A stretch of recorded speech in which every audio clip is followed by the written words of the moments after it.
Okay, yeah, it says I'm live. Okay, we're live. We're good. Okay. I hope I didn't have a hiccup there.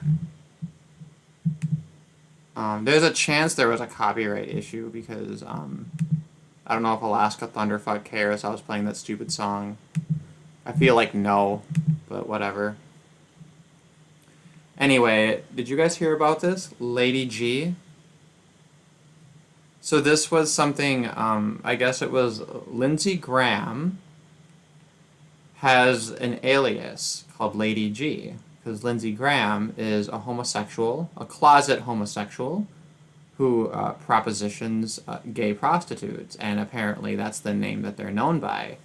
But honestly, I could give less of a fuck. I literally don't care. There's all of these like basic bitch, like NPC style homosexuals all over Twitter, tweeting about Lady G, and talking about, oh my god, how hypocritical. He's such a homophobe. He's a horrible Republican politician. How dare he be gay secretly, right? And they're trying to make a big point of it. But what I found very amusing about it is that a lot of them, they have some self-awareness of the hypocrisy of like forcibly outing someone, right? And they immediately always come out in front of that narrative. And that's one of the reasons I liked the particular story that I had linked, because it was one of those articles where all they do is just quote a bunch of tweets, right? And there's like actually no like journalism or editorializing or anything. They don't add anything unique to it. All they do is just say, here's a tweet, here's another tweet, this person said this person said that, right? But let me just see. This article quotes Sean Harding. There is a homophobic Republican senator who is no better than Trump, who keeps passing legislation that is damaging to the LGBT and minority communities. Every sex worker I know has been hired by this man. Wondering if enough of us spoke out if they could get him out of office. So I guess this was one of the first ones. I cannot do this alone. If you'd be willing to stand with me against LG, please let me know. Which, like, I don't understand why you wouldn't be able to just out someone. I think that's a little bit ridiculous. Like, as if Lindsey Graham's the fucking Illuminati. And if that is the case, I don't understand why having more people say it would lend credence if it's true, right? However, if you do have multiple people with a false accusation, that does give it more credence. So, I don't really care. But anyway, there were other quotes where people would come out of it and say, like, I understand that it's wrong to out someone against their will, but... And it was always in that structure, right? So I thought the hypocrisy of it was very interesting. Let me see here. Okay, I do see some activity in the chat. Good. The actual legislation, I mean, it's nothing in particular. That's a great question, right? It's the same thing with Trump when people accuse Trump of being anti-gay. It's like, I think that because of neoconservatism, right? Because that was the trope for so many years, and with Bush and everything, and with like the like DOMA, like the Defensive Marriage Act and all that, I think that so many people who are leftist, they just have it in their mind that all Republicans are homophobic, just like as a matter of law, and they won't hear anything else. That's it. That's the end of the discussion. So, and I think it really is that simple. Workboot says, school is in session. Hello, everybody. No. This is a lowbrow stream. This is not one of the highbrow streams. We're not reading anything smart here. We're talking about dumb shit. So, anyway, that was the whole Lady G thing. I don't know what else there is too much to say about it. I just think it's like, it was just like a bad look from all these people trying to like out him and go after him and trying to make a big sensation of it.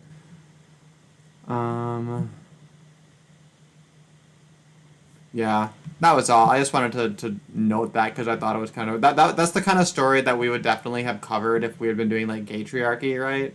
So part of me still kind of looks out for stories that are semi-related to that, even though it's very much not the focus of this channel.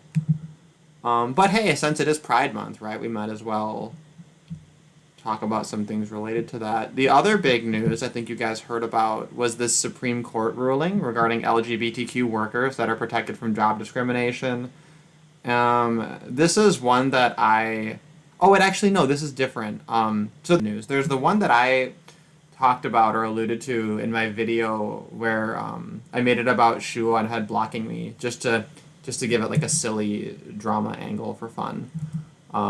That one was regarding Trump, I guess, pulling back protections that the Obama administration had tried to put in place, although not very successfully, regarding transsexuals. That if you self-identify, then basically you can strong arm medical places into like giving you whatever kind of treatment you want, even though they're telling you like, well, you know, you're a man, so I can't wax the feminine ball sack, right? Like it's very stupid. It was being challenged in court. It was always in limbo. It never really had any practical impact. But of course, because the Trump administration, you know, refined its rules in a way that they've been doing, so it wasn't even really unique. Because of this, you know, people found an excuse to make a big story out of it, and because they had made those updates on the anniversary of the Pulse shooting, so I can kind of see why it became a story, but it was basically a big nothing burger. This one is, I think, also a bit of a nothing burger. Um, as we all know, I'm not a fan of the Civil Rights Act of 1964. I think it's fucking stupid. I think it set a precedent that our rights are based in a positive conception of liberty, and I think that that's ultimately just a stepping stone to absolute tyranny, right? Because now it's like anytime there's an issue related to civil rights, rather than the defense being, you know, toward the government, like, hey, you, like, okay, rather than saying to the government, where does it say you have the authority to do this? Now instead it puts the burden of proof on you, and it says, well, where does the law say you have the civil right to assert this thing? And I know that's not explicitly what it is, but that is in practice how things tend to work out. Matt Young said the SCOTUS decision will allow LGBTQ people to sue their employer when they fire them. Yeah, that's the second thing. That's the thing I'm talking about now, right? That's the idea is that if you're like fired specifically for being gay, then you can sue your employer. And I oppose that. I think it's absolutely fucking stupid. Like if first of all, if your employer wants to fire you for being a big massive homo, you shouldn't want to work for them, and you should appreciate the honesty in it, right? So the fact that it's illegal just means that insofar as this even could be the case, they're just going to cover it up, right? They're just going to make it not honest about that, which is just not gonna help anyone really. But yeah, you shouldn't want to work for an employer that hates you. So the entire premise of anti-discrimination laws is just fundamentally fucking stupid. It will be hard to prove that the firing didn't have anything to do with sexuality. Well, I mean, that's the thing though. Like there's all kinds of reasons that are like related. For example, like to be gay means to have a set of genitalia that is similar enough to the people that you're having sex with, right? But we never identify gay people that way, right? You identify Yeah, gay people hello, by a bunch of, oh hey, nice to see you. I'm just gonna finish my Andy. point really quick. I'm just talking about this anti-discrimination law, this Supreme Court decision, which like I kind of agree with the decision. I think it kind of makes sense, but for different reasons. But there are some interesting arguments in the dissent of it, which there was something that Jadis had pointed out, which I might save some of that for when I have her on. Hopefully, she'll hop on next week for the final Stoltenberg stream. But my point is that so we identify gay people by a bunch of like secondary characteristics that have an association with being gay, but like all of those things could be considered fucking obnoxious and disruptive in their own right. So therefore, you can just cite those reasons, right? Like, I mean, obviously, what I'm saying, it's like it's so different from how regular people think that like obviously whatever I'm saying isn't going to actually work. I'm not saying that people like that any judge will ever agree with me, but like if people were logical, I feel like I'm right. So what actually is your take on it in brief? You didn't really say. Well, I mean, multiple things. My point is that discrimination, there's nothing wrong with it. There's no Mhm. reason to say discrimination should have a negative value judgment. We discriminate whenever we choose one thing over another. Literally, every single time there's an opportunity cost, there's an act of discrimination involved. Um, and Yep. that we just need to destigmatize discrimination across the board. And by doing this, right, we're going to allow people to just openly state, like, I don't want the blacks here. I don't want the homos here. Right? I don't trust the lesbians or the Jews, and therefore don't come here. Which is like, why not just bring that to the front so that if you're in that class, you know that you're not dedicating your time and your energy and your career and whatever to a company that fundamentally hates you or fundamentally doesn't like you or doesn't want you there. Yeah. Yeah, it's just Um, freedom of association all the way down. It's like I don't get it. yeah, I fully agree. Like, a lot of times the people who dislike these things, they want the benefits that accrue to being associated with a certain community, like whites, for instance. It's almost a cliche in pro-white circles at this point that, and pro-male circles as well to some degree, that actually oppressed people don't demand access to their oppressors. And that is what you see at present with women demanding access to male spaces. And if males don't want that, that's evil and sexist. And if whites don't want non-whites around, then that's evil and racist and etc. Yeah, I guess if you were to make a translation from these racial issues into sexual orientation, it would literally be like a bunch of gay couples getting married and then noticing that that they're not producing children just by being married the way that straight people are, and then claiming that that's discrimination. Yeah. Like they point to, look at how these straight people get married and then they produce children, and then we're married yet we're not producing children. And if you say this has anything to do with anything that we're doing differently or anything based on our identities, sexual or otherwise, how dare you? How dare you? This is societal, it's systemic. God of the Gaps says that the reason that we're not making babies this way is literally discrimination, and we're gonna Yeah. do everything in our power. The government has to correct this. The government has to solve the baby making procreation gap between homosexuals and heterosexuals because this is all discrimination all the way down. That's literally that's literally what women's advocates are arguing, and it's literally what like black advocates are arguing. When I say Women have literally, and I mean it literally. Like women have literally zero systemic issues in 2020. I used to think that maybe that was uncharitable, but it's not. There's like really nothing. yeah, well, and honestly, I wish I had thought of the comparison that I made in the last video I uploaded so much earlier because I love being able to see that just having eggs is privilege, and it's the supreme Eggs. privilege. Just egg privilege.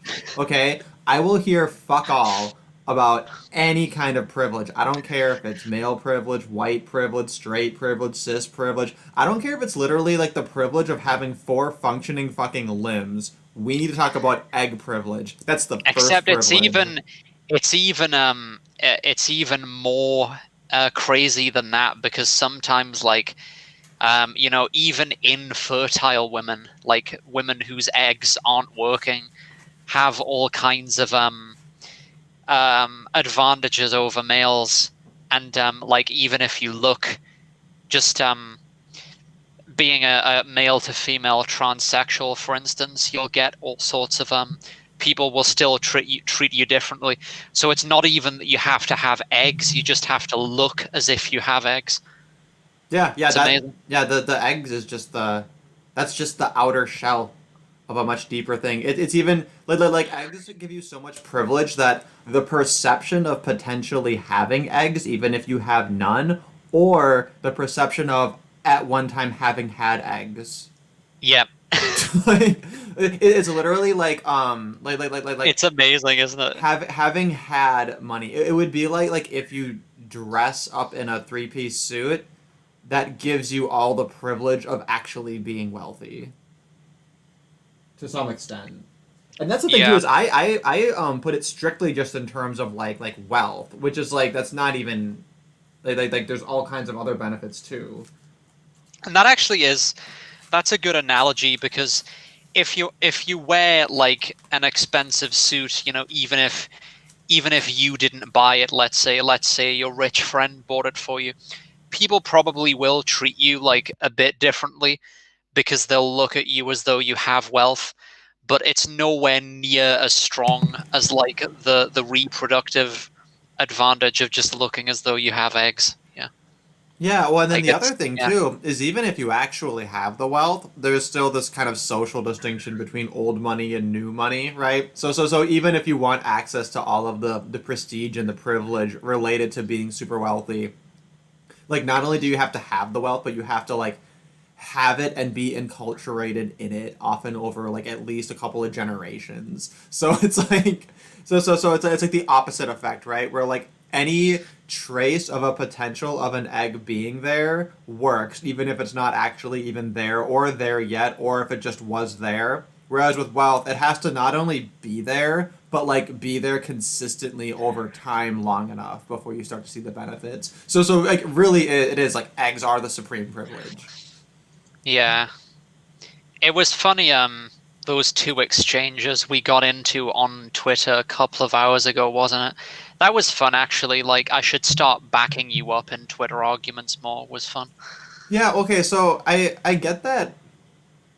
Yeah, because one of those was that like liberal duder with his like basic bitch kind of a dismissal of like incels don't exist, and it's like it was kind of like a straw that broke the camel's back because I feel like I see that like 100 fucking times a day, and it's just like the 100th person is like, you know what, like you're customer number 100. Congratulations. Like we're sticking a flag in this and like we're going at it now. Like this is fucking ridiculous.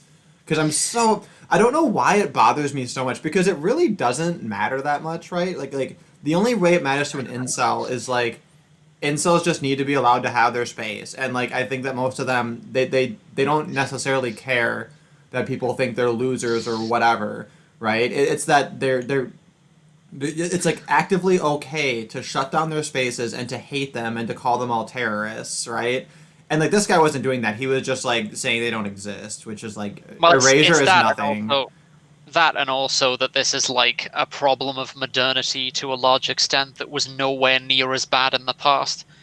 So they're looking for ways to see if it can be addressed to get to a more healthy situation. But yeah, that guy was what's interesting about many of these people is that even as you're disagreeing with them, they will basically concede 80% of the problem. So there's this whole shtick where, like, oh, if you're, let's say, a 3 out of 10 male, and you don't want to date 0.5 out of 10 or 1 out of 10 women, yet, like, you don't want to date women who look like the literal monsters from Hellraiser just because you're sort of normie ugly, like I said, 3 out of 10. And that means you're a standard cell, and oh, you're just creating this problem for yourself. That itself is a concession that something is really screwed up with our society at present, because wanting your looks match shouldn't be a crazy standard, or at least it wouldn't have been in the past. Like, it shouldn't be a crazy thing for a man who's a 3 to want a woman who's a 3, but now it is because it's impossible. Yeah, well, here's part of it though. Is I wonder. You call it a problem of modernity, but is that necessary? Like, I feel like it's kind of always been a thing. It's just that now we have enough luxury that we're working our way down Maslow's hierarchy, or I guess up the hierarchy, and more men are just conscious of the fact that they don't have access. Well, no, I guess no, because I guess it is a greater proportion, isn't it? At least among men who are interested in getting married. It's at least 30% of men in the modern United States, aged 18 to 35, who have not had sex in the last year. And look at it, well, okay. look at it this way. So 28% of men in that survey between the ages of 18 and 35 were prepared to admit to a stranger or anonymously, whatever. I don't know how anonymous it was, but they were prepared to say that they hadn't had sex in the last year.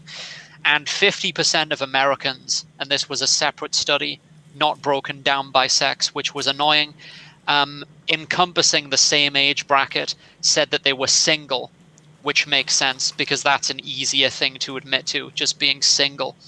So 28%, you know it's higher than that because men don't want to admit their shortcomings. So let's say the lower bound is 30% and the upper bound is 50% for now. But then you've got to think, okay, let's say 5% of those are mental cells, like people with extreme mental issues, and that kind of stuff, which is preventing them in a way that's distinct from their looks. And then let's say another 5% are vol cells among men. So that takes you down to 30 to 40%. So it's about 35% splitting the difference of men, young men in modern society who are in this situation.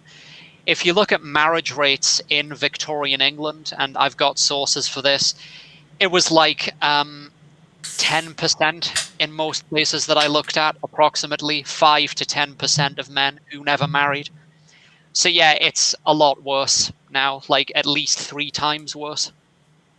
Oh, okay. So then, yeah, it's not even just like it's always been there, but now we have enough luxury that we're cognizant of it. It's actually getting worse, which kind of makes it like double worse if you consider both of those factors.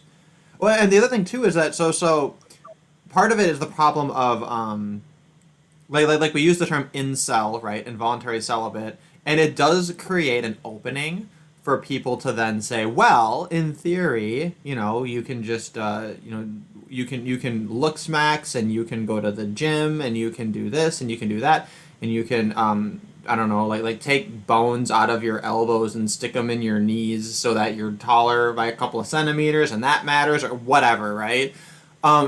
And like there is an Well, argument the there, thing right? That about like in the theory, a thing person who about dedicates every single conceivable effort towards it, yeah, sure, maybe, right? But like the point isn't that there needs to be this hard break between the true cell and the incel. It's that this is a continuous spectrum, and you're gonna find more and more men are just like they're sliding down that spectrum, and like that's the nature of the problem, or at least reflects yeah, the nature of the problem.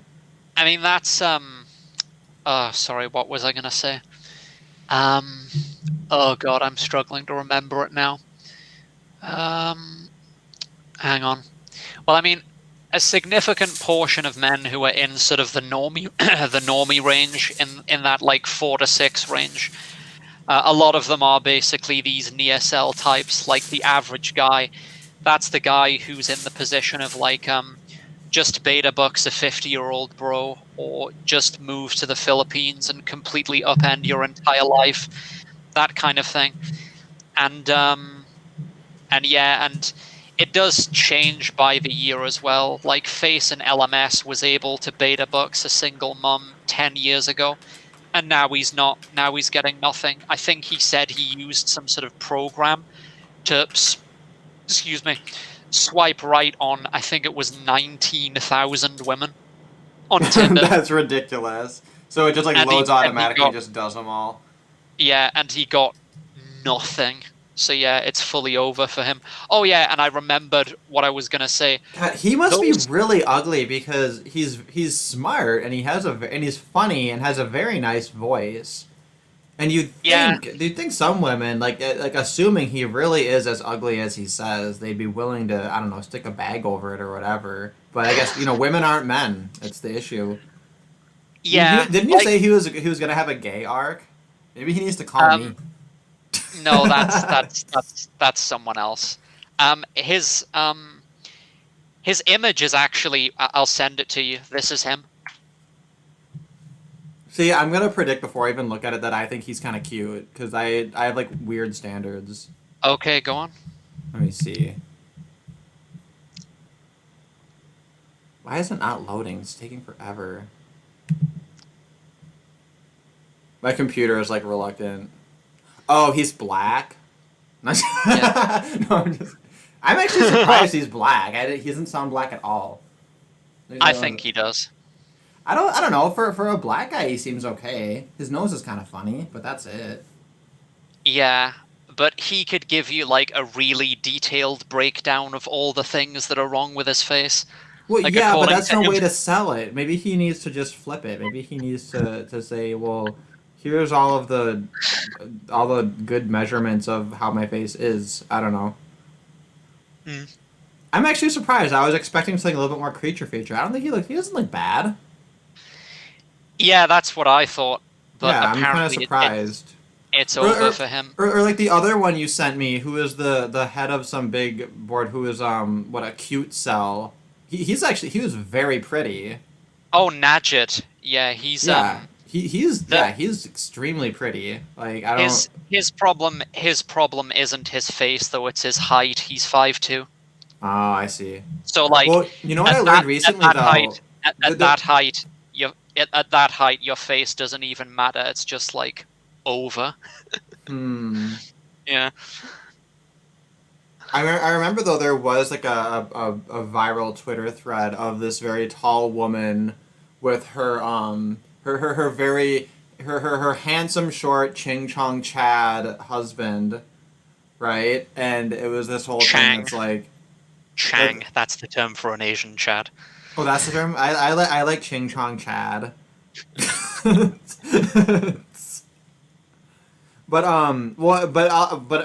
I generally think of that term when I see like the very tall, muscular Asians that are all around me, because like, I guess here there's enough like capitalism in Asia that finally Asia produces like tall, muscular Asian men, and I think that it really is just like a factor of like nutrition over time. but but anyway, no, but for the short guys, I don't know that there's some hope that thread kind of went viral, but that might just be like a form of kind of virtue signaling and like the kind of humor and Coping. absurdity of it, and well, yeah, but it's a lot of women sharing it and a lot of women being like, hell yeah, but I don't know, maybe that's not as honest as it could be. I mean, like I think the height thing, it's so weird. I don't get it at all. there are some women in the comment section of videos of like short guys or ugly guys or whatever else who will be like oh no, he's cute, I would date him, but like, you know, the just because they say that doesn't mean it's actually like the reality. And if you look Yeah, at it's a that, show don't tell. yeah. Yeah. But anyway, I remembered what I was gonna say is the surgeries you talked about. The thing about those is that they're really expensive. So you could be like 18 and start saving for them if you're like the average guy, and you might not have enough to get them until you're like 30, and by that time your value's depreciating anyway just because of age. And the age pill definitely does apply to men just as much as women, if not more so. So you're gonna have like basically, unless you're born into wealth and you're able to get all this shit done when you're 18, you're not really going to see much benefit from it. Yeah, speaking of the age pill, the other day, I found a white hair in my facial hair, Oh and dear. I was not happy about that. I was like, oh no, like where did this come from?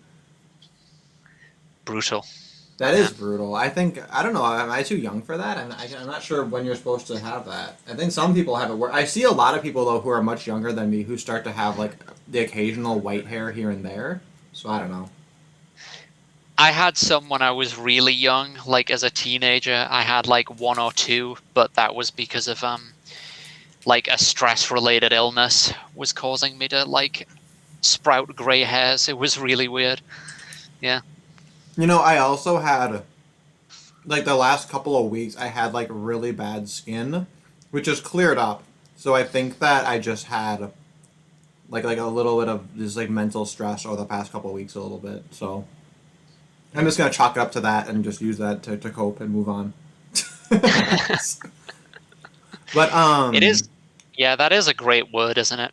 Cope. It's so useful it well in such a yeah, it's so much defining what is that which we call society. Hmm.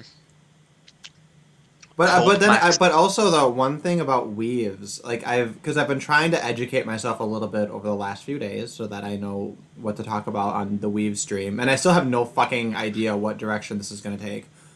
But I've been watching these Tommy Sotomayor videos and the other videos that our friend has been sending us about Do we weaves. have to do we have to adhere really strictly to, like, because I don't really want to talk Not about strictly, Chaz. okay, not strictly. We just have to talk a little bit about weaves because that's the soft theme of this stream. It's not the Oh, 100 okay. it's not a 100% dedication to a thing, but like we're going to talk about weaves here and there cuz there are some outrageous articles here. But I thought it was going to be about the Chaz autonomous zone or some shit. well, that was what I was gonna. I just made that a joke because I figure I should do some kind of timely topical joke. So I thought I'd do. Oh, this is the autonomous zone stream. Like you are now leaving YouTube. I'm gonna make a part of YouTube and declare it as not YouTube now because this is my autonomous zone. Like it was just like, literally just like that's shallow and cheesy of like a little joke because I didn't know what else to name the stream. And then we Yeah. had the weave theme, so I thought I'll make it autonomous weave, and I don't know what that means yet. Like, it should mean that a weave gains sentience, right?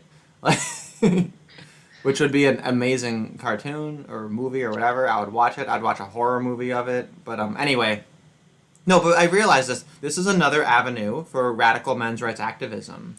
Weaves and wigs.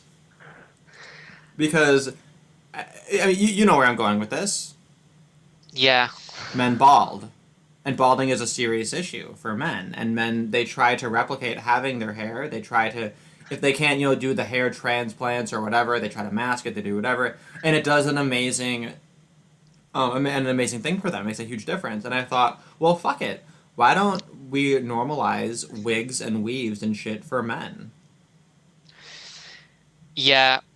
The problem with that is that I mean, this isn't an issue to you. I'm just pointing out why this sort of thing doesn't catch on with heterosexual men. So the stock explanation for a long time for why makeup or so on, and these sorts of on the daily self-modification techniques that you can use to enhance your attractiveness. The stock explanation for why they weren't popular with men was that men's looks matter less to women, and we now know that that's wrong because of the mountain of evidence that disproves that. So the actual explanation for this is that men don't really care about women's attempts to cheat their genetics. I mean, I don't care about it. That they just kind of accept it as part of the deal. Whereas women do. Like, I've heard stories, like if you show up on a date with a woman and you don't look exactly as you did in your photos, women actually get pissed off. And likewise, women don't like that kind of stuff. Wigs, muscle implants. What's the other thing that I heard about recently? Fillers. Like this guy, I heard that he was talking to a woman on a date, and like he told her the truth that he'd had fillers to enhance the way his eyes looked, and her face just turned into complete coldness, and she was horrified and all this.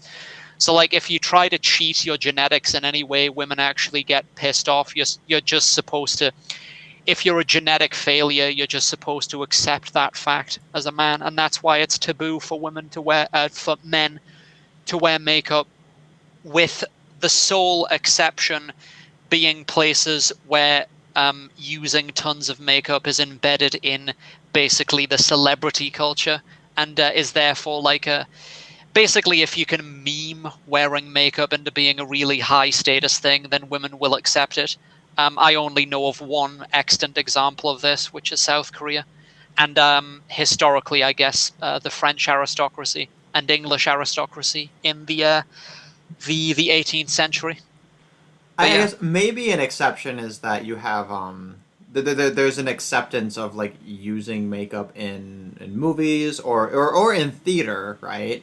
But I guess yeah, at that point, like the makeup, like it's gonna be a turnoff to women if they see that, right? The whole point of it is that it's it's seamless and unseen. It's a stage ninja kind of behind the scenes thing. Right. Well, Yeah, and this is funny though. I think what you're saying though, like I had an experience recently that was so similar to this because I interesting. met someone through an app, and this person is a little bit more they're more Okay, you just said gay, right? I just want to point out you just said someone and then you said person. Why? Why are you keeping it nice and gender neutral? Well, because I'm trying because I don't protect their identity. It Oh, wasn't a okay, woman. okay, No, it wasn't a woman. With not a non-femoid person. okay. But like they're much more gay acting, right? Like they're much more in that culture, which whatever. Then you. And they were like you don't look as good as your picture, and I was just like you're fucking rude, right? And it's like well, the picture I took is one that doesn't have a filter that I took like earlier this year. Like it's not like I can't look that different from it. I dyed my hair since then, right, or whatever, right? But then this fucker, his picture is like 2 years older, and he filters the shit out of everything. Is like super meticulous about it, and just the Wow. hypocrisy of it. Yeah, I'm just and then I feel like that's part of like very very like like female acting like I guess you could say toxic feminine gaze. They exhibit a lot of these female behaviors. I think to a lesser extent, right?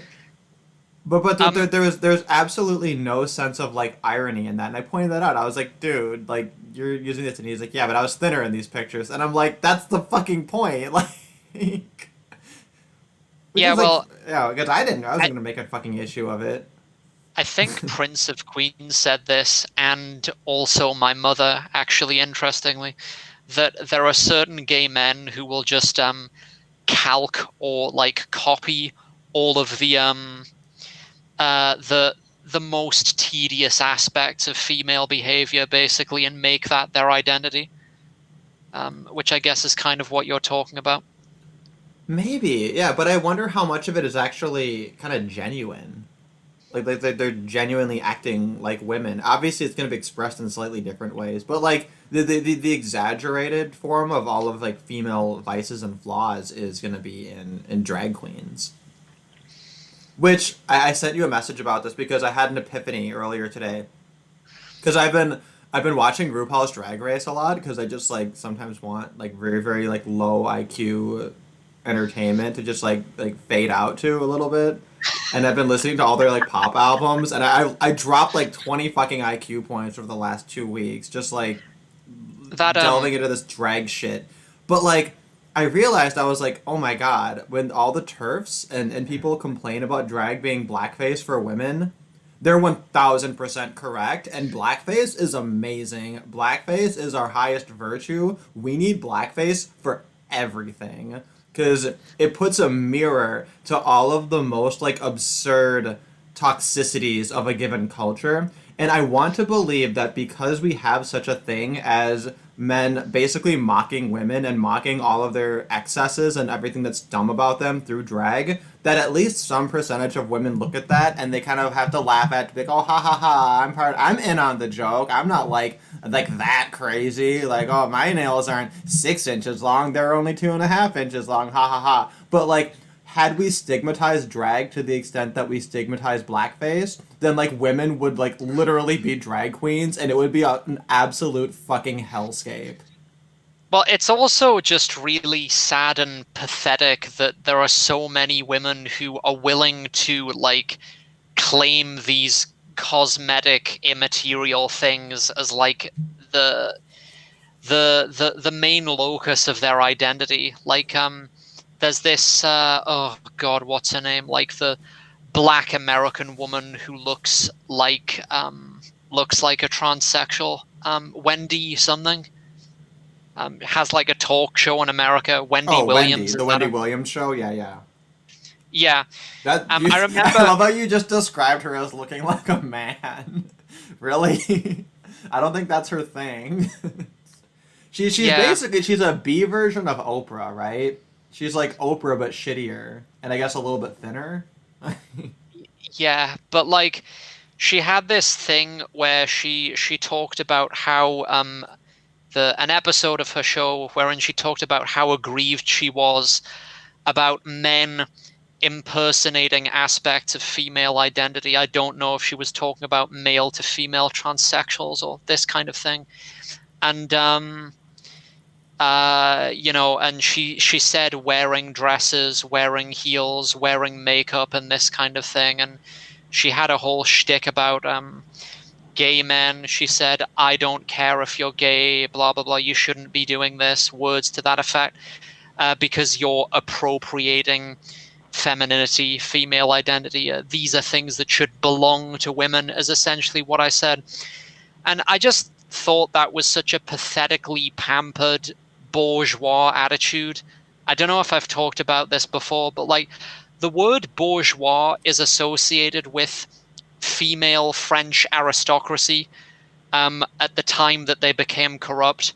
But even at that time, like in the 1700s or, before then, before they became corrupt, if you'd asked the women of that social class, of the French aristocracy, what makes their identity, first of all, they wouldn't define themselves based on being female, I'm prepared to bet.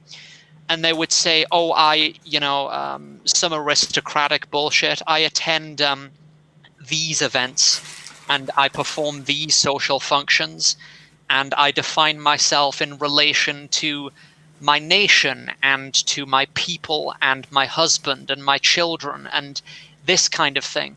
And these are women who embodied the concept of bourgeois, had tremendous wealth, wore gowns and things that would be worth insane amounts of money even then, and even more so in today's money, this kind of thing. And even they did not share this attitude. Like, they would not define themselves by makeup and heels and this kind of thing. Like, it's just cringe. But so many women are willing to say, yeah, that's the totality of female identity. And if you're a man and you appropriate those things, I feel put upon by this. It's just so pathetic. Yeah, I guess there's a couple of ways that we can take that, because like there's this contrast, because you're making a comparison which seems to make a lot of sense, but then there's this important distinction that even these bourgeois females had like some sense of social place and social identity, and like some sense of like being something beyond just themselves as an individual, whereas like now Yeah. the culture is so much more individualistic.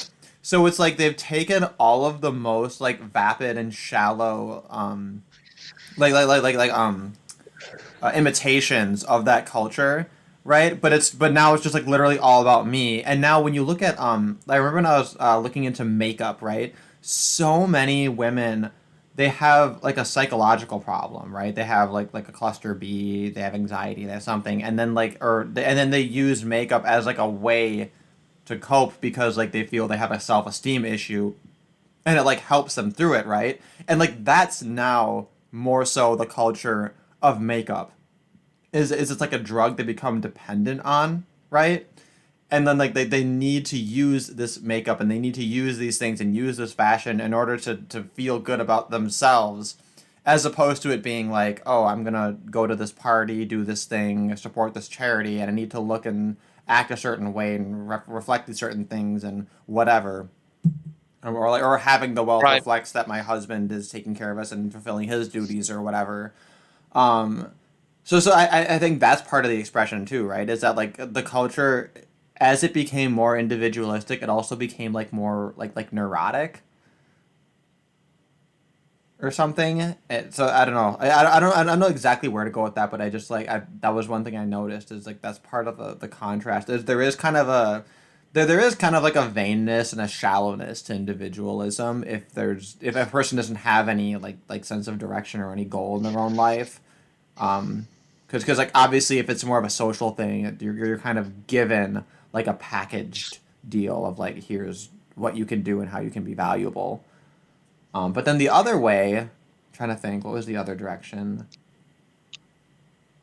Oh yeah, I was gonna make it about weaves, because this is actually like the reason Tommy Sotomayor, I think, is championing this whole criticism of this like obsession over weaves in Black culture is I think part of it has to do with an erasure of identity, right? And this is something that a lot of womanists, right? The Black feminists, the first people to point out, some of these hypocrisies in feminism to say, this is white feminism, right? The kind of shit that you guys are talking about, and like they actually did make a big stink about hair and saying that, and the whole I get the whole like colonized beauty standards thing. It's like a bullshit debunked narrative.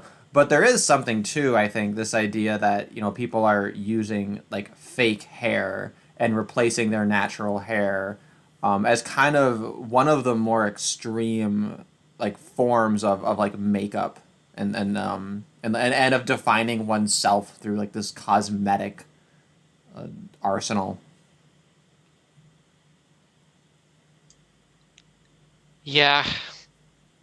Right? I mean, it's, like, is it just that? And this is part of it too. So like Allison will Mhm. often like she's very white pilled. To No, she's not. maybe not lately. No, she has the white pill in her. She's has this hope, and particularly white pilled about like women being able to man up, right, and to have this care and concern and empathy for men's issues. Um, and like she's also white pilled on libertarian anarcho capitalism. She's Yeah. warmed up to finally fucking admitting it. Instead of me dragging her out of the ANCAP closet. Well, she's But always identified as an anarchist, I think. oh, I think so, but she never she doesn't like Never to talk talks about about it. that because because I think that in some ways it hurts you when you're trying to advocate for men's issues because I think that's the focus, right? She's focusing on that, and if she tries to make it about libertarian anarchism, it loses so many people, and it makes the conversation about things that aren't explicitly focused on that. Um, but anyway, like the point is that like it's kind of like when we want to say to women like can you man up, what we're competing with is literally like makeup and fucking weaves, and I feel like there's gotta be a way to beat that. Like, you know I what I don't mean? understand. I don't understand what that means. So Because when you their say, sense of identity, their sense of value, their sense of being a person, their sense of validation is based in this "Oh, right, just yeah, frivolous material shit. And it's like all we have to do is make a case that's stronger than a goddamn wig and some acrylics. yeah," you'd think it would be easy. You'd Yeah. think, right? But then, of course, in the gay community with drag, like I was watching RuPaul's Drag Race, and even as far back as season fucking one, so many of these adult men, they'll do their thing where they're doing their makeup, they're doing their hair, they have their concepts with their costumes, and they're strutting around doing lipstick, and it's all very fun, it's all good, whatever.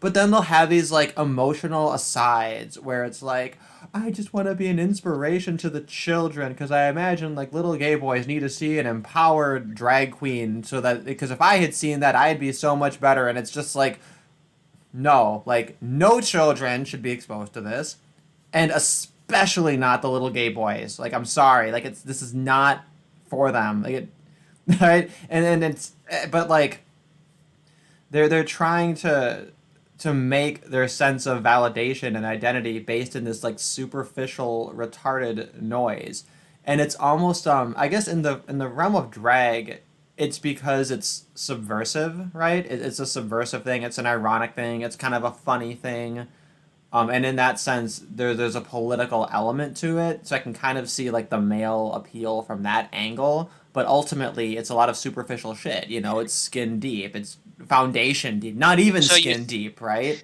are you saying that drag should be just openly, basically, a parody of the superficiality of female identity in Well, I mean, 2020? drag is entertainment, right? So it can be whatever it Yeah, wants to be, but it's adult sure. entertainment. I mean, and I feel like if you wanted to make drag that's appropriate to children, like you're not.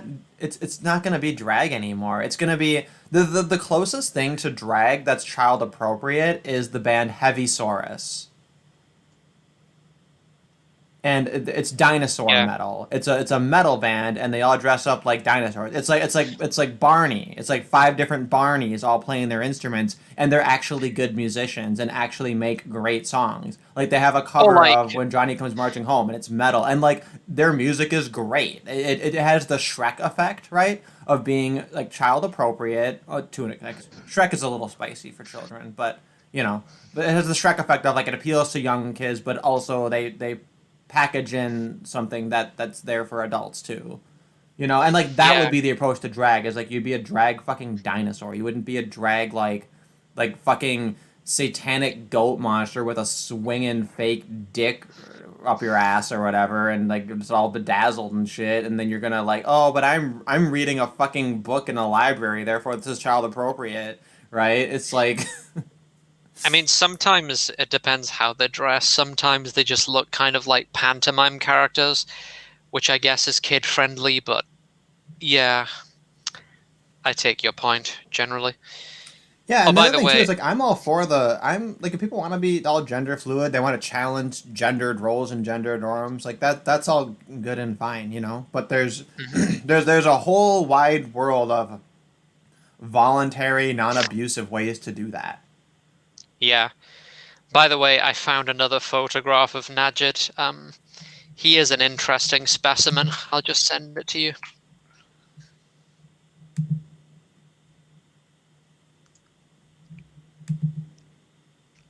Yeah, he's so pretty.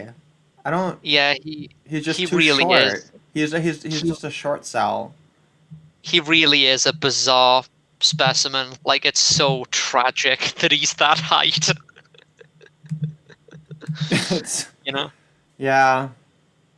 Yeah. So I guess he's like the perfect case study for like how much does strictly your height matter? Because otherwise, what problem is there? I don't know. Yeah. Yeah. Anyway, He is very pretty. Like this. People photoshopped long hair onto him and he really did look like a girl. oh, that was just like Josh O'Brien tweeted out his the Snapchat filter of him as a girl, and I'm like, damn. Yeah. Damn. Um, I think Josh O'Brien is actually the real Paul Joseph Watson. I originally exalted Paul Joseph Watson as like the 11 standard. I think look at this. I think it's Josh O'Brien.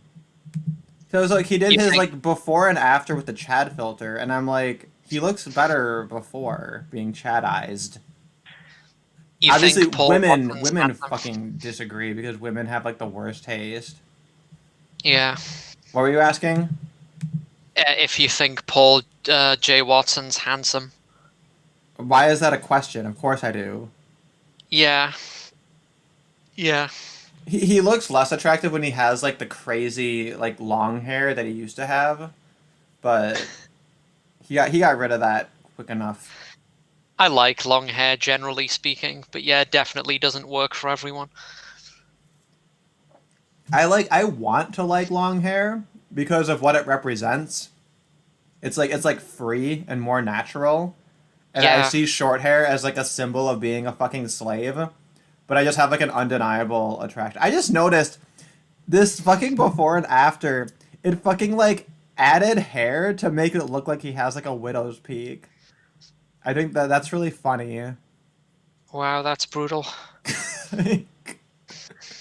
Your forehead's too long. You might as well have a fucking widow's peak. Yeah. I'm sad that Josh O'Brien doesn't make videos anymore. He just like stopped. He was cute even when he was chubby. Yeah, it's a shame that he deleted everything. Did he Like, delete everything? Oh. I think so. I think he deleted just like being friends with Spino. Yeah. Derek, say David Shitrat. Oh, I'm sorry, David Shitrat. I'm sorry, I'm not up to date on the. Well, I guess that's been his nickname for fucking what, like Ever. 3, 4 years. I wonder what he's even up to. I wonder if he's transitioned yet. Yeah, like He might be the first person to be like cyberbullied into becoming trans. I think he's gone now. Just Like gone. I I haven't can't heard from him in remember forever. I can't remember the details of it, but as I recall vaguely, his behavior was just really tiresome, generally speaking. Yeah, and it was a constant pattern. And what pisses me off is now fucking dark matter. My beloved dark matter, who would give me my somewhat poor taste, somewhat lowbrow, Oh, just didn't he atheist. respond to Molyneux at some point, which she took exception to? Did he? I don't think I remember. Maybe Or it on was Twitter. I someone, I think don't remember. he Yeah. well, he just posted a new video, mocking, basically, mocking like kind of the GamerGate stance on a lot of media takeover and SJWism, and it's an interesting video. It's an interesting video because like he does make a lot of very creative comparisons. So I actually kind of want to do a point by point response to it, but like a lot of it is, I think, extremely like strawman and disingenuous. But I don't want to go down that whole rabbit hole, but that video is worth watching because it's interesting. What's it called? So the channel is Dark Matter 2525, Yeah, and he I makes know his who he own. is. I Okay, mean, yeah. So it what's was the video called? his most recent video. Oh, He uploaded it just like yesterday. What's it interesting. called? Oh, it's called what's the word I'm looking for? Agenda. Agenda. Something to do with agenda. It might just be called agenda. The agenda. I don't know. The Agenda, yeah, I see it. Yeah, the agenda. What's it about? Sorry. Like, ish. So it's a critique of people on the right perceiving there to be agendas when he alleges there is no agenda. And the hypocrisy, because there are, so-called conservative and right-wing agendas in media and in culture and in different places, and he's just highlighting what he perceives to be the double standards there. And part of the issue is, of course, he's lumping everything together, right? He's going to lump someone like me in with alt right people, as well as with traditional conservatives, conservative Inc. Like so we're all one mass. So any view that's attributed to any one of these groups is then attributed to all of us. And then You need also, to you need to just give in and say the 14 words, Derek. I'm just kidding. well, no, I think that people should secure a future for the white race and their The white children. children, The yeah. white children. I think that's fine. I think Yeah. because I think that all the children should be protected. Yes.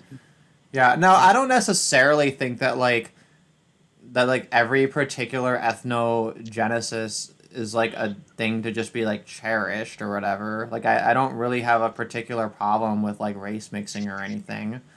But again, for me, like it's free association all the way down. If people want to create their little ethno states where they separate themselves peacefully, I think that's fine. And I think most people think that's fine too, right? Because anytime I ask someone like what's wrong with a bunch of what's wrong with a bunch of racist Nazis making their own little Nazi stand, making their own little autonomous 6 block zone where it's only whites allowed and they just like preserve the white race on their little plantation, like what's wrong with that? And they're going to say, well, because that's going to normalize it and they're going to create a KKK and then they're going to be lynching all the blacks, right? It's like they always have to point to a non-aggression violation. They always have to say it's because they're going to do this. It's because they're going to be terrorists. It's because they're going to take over. It's because they're going to genocide, right? So nobody has a particular problem with people just peacefully existing in a separate way. You know, back when white countries were all white, there were no lynchings. There was no interracial violence back when our societies were all white. Can you believe that? Like, wow. Wait, what? There's no racial what? I was just saying, it's. I was just making a joke about how like interracial violence requires a society to be multiracial to begin with, and Oh, right, right. back when our societies were completely homogenous, obviously there was no precedent for that, so it didn't happen. Well, this is funny too. So my sister recently messaged me because this happens where she she's not as interested in all this crap as I am, but like she kind of has a pulse on it. So she'll be talking to her more woke friends, and she'll kind of push back on them, and then she'll message me and she'll be like, "Hey, I remember you said that like America didn't benefit from slavery. What was that argument again?" So I'm sitting here like, oh my god, there's like 1,000 fucking ways I can make this argument, and I'm just like, how do I distill this down? So I sent her to an alternative hypothesis video about how like the breakdown by ethnicity and like how much they cost in tax revenue, and I'm like, well, there's this. Like, I'm trying to be like, I am still of the mind that if had we not had a welfare state, things would have improved and been fine. We could have just had all the blacks would be Thomas Sowell by now. I was gonna say I can hear you holding your tongue. I can hear you not fucking saying anything to that. But I just want to believe, okay? God. At the very least, the standard of not being a net drain on the tax structure is, I think, a reasonable and not such a high bar that I'd argue that you need an ethno state necessarily. Would it be good or preferable? I mean, compared to fucking riots over literal weaves, sure. Right? Like, if we look at our status quo is shit. So, it's a Special Olympic standard at the moment. I mean, what you had in the southern United States is that they did, for all intents and purposes, live in different countries, except they didn't really, because they were under the same polity, and like the whites were paying most of the taxes and didn't agree to blacks being their fellow citizens in the first place. Like, I'm guessing most southern whites probably didn't approve of slavery because they didn't want black people to be there in the first place. So it's like, I don't know. Obviously, there's no real way you can unmix that cake at this point, but it was certainly a timely issue back then. I don't really know where I'm going with that, but yeah. Well, the other issue too is that like the only reason that honestly, slavery was the original form of corporatism. Mm-hmm. Yeah, like it was subsidized by the government. If these slave owners had to not only pay people to like manage and guard their slaves, but to also round them up when they ran away, then they would just say, "Fuck it, let's just pay people to work." And they might be importing black labor, but it would be a radically different system. I guess perhaps not in practice, but at least in principle, right? They'd technically be allowed to leave if they wanted to, and they'd technically be very similar to like the Irish, slaves who were indentured servants, right? Yeah. And the funny thing too is that if I mention that distinction, any like ANCOM, Antifa, BLMer will say, well, if it's not different in practice, like, aren't you just admitting that that labor is a form of slavery, right? That property is theft, that the employer shouldn't have this right over their employee, blah, blah, blah. And it's like, if I were to try to make a comparison of Africans who are enslaved in America to the Irish, these are the first motherfuckers to but actually me over that same fucking distinction. Yeah. I hate them. That's the point. I hate them. So, okay, we've gone on a little bit. How long have we been on stream without me bringing up a specific Weave-related story? Oh my god, has it been a whole hour? Wow, time fucking flies. Okay, we're gonna cruise through some Weave things. Hey, it's been fun, has it not? No, it's been good, and I think we did set a groundwork for why we should care about Weaves, why it's relevant. But like, this was from the Ferguson riots. Man charged with looting burned out beauty store after Ferguson riots. This guy was literally looting a beauty store to get Weaves, I guess. Yeah.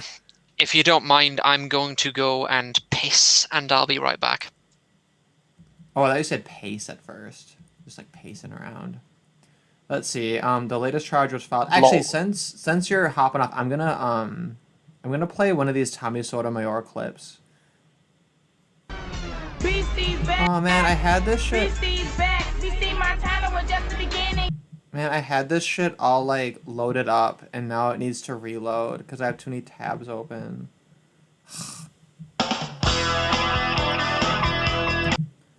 Okay, so this was a video of Kenyan women digging through dumpsters for weaves. Inaweza angukia human mpya hata yenye hajatumiwa.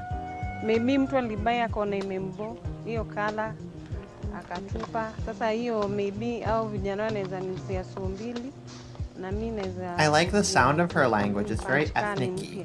Yenye hajatumika. Tuandike kitabu ama tuandike sana.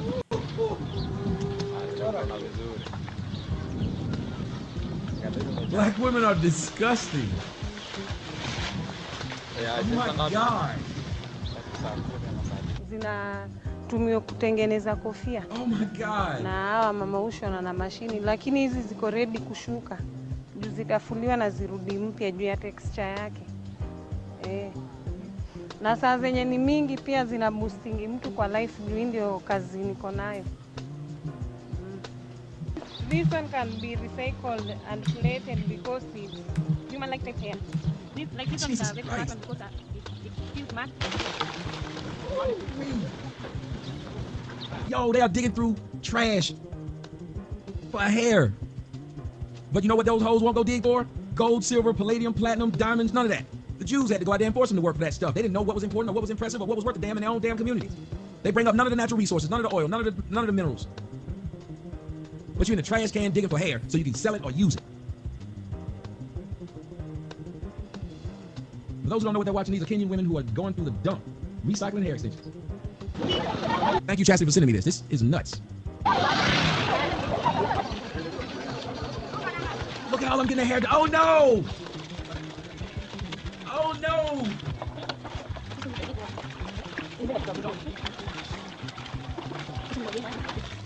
They barely have enough fresh water to bathe and drink, but they clean hair.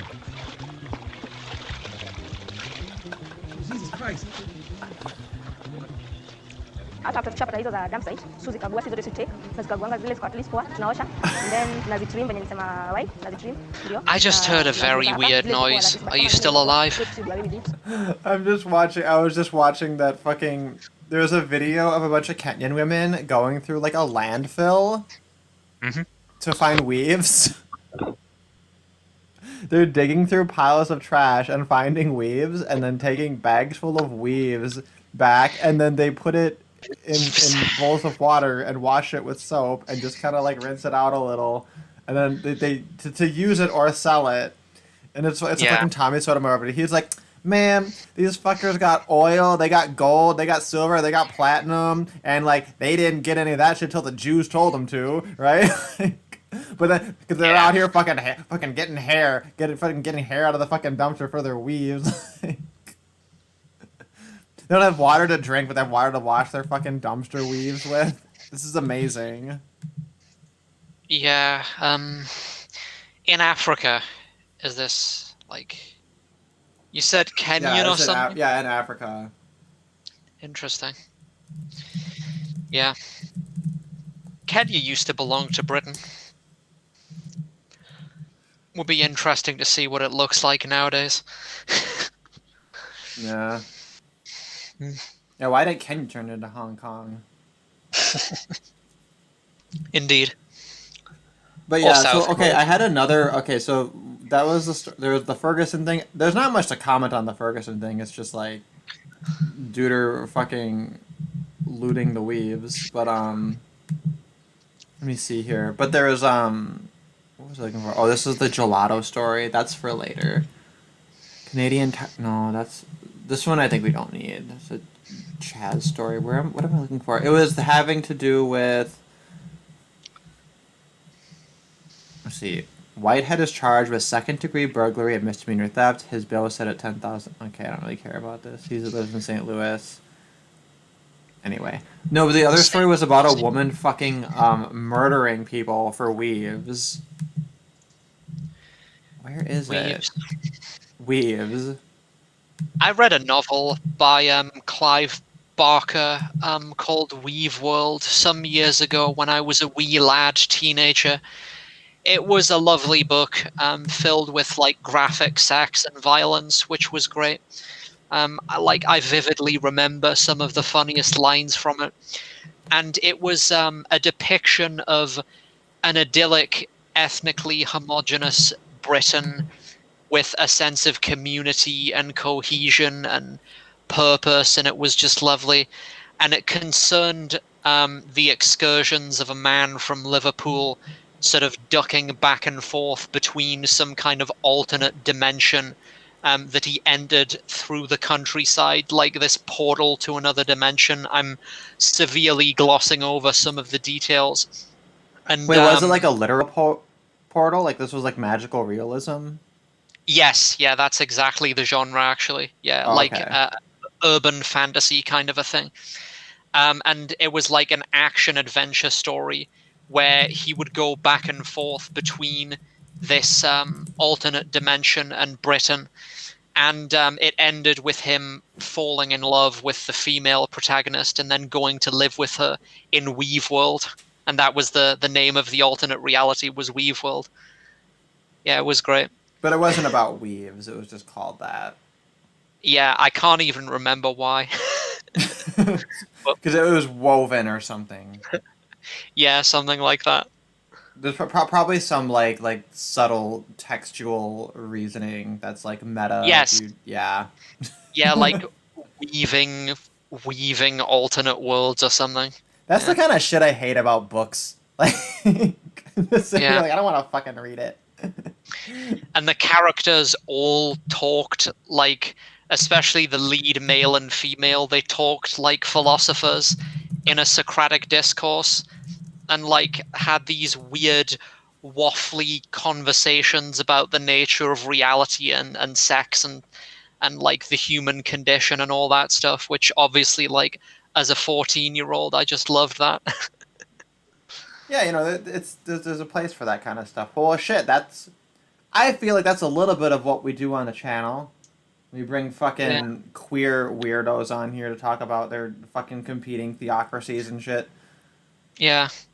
By the way, I was just wondering about this because you mentioned in Discord at some point that you have trouble really distinguishing the nuances between different British or English accents unless they're really posh. I was just curious, do you consider me posh, or at least somewhat? I know some people do, but it's whatever. I was just curious. Yeah, I think a little bit. That's if I had to choose, because for me it's like an on-off switch, right? So it's like if you're 51%, that's the side I'm gonna put you in. Because on the other side of the spectrum, I think of like those like Cockney accents and shit. Which, or the Irish, I mean, The Irish just sound poor. Yeah, I mean, the sad thing about when you say Cockney, you mean like the way Michael Caine talks, right? I don't know who that is. Oh God. Sorry, I'm uncultured. I don't know who that is. Have you seen the Dark Knight trilogy? Oh yeah. Is he like one of Um, the villains or something? no, Batman's like his advisor, kind of person, like the British Oh, guy. so he's like Alfred. Quite old. Yes. Okay. Yeah, he has that accent. He has like the old London accent. And the sad thing is that absolutely no one talks like that now in London. If your kids grow up in London now, they'll have a weird hodgepodge accent of all the 2,300 different ethnicities that live in that city. Right. It's dreadful. Well, hey, you say that like it's a bad thing. Excuse you. Yeah. Rude. So you said that you considered me to be on the, I guess, the posh end of the continuum or whatever. Yeah. Well, I also Richard, who's hopped into our chat. I think I'd put him also on a bit of the posh end of the spectrum too. Yeah. You know how you say that in Latin? I've been looking up. So your name originally is Theodoric, which just sounds so badass, doesn't it? I like that name, yeah. But I Yeah. prefer Theo, right? Because it's nice and light. Theodoric Yeah. feels like very heavy. But I love the fact that my name roughly translates into Ruler like opponent. opponent of rulers. right? Yeah.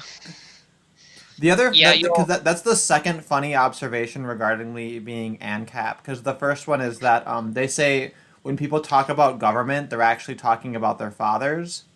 And I was raised by a widow, at least in my formative years. So for me to say government's Wow. unnecessary is like perfect, right? Yeah. Richard says you're not posh. Oh dear. You just gotta posh off. Well, no, like, it's not like a central constituent of my identity or anything. I was just curious about it because Americans have an interesting perspective on British accents or whatever the fuck. But, I mean, no, it's almost like we have no perspective because we don't fucking know about anything that's not American. Because, sorry, like, your countries aren't as relevant. So we just like, don't know. And then, like, Europeans make fun of us. They're like, oh, Americans don't know the difference between this and that, and blah, blah, blah. And we're just like, yeah, because, like, that's like caring about the difference between, like, Minnesota and Iowa. Like, you don't care about that distinction, you know? Anyway. Yeah. This guy in the chat is saying Theodoric sounds like a French name. Does it? I don't think so. I believe it's Germanic. Like, it comes from a Gothic name or something, like the Ostrogoths, some like Germanic tribe who lived during the time of the Romans. Yeah, pretty cool. It needs a few silent vowels and a fucking silent X before it's French. Yeah, I guess the way they would say it is, oh god, I'm not even going to try to imitate a French accent. That would just be dreadful. But yeah. Yeah, how did we get onto that topic?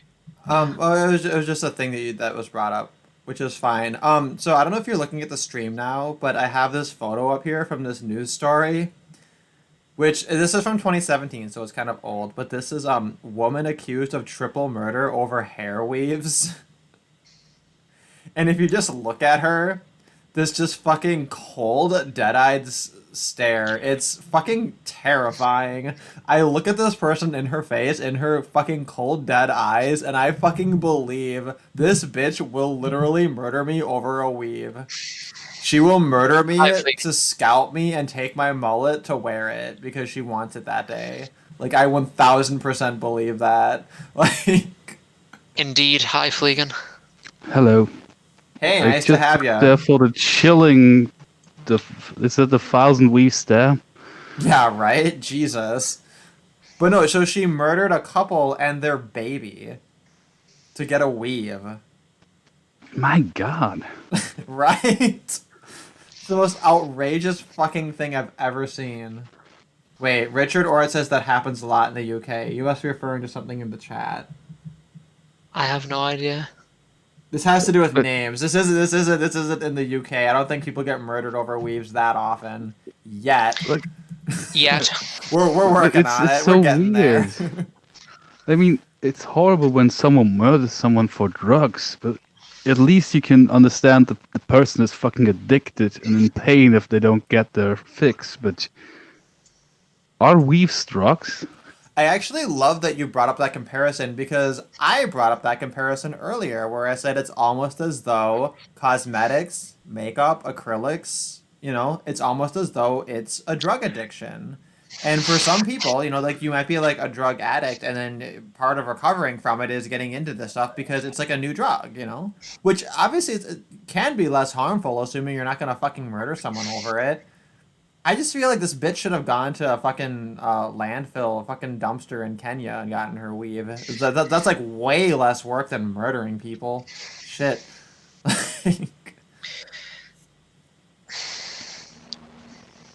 Let's see. So, wait a minute. So, Shelby Isaac, she's 19 years old. She killed them at their apartments in January of 2016. So this was in Obama's America. This was not yet Trump's America. Just to be clear. Since we're playing that game. They were killed in the parking lot. She committed the murders as she was robbing them of hair extensions. Tate owned a business that sold hair extensions and wigs. So I guess they were like leaving the business into his car, and she knew she could murder them to get the fucking hair extensions, and she was like, yeah. Yeah, I wish it were more socially acceptable for men to wear hair extensions, because like my hair won't grow past shoulder length really. I'd kind of like it to, but it's just not gonna happen. I can donate you some overwhelming hair. dude, the overwhelming majority of men have no idea whether or not their hair grows past shoulder length. No, Mine kinda I wonder how long mine goes grows. up my I have butt. very thick hair, so I feel like I could, I don't know. Mine, I never had mine longer than when it reaches my butt crack because that gets a bit annoying. There's enough hair there already. I don't need fucking hair Yeah. from my head getting down there.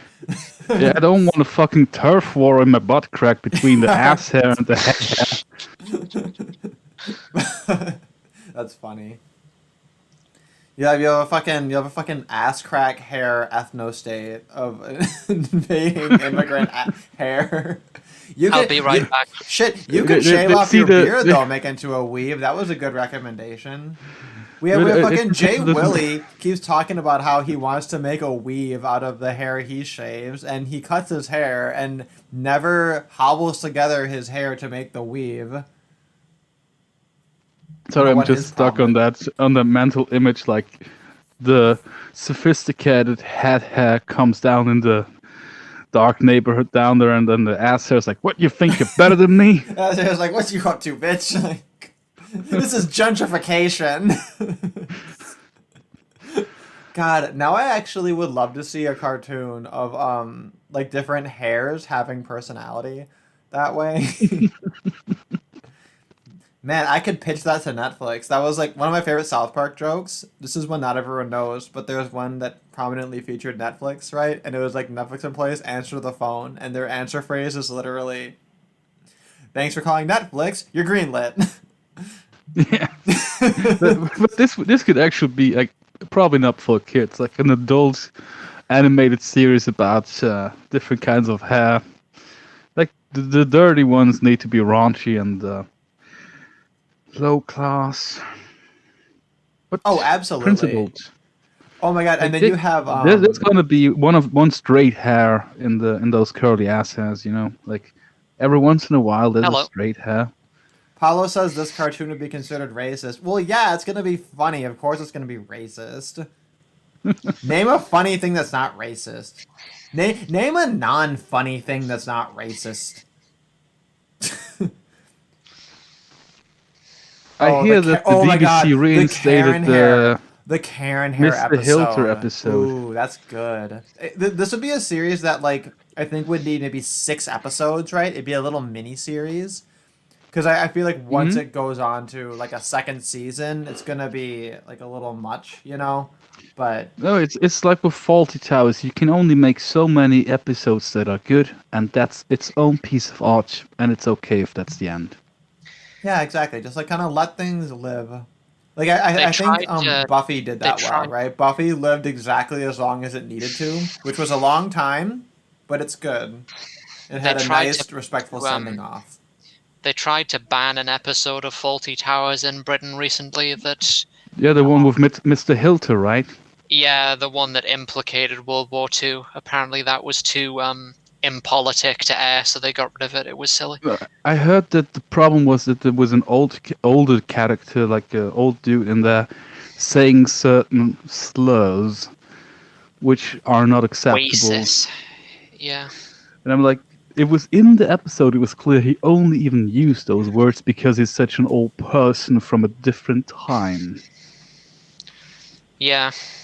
But I hear they reinstated the episode. They just show a trigger warning before they air it. And nobody's happy. We will never be happy. I've just been watching RuPaul's Drag Race because I know that's never going to get censored ever. For now. For now. Oh, I can't wait for that. I can't wait for the woke brigade to finally come after them. As much as I love them, those fuckers deserve it. Like, I don't feel bad for them. Yeah. But I think the BBC now has a track record of Monty Python's Flying Circus, Little Britain, and probably Come Fly With Me. Last of the three, last of two of the three. Yeah, I like Little Britain, but it's yeah. I actually saw recently somebody made a meme comparing the white face and white girls or white chicks, right? Because there was two black men who were actors being like comedians, right? And they were dressed Oh, up as God. like white women, right? And that was the whole joke of the movie. And nobody has a problem with that movie, and it's whatever. It's a you know, for what Jesus, it is, I it's saw fine. that. It's whatever. Yeah, I white saw chicks. that it was like it was really uncanny valley, like really disturbing. Yeah, no, picture it is. that I saw. They don't pass. They really don't. You can tell, but that makes it funnier, right? But then they Yeah. contrasted it with oh shit, what was the name of that show? It was like a sketch comedy British show, and one of the characters that the actor did was what was like it was like a larger black woman, right? That was Come Fly With Me, I think. The Yeah, Come Fly. airport That was it. That coffee was one, it. Yeah. Oh, and I remember I watched that show before it got totally canceled and like erased from the internet, and it's very funny. It's a hilarious show. I actually really like that show. You know, and like the black character that he's playing, it's very It was black such womanish, a right? It's silly running gag. We got the coffee, we got the water, but no sugar, so we closed down business. yeah. Every I every just remember episode, the she would episode have where one missing ingredient. It was like he portrayed that black woman really well. That little fat dude. yeah. He's great at doing impersonations. I think he Unlike did one where like she was working at like some coffee shop or a stand or whatever in an airport, and she like goes on break for 5 minutes, and she's like going and like getting her like hair done and her nails done and shit. She's like gone like the entire fucking day or whatever, and it was I don't know why it was like really funny, but obviously it's like the stereotypes. Yeah, the stereotypes are offensive and like they're meant to be. You know, the Yeah, implication that like oh she's that show was portraying very excuse to not funny work, with but the like. stereotypes. Yeah, but so I brought this up earlier, and actually I was gonna make a video about it, but then I decided to fall asleep instead.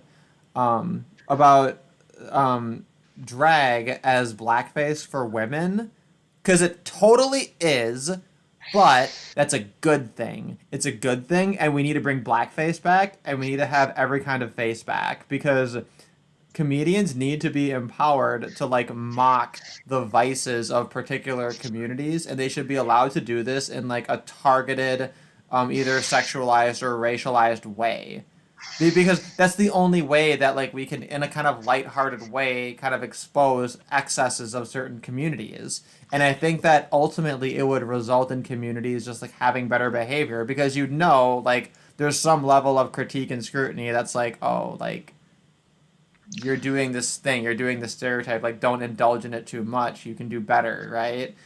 Like, you want to be in on the joke, not the butt of the joke, and it's like the kindest, most light way to put a little bit of that fire in there and to kind of insert a little bit of that comedy, you know?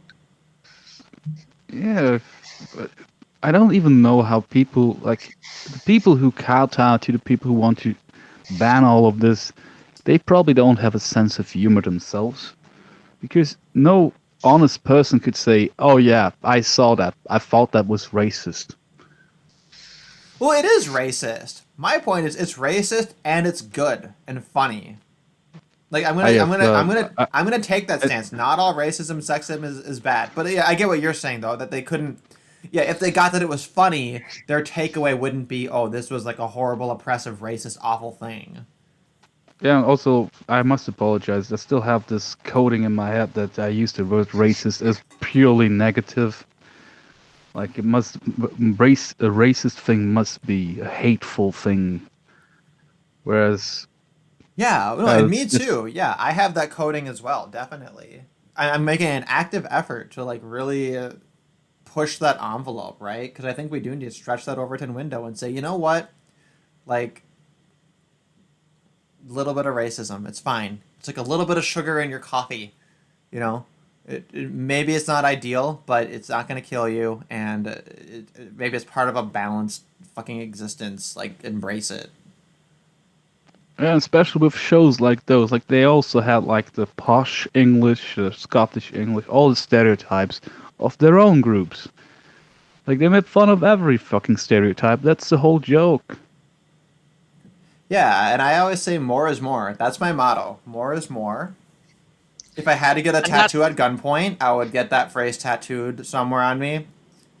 And that's Probably another not a thing tramp that stamp. That might backfire. Not as a tramp stamp, but somewhere else. More is more. That's my phrase. You know, A is A, law of identity. More is more. Fuck less is more. More is more. We should make fun of everyone.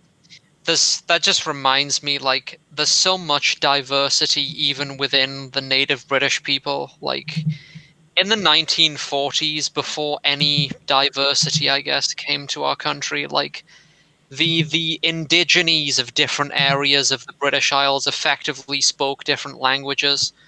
Like, the dialects were so extreme that, like, you would almost think that they were speaking different languages depending on the different cities you went to, like different cultures and customs almost. And that's also, like, it's difficult to find people who talk with these old accents now. Like, old, as I say, you have to find really ancient people who actually do talk like that. Now it's all been sort of genericized. Like, there's a regional accent called Pitmatic, P-I-T, Matic, because it's the language that the miners spoke in the northeast of England, and they have all these weird phrases and like stuff that's derived from Norse languages, because there was more of a cultural influence in the northeast of England there, because it's where the Vikings invaded.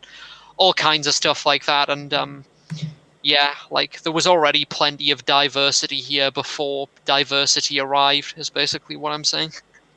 Yeah, and it was beautiful. Yep. That's another thing too. It reminds me of when people talk about in America with like in the time of slavery, you could still buy yourself into freedom, and that there didn't seem to be much of a social or political issue with freed blacks at that time who were integrating into society, and that we didn't seem to have any issue or any kind of a clash civilizationally until it was like this widespread thing. Alt-Hype made a video on that at some point about how, like, basically the high IQ blacks would be the ones who would buy their freedom, and then they would travel to northern cities, and there was no segregation. Like, it has to be said, they were very much a minority. Like, these were overwhelmingly white areas, so it still isn't really accurate to call this a success for multiracialism. But these northern cities would have, say, a 5% black population who were sort of the cream of the crop, and there was no segregation. Like, they mingled with each other, everything was fine, there were peaceful relations, and yeah, like, things were good. Yeah, but actually, I was triggered by a Swiss feminist to actually download all the crime statistics, and I realized something about what they now call racism against blacks in Switzerland.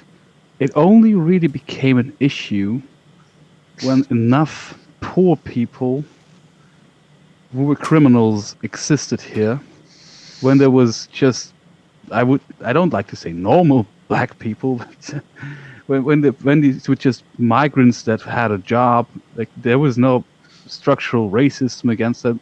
The notion that the cops stopped them more only ever started when they started committing 4 times more crime than the people who were born here. So it's a bit of a complicated, hot topic, but reading through the statistics really is enlightening. Like, xenophobia in Switzerland was not that big a thing before there was outside groups living in large enough numbers committing disproportional crime. So that's not the kind of racism people talk about, because it's based in personal experiences, not prejudice. Hi, Jay Willie. Hello. And also the Yo, whole Jay idea Willie. that xenophobia and racism are like inherent bad things that needs to get away.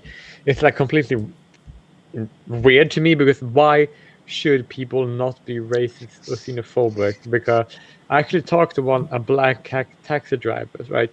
He said he was more racist towards he said, no, I'm racist towards the colored people. That's why I prefer driving the white people, because I don't want to get robbed by the colored people. And that almost happened to me. That's why I'm very scared to drive in colored areas. So I am going to be racist. And the was like, well, it's not wrong to be racist. They're like, yeah. I was like, it's a self-defense mechanism. He was like, yeah, that's true. It's my self-defense mechanism. So, and then these people are like, I live in a white only communities, no one else are of color, and I think racism is bad. Yeah, well, that's the thing, though, right? That's the so the conflict in play. People depict it as like white people impose this top-down prejudice against black people, and then that limits black opportunity. When in reality, what's happening is it's people have bad experiences or have some logical reason to engage in a particular self-defense mechanism, which does in fact adversely affect people of color. That's absolutely true. That, you know, you're gonna have like a person who's black who is a perfectly fine person who is not going to do anything bad, who is going to be adversely affected by the fact that people are engaging in these self-defense mechanisms, right? But the conflict is not one of like white people insidiously set out to make these standards such that black people will be kept down, as, you know, like fucking retard BLMers are gonna depict it. Instead, what it is it's people within the black community perpetrate these crimes, which creates enough of a culture that people then engage in these self-defense mechanisms, which then inadvertently negatively impact people of color, right? So the conflict is between people who are engaging in self-defense versus people who are being denied opportunity. And the issue is that fundamentally, you're not entitled to a cab, right? You're not entitled to a job. You're not entitled to any of these voluntarily given services. You are entitled to the ability to defend yourself. So I guess that's ultimately my defense of racism. Mm-hmm. I agree 100%. It's perfectly. Yeah, but it is bad, right? Like I prefer for it not to be there. I prefer obviously to have a society where like such considerations of self-defense are irrelevant, and that they're so unimportant that the taxi drivers who say that's ridiculous, I don't care, I'm going to serve anyone, that they're going to economically benefit so much from that, you know, that eventually everybody else kind of catches on to it, and that we, you know, have our libertarian, egalitarian, multiculturalist utopia. I know. I hear you snickering, Ashley. I heard the snicker. I know. It's white-pilled. It's utopian. But here's the thing: humans evolved over however many hundreds and thousands of years. We have many hundreds and thousands of more years to evolve. And just because I'm saying this doesn't mean it's going to happen today or tomorrow or in 100 years or even in 1,000 years. It might take a couple thousand years, but I think we can get there. But it's also very important to like value multiculturalism versus egalitarianism, or like no race, no everything, right? That is like sort of like a trade-off. If you want to have different cultures, right, that means that that means that the behavior of different cultures is not going to be the same, right? And that means that those different cultures are going to lead to different outcomes, right? And that's going to be visible in statistics in society, not to mention genetic differentiation. So multiculturalism and equality is sort of like something that doesn't really can exist in the same society. There are countries that doesn't have any racism at all. They're called ethnostates. Yeah, I know. I just want to believe, okay? I just want to believe. No, but I believe that too. I believe that too. But there's another funny thing that when I was following up this protest in Switzerland, because the majority of street drug vendors or dealers are Nigerians in Switzerland. So the argument So how that's racist is that white people are the dealers of the dealers. They neglect the fact that those dealers all are migrant Albanians that control the drug trade around here. So they say it's not the fault of Nigerians, because I happen to know a fair bit about their culture because a friend of mine married one. When they come here as asylum seekers, they cannot work for a couple of years until the asylum status is checked and they get a allowance to work. But their culture says you're not really a man if you don't have a business. So what can you do? You can work illegally, but if you work as a cleaning person for a rich family, that's not really paying you much. But if you work as a drug dealer, that's a good deal to them. Oh, and that's the reason why. Now it's racism from white people against black people, because Albanians who came here and built an Albanian mafia around here are the ones who supply the black drug dealers with drugs. Oh, Therefore, this white people bad. But that's just such a stupid thing. But something I need to say about the Nigerians is that that's the reason why the Nigerians, right, that go to South Africa and United States, right, they're usually far more better as a business because of that culture you mentioned than the black South Africans and the black Americans, right? And then instead of like learning from that, they're like, well, I guess we should do the same. Like, no, they basically say like, no, we're gonna attack the Nigerians, right, and then we're gonna ask for more free shit. So like, Free shit. that just like makes me like, how dumb can you be? It's not about Hello. that's more of a Hello. culture because it's both all black. I say it's more of a culture Hello, than about Richard. the skin color. Not all the blacks that are like that. Yeah, I used to mention that not all. So You don't Well, have to say not speaking all. of speaking You of don't have to say not all. hashtag, yeah, I was gonna say, speaking of hashtag not all, we have Richard here, who Yeah, hi. I would exalt as one of my favorite hashtag not alls. Yeah. Not all blacks, not all incels. Yeah. Well, honestly, No, what I no, want to no. do is I want to actually, I had this idea, if I ever like had merchandise, one thing I would have is a spray canister that just kind of sprays like water or whatever, or just this little spray bottle with stickers that say hashtag not all, and then you can just spray your little hashtag not all spray everywhere before you say anything that's general.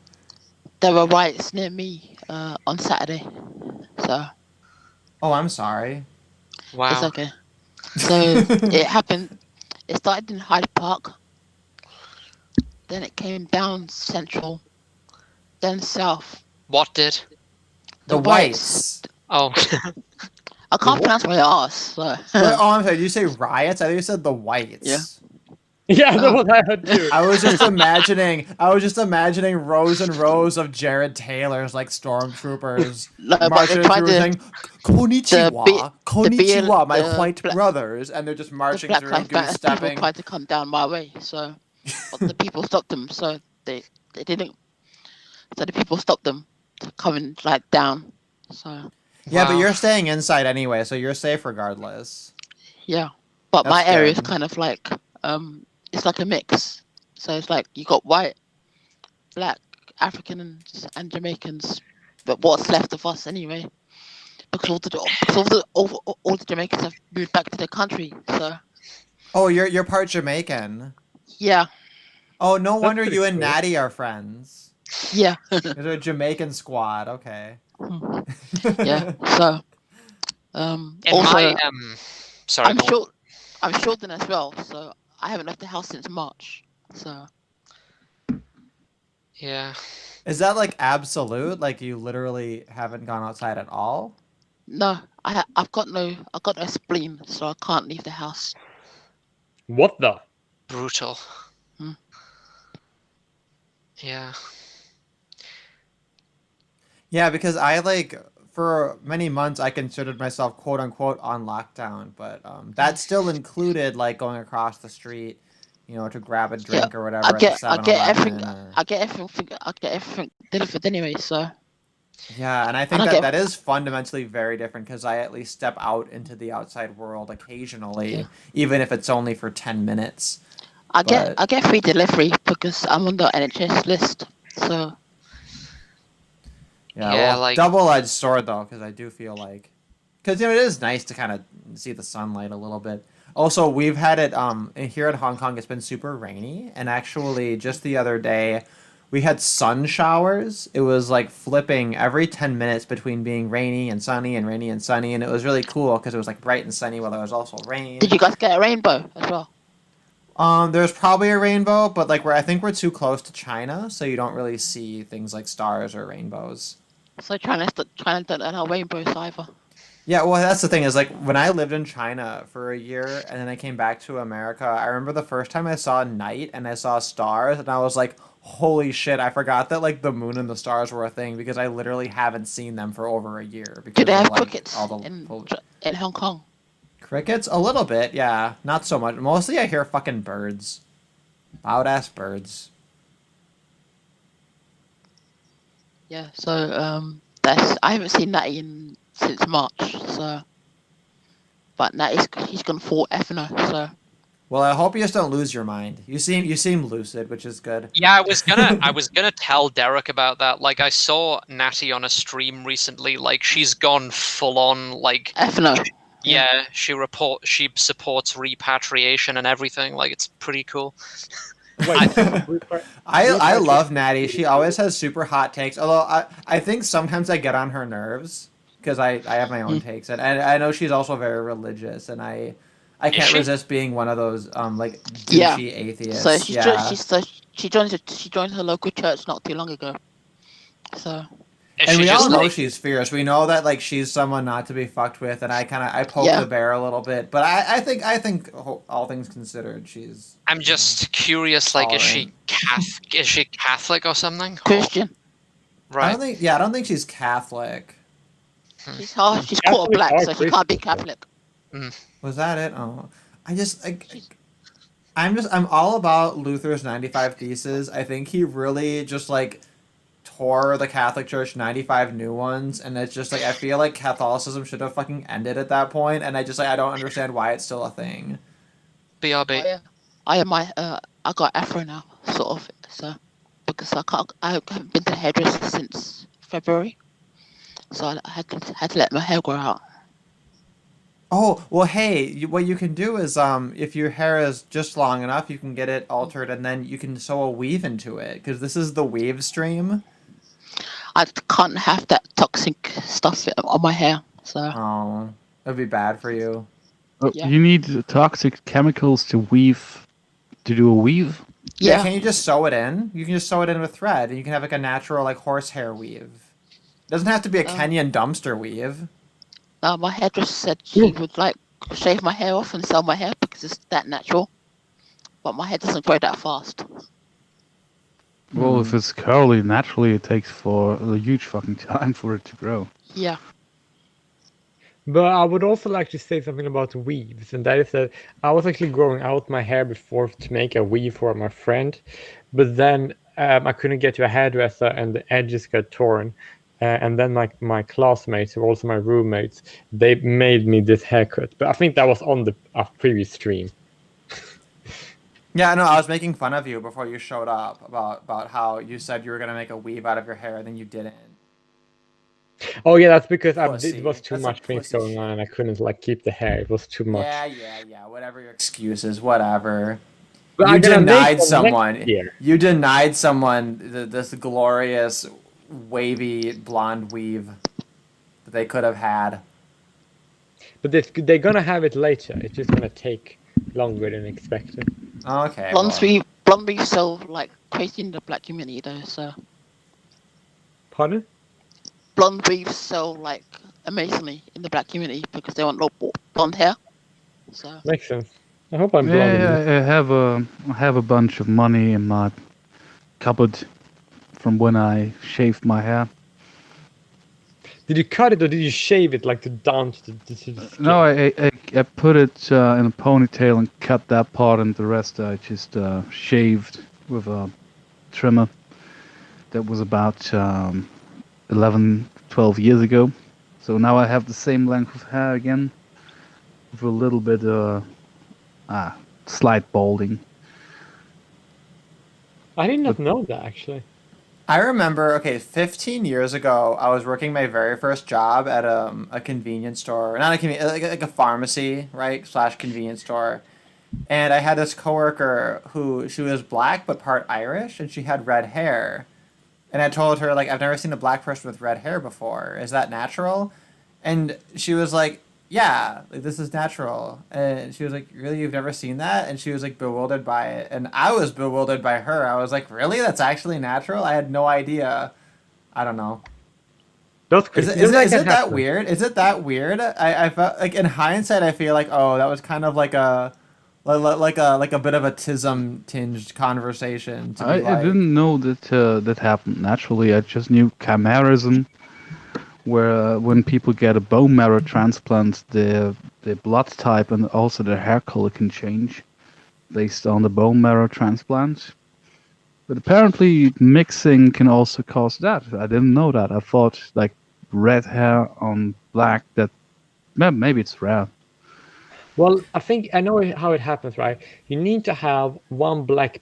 If you are black, right, on both parents' side, right, but there needs to also be one European on both parents' side, right, far back somewhere in the bloodline, right, to yeah, have you the need gene for two red hair. with the recessive, and then it needs to happen to work out that way. So there's like roughly a Yeah. 25% chance, assuming that both of them have like, yeah, half of it or whatever.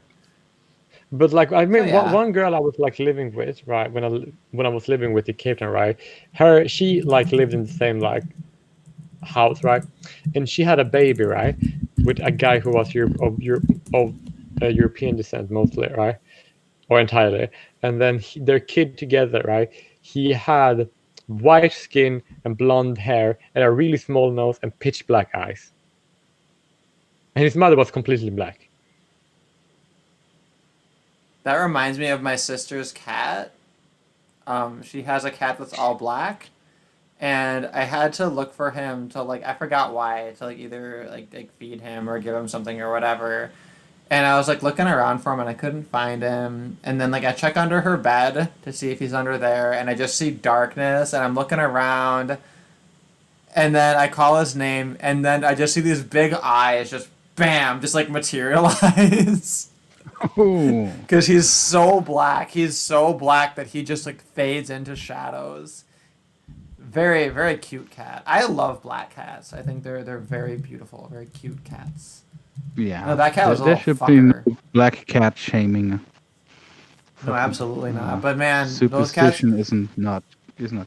The funny That- thing what- is, that cat and my main cat, who is like a long white-haired cat, who is very chubby, and screams at me all the time. And whenever I'd play the song "Pussy Be Yankin'," he would know that was my alarm, so he'd charge at me and smack me in the face to like feed him in the morning because he had a strict diet, so like he was always hungry. But but so they would fight all the time. But then when I left for Burning Man for a week, my sister sent me a picture of the two of them like cuddling, like they were like friends the moment I left. And then it was only when I was present that they'd start to like fight with each other. It was like this So weird they, thing. so it's like a show for you. But Yeah, they're it was left. because my cat was jealous of the other cat if I would pet the other cat too much or whatever. So he wanted to like assert his dominance of like the apartment as long as I was there because I don't know. I guess maybe he thought I was his woman or something. I guess that explains him beating me too. Little fucker. That makes that's you like- the girl in the relationship. I was in a domestic domestic violence abuse. relationship with a cat. But the domestic thing that relates back to I actually got sidetracked. You know, I told you like this feminist on Twitter made me look up this crime statistics, right?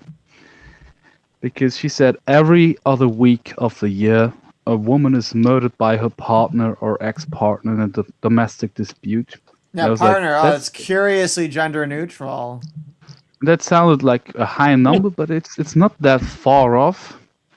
Actually, there's 29 people killed in domestic disputes in the last year in Switzerland. 10 were male, 19 were female.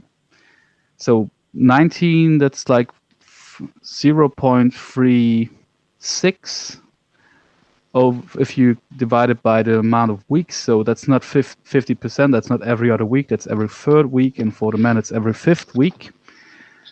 But she wants to install a program where only women can get help, where more than a third of the victims are male.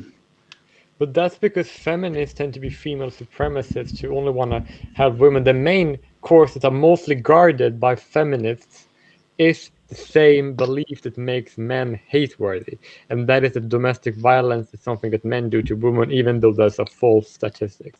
Yeah, it happens more according to these statistics. Like they make up 2/3 of the victims, but they are willing to neglect 1/3 for their ideology.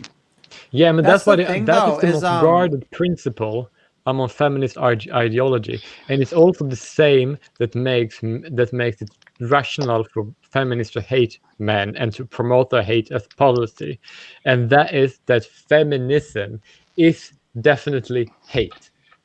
I learned all this from Karen Strong. Just to add to that, to finish my criticism of her point, she said, femicide is a huge problem in Switzerland. A population of 8.4 million people, 19 women are killed by their intimate partners. Is it because of all the guests that Sweden had? Like Well, 19 what it is people it's like is not a huge problem. It is a problem, but it's not. You guys are the top of the list in terms of like low percentage of murder. I was looking up these stats because when we were doing our Korean feminism stream, I was looking up like they're talking about women being assaulted, being murdered, and I'm all smug. I'm all looking up like, okay, I'm gonna fucking see these stats, and I'm gonna find what we find everywhere, which is that men are way disproportionately killed more often, and I find, oh wow, like South Korea actually has almost gender parity in murder, right? Yeah. But then of course you look at the raw found the numbers, same. and it's like, yeah, they're at the top of the fucking list in terms of like being peaceful in general, and that's the trend, is that as you have less and less murder overall, you have more and more gender parity, which is naturally going to happen because like the easiest murders to prevent are murders against men, right? But yeah, so I think Switzerland was like near the top of the list in terms of being like peaceful. I think the other one was Iceland. Iceland had like literally one murder that happened to be a woman, and therefore it was 100% female. So they're the top of the list for like female deaths by proportion. It's been on the rise around here, like 234 murders last year, 19 of which were 29 were counted as domestic, but standardly murders happen between people that you know more often. I do just want to acknowledge right now, because this is the Weave stream, I'm playing in the background a couple of Tommy Sotomayor videos. The one that's playing now is about a little girl. She made like a dramatic video being like, I'm sorry, daddy, I gotta cut it off. And this girl is like tiny. This girl is like 8 or 9 or something, maybe, tops. And she's like dramatically cutting off like her weave with the scissors. And it's like, it's a sad video. Because there's another one that was sent to me about like a black girl in South Africa, I think, who was like sent home and disciplined or whatever because her hair was like considered unkempt or whatever. And it's like, it was just in a ponytail. It was just like, it was big kind of afro hair in a ponytail. Like there's no reason that should be considered offensive or whatever. That's bullshit. Yeah, it is bullshit. And honestly, I mean, in general, I'm very permissive. I think that children really shouldn't be policed in their hair and their dress or whatever. I think kids should dress fun, like that's the fucking point.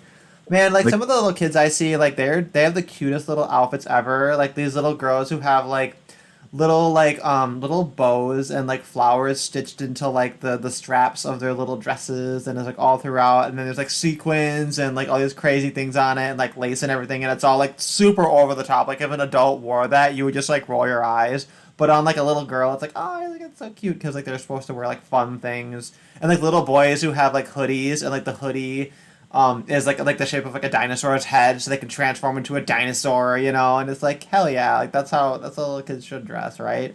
And the idea that like their fucking hair is like a distraction is, it's like, have you fucking seen the things kids wear? That's bullshit. I mean, if they have a huge fucking fro, I can see the person behind you might have trouble seeing the blackboard.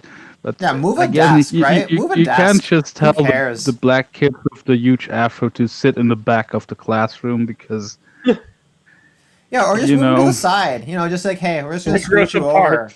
We're gonna scoot you over 6 inches or whatever. It's not no big deal. Or hey, you can come sit up front, right? Come sit up front, like facing a different angle or whatever. Or even if kids are like super ADHD, they want to like kick the table, they want to run around. I'm like, hey, dude, do you want to like go like stand over there and jump around a little bit? I'll like make you like a large circle that you can like pace around in while you listen. And you know, sometimes they'll take me up on the offer. And other people will be like, "Oh my god, I can't believe you allow that. They need to learn how to sit in a chair for extended periods." And I'm like, "The fuck they do? Like, fuck you. Like, let them stand behind a chair, let them run around or whatever." Or like in high school, I had teachers who like, if you were very tired, they'd say like they'd make you stand up against a wall, right? And like they'd present that as like a punishment, but I feel like the better way to present that is as just like an option. It's like, hey, you're having trouble staying awake right now. I don't know what the reason is. Do you want to do this voluntarily? There's no shame in it. You know, like I'm not gonna be offended. There's all kinds of reasons you could be tired, right? I have feel like- one reason, very short explanation to why they were so dumb in your school. 3 words: the American education system. And if I were taught in the American education system, I would have an excuse for saying 3 words when it was actually 4. Ha. But here's the thing though. The other example though of that girl whose hair was censored was from South Africa. Oh, well, that makes sense. Uh-huh. And yeah, because is that really American? It's more of just like the education system. I don't know how many of these education systems aren't radically different. They're pretty Yeah, much the America- same. The American education system is so bad that if Americans were to enforce their education system on the countries they have been at war with, it would be a war crime. Is it really that? Which countries are really good, do you think? Well, all the other countries. All the other ones? Because they're not that different, are they? England's not that good at For education. God's sake. It's Yeah, I think degrading most in all countries the are Western bad. countries. I think most countries Like, are bad, just across the board. It used to be quite good in certain German-speaking regions, but since I was born, they changed the system for different reasons. Like, oh, we have to change it so girls do better. We have to change it so minorities do better. Now we're having the discussion. We have to have mentally disabled kids with Sorry about that. with an individual handler to help the kid. So nobody gets to progress at the natural speed anymore because you have to slow it down to whatever group is the slowest. So yeah, the education system in Switzerland has Sorry about the become mentally shit. retarded kid in the class. Yeah, with the yeah. Well, assistant okay, teacher. but to be clear about that, obviously, you know, it's not the fault of the kids involved. It's the fault of the people organizing School. things. Yeah, and Of frankly, you know, that's not serving the interests of kids who are disabled or non-disabled, right? Like it's Yeah, know? of course. Yeah, It's idiots who think they're doing good when they don't really understand the issues. Based on the stupid idea of equality, that's all it is. But besides that, I have to mention it's interesting to mention there are German-speaking regions that used to be good with the education system. I actually can think about a German-speaking region that still have a good education system. Don't say Namibia. I don't need to say it because you already know that's the answer. But with the trying to be inclusive, it did help with the social aspect of school. Because if you were separated, you couldn't mix with the other kids. So yeah. I don't Yeah, buy that argument. there's a lot of I know that's a good- common argument. It's goodwill a very involved. popular argument, but I don't buy it. I don't think that people really socialize. Like sure, there's some kind of socialization that happens at school, but I think it's idealized, and I think that a lot of it's very unhealthy, and that's why people don't tend to remain friends with anyone that they meet in high school. yeah, I'm not friends with anybody from school. So Yeah, nobody is, right? It's just because it's like, who fucking cares? It's such an artificial and stupid environment. Like, But I And still miss the people I was segregation friends with. also has its problems, but the idea like you are in some way different than the average student. So it's important that you all go to school with them. Statistically, that just means you're gonna be bullied. Yep. Definitely, that's like almost a given. That's like every day. So And Yeah, I mean, and the certain thing is, people too, take is, it as a life lesson, they grow from it, but certain people are completely destroyed by that. some people just play it over and over again in their head. So there's also a basic logical argument refuting this idea that you need school for socialization, right? You say, okay, why do people need to learn socialization in school? And they say, well, because we use socialization every day. Every time you go to a store, have a job, do this, do that, like anytime you're out and about in society, you need to be able to socialize, and therefore you need to learn it in school. And it's like, well, if you're not in school, you can just be out in the fucking world socializing and getting direct experience already. So it's redundant at best. So No, it makes perfect sense, yeah. The whole socializing in school, and then you make that argument. It's like, you don't need school to socialize then, so... I Yeah, think exactly. I know why. You can socialize outside of school, because the point of socializing in school is to socialize outside of school. So just cut out the fucking middleman, right? Yeah. But it also depends on where you live, because if you're living in a region in a culture that's very asocial, then socializing, generally speaking, becomes a hard thing. And that I understand to certain degrees why people would like to, have school, but that otherwise they would like not have anywhere else to go because of the culture. Because I remember when I was not going to school when I was a kid because I had too many problems to go to schools, right? I became very lonely, right? But the loneliness I had when I was in school was the only difference was that then I met people in school and not much outside of school, but otherwise I only met people outside of school because I wasn't in school. So, but that just was because of the region I was living in when I was at that age. So if I lived in a place that was more social, then school socialization would not be as necessary. But if you've got like youth clubs and Boy Scouts, then you wouldn't need school, so I guess to socialize. Yeah, I never really not all places have that though. A lot of places are like completely barren with everything besides school. That's like literally the only thing that exists. Do you guys want to move on to the emotional intelligence highlight I have for this stream? Not yet. I need to. I was going to finish. Oh, I have a good one. Okay. So I'm gonna run across the street because I ran out of sparkling fizzy beverages. It'll take me like 10 minutes. So I'm gonna be AFK for about 10 minutes. Please I've got to go anyway, so. Yeah. So please, guys, no gamer words while I'm away. I'm leaving the emotional intelligence highlight on the screen so anybody on the stream can see it. But if you guys want to discuss other things, go ahead. I've got to go Cloud anyway. Strife. Oh, you have to go now? Yeah. Oh, okay. Well, yeah. Well, Richard, it was nice having you on. I'm glad that you wanted to hop on for a little bit. And yeah, anytime. Next time. Huh? Well, I always stream. Lately, I've been streaming at the same times, which is this time each week, and then also on my Sunday mornings, which correspond to your, I think, Saturday nights, and then and then Americans like Saturday afternoons. And now I learned how to schedule them ahead of time. So now on my channel, you'll see them scheduled beforehand. The next one I'm doing is But don't advertise Saturday yet because I think you're still not done with Stoltenberg. Well, that's the thing. So, but my next Stoltenberg stream is one that I'm letting other people hop onto for. But that's kind of like a book club meeting. So I hope that anybody who hops onto it with me, it's fine if you don't want to read the whole fucking series of essays. I get that. It's like shitty. How long is the essays? It's like under 200 pages. It's like 180 pages total. Okay. So it's not terribly long. Text-to-speech. Yeah, but if you go to my BitChute channel, I've uploaded a text-to-speech version of all 4 parts, which is, it's not perfect. I could have done a better job of the text-to-speech because it's the first time I did anything like that, so it's kind of awkward. But it's usable for what it is. But then also I have my own responses I've done. So there's 4 of those videos on this channel. Yeah. Bye.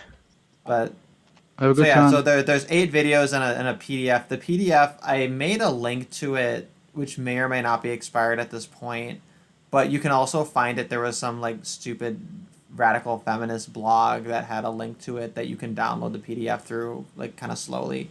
But anyway, but yeah, it was Stoltenberg's essays on masculinity, which are radical feminist and appropriately insane.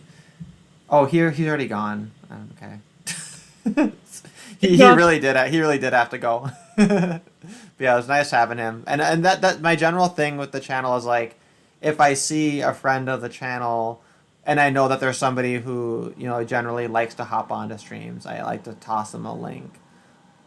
So Which if you're is someone, if you're someone in the chat who hasn't been on and like you might be interested in hopping on, I'm totally happy to toss a Hangouts link. I just may not be aware that you're someone who likes to, and I found that sometimes I invite people on, but they're kind of more shy or they don't want to be as like public, so they don't want to be on a stream, which is, normal. I know someone who might want to come on if I can invite him. Yeah, I know. I saw your message and I said, yeah, that's probably fine. Is it your friend who plays Okay, Tin Whistle? I want Tin Whistle playing. I have low whistle and tin whistle. Yeah, I don't know. Remember, it was the Will come stream on. you did, I think when you hit 200 subscribers, the one that went on for like 5 fucking hours or whatever. And at the beginning of it, you had a friend who was playing their tin whistle. That's what I'm alluding to. I can invite her too if you like.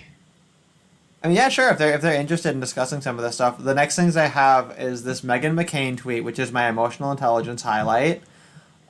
This video of baptisms taking place where George Floyd was killed. What's this fucking L thing? Why thousands of women organized a mass scream, which Fleegan, I think you posted that in the library. Swirlers fetishizing black men at protests. Oh, and then I have all these funny ass tweets from this twink trying to fuck black men, and that's really fucking funny. And just this general theme of people using the current crisis to try to get black dick. So that's chapter 2 of this, which we'll expand upon when I return in roughly 10 minutes. Can you guys hold down the fort for like 10 minutes? We try not to get too extreme and while you're gone. Just no gamer words, that's all. Yeah. Cloud Strife. Alright, I'll be back in a moment. Okay.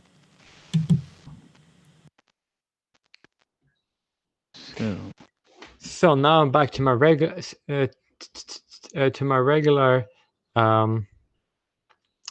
work of trying to entertain a live stream audience. Well, that's very interesting. I can just go like into the chat.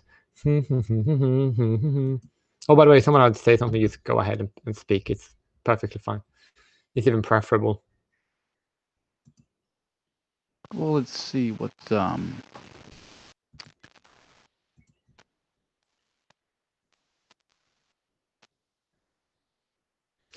I also need to turn off my camera. Oh Lord, but my computer is so slow because I have so many tabs open. But I can have my shirt on, so I need to turn it off. So Android phone, why is the stream triggering you? What you say? Just looking at the chat to the stream. Hey there, Yeah, but- Steven. I don't know. Yeah, he's just a semi-poor, soon-to-be 21-year-old trying to go to school. I'm 21 already, but I'm gonna be 22 tomorrow, which is like horrible. Oh, hello, Steven. So What? yeah, Paolo I, Duke of Burgundy. Just know we were told to be nice until Daddy gets home. Look at what woman Meghan McCain said. She said, No. Let's not do this without. He just left it up because he wanted to address it. Oh, I thought it was gonna go away soon, so therefore I'm gonna wait it. But like, you still have it here. It's not fair. Like it was his emotional intelligence thing for the week. He should be here for that. Oh yeah, most definitely. I have no idea. But I must say that I love Paul, Duke of Burgundy. That name is actually pretty cool. I like that name a lot. mainly because I actually do like. You know why I like that name. I think you can figure out why I like it.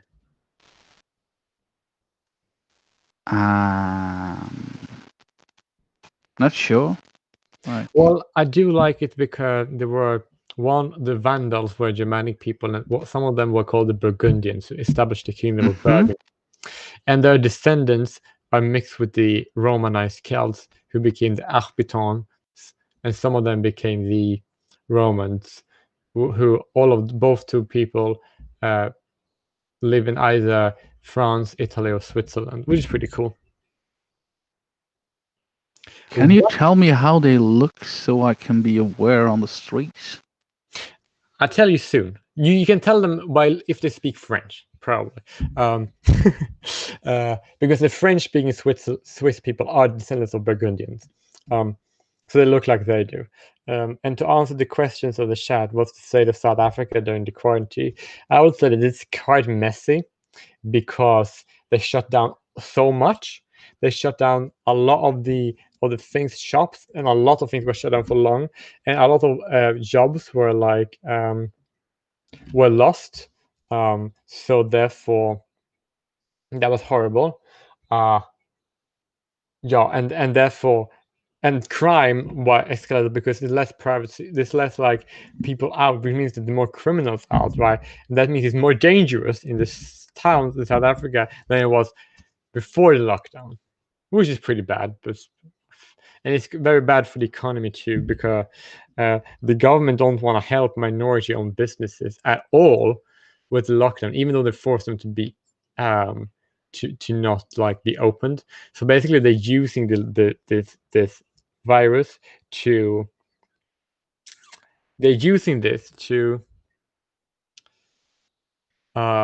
like attack minority businesses because they hate minorities in the government. So that's usually because they're evil. But besides, and also like it's also like worried it's gonna spread to the townships because a lot of people there have AIDS, and if you have AIDS, then you might be more susceptible to die from the virus. But if you're wealthy enough to pay people to help you do something, why would this make you more susceptible? Oh, you mean that AIDS? Oh shit. Yeah, I mean the AIDS you get from HIV, not from money. Not the Jared kind. Like in South Park, Jared. Yeah, that was pretty funny. It's a very comprehensive take on what happened in South Africa. That's yeah. I don't think. Can you guys ask us any other questions so we don't become problematic? It would be nice. No, but that's fine. But I think that people in South Africa are gonna be fine like before, because like yeah, and we basically have more support for. We basically know even more that the government don't care about minorities, like because we didn't already know that already, right? But now we know it even more. So yeah, that's it. Yeah, it's one thing I've thought about this whole.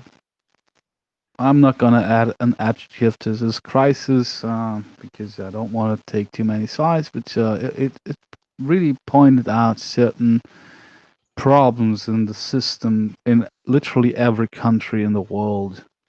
I just hope that people will remember the problems and actually start to ask for change rather than just be too happy that they can go back to normal and hopefully soon, because this was really a system test, game checker, and it's not looking good around here. Like fucking hell, we didn't know how bad it was until shit hit the fan.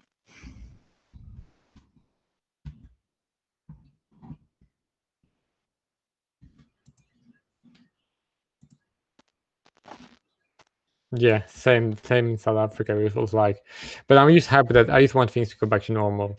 But I don't think it's gonna they're gonna happen. But then like, it's have hurt the economy, right? But I would say the government policies hurt the economy much more than the virus ever could. So yeah, there's also that to to always think about, because if you think of government regulations that are bad versus virus, yeah. What are your opinions on anti-fashion? Is that Chaz, Oh, Capital Autonomous Zone. I think this stream was originally tied like autonomous weave stream. Like we always have to make it into a meme, which I like. I don't know much about Chaz. I heard they invited all the homeless people into Chaz, and then they had like this program where they gave out free food, and then they had to kick the homeless people out because they took all the free food, and then they built a wall. Like, I'm not sure, are those Trump supporters, or is it just a natural reaction when you realize that whatever you're doing doesn't work if more and more people come in? Yeah, but doesn't that make them that's like they're so hypocrites, and the worst part of them. Sorry, I just got back now. So this is funny. This was the first thing that happened when they set up their autonomous zone. Is they built a wall and created police. But of course it's hashtag not a wall, and it's hashtag not actually police. Just like how their communism is hashtag not government, right? So we saw that hypocrisy immediately incarnate itself, right? And I really, really want to believe that people aren't going to take from that whole situation that their takeaway isn't going to be anarchism doesn't work. The takeaway should be ANCOMs and Antifa and BLMers are a bunch of retards, and they need to be right. But I don't think that's going to be the takeaway. I think nobody's going to learn any lesson. Things are only going to get worse. Trump's going to be demonized no matter what he does. I see Tim Pool all over fucking Twitter being like, "Oh my God, Trump needs to do something," and I'm sitting here like, the fuck he does. Yeah, the fuck he does. If I was Trump, I'd just make fun of him. I'd just like laugh at him. Be like, haha, look at the state failing. I don't care. It's 6 blocks. Like, fuck you. This is your local government. You know, we have in America state government and federal government. If your state government can't outcompete your federal government, your state government is garbage and should just become, Washington DC. Just look. It just seems like a bunch of anarcho-communists playing in a little sandbox, and it's filling with shit, and everyone starts crying over time. Oh my God, Richard Spencer faces jail in Montana over legal fees? I feel so bad. Why did Richard Spencer marry a woman? He's gay. Maybe. That was your first mistake, Richard. Come on. But I just need to say, even straight men shouldn't marry women. Like when this feminist triggered me to look up statistics, I saw like we have almost 50% divorces compared to new marriages every year in my country. Like that's a really, really shitty deal to enter into as a man. But it's also one thing I need to say about the autonomous streams. They used to call it Chaz, which sounds ridiculous. It's the same thing all these fucking leftists call the dumbass companies. They call them acultural names rather than cultural names. Yeah, but the Capitol Hill Autonomous Zone is obviously too hard for them to spell. But I mainly hate it because it's acultural, because I don't like acultural things. I don't think that's like degenerate usually. Not always, but usually. And if you haven't want to name something right, you need to have cultural reasons for it. You cannot be acultural. I don't like that. But to get back to the chat, also wants to know what is the evidence of Spencer being gay? I mean, look at him.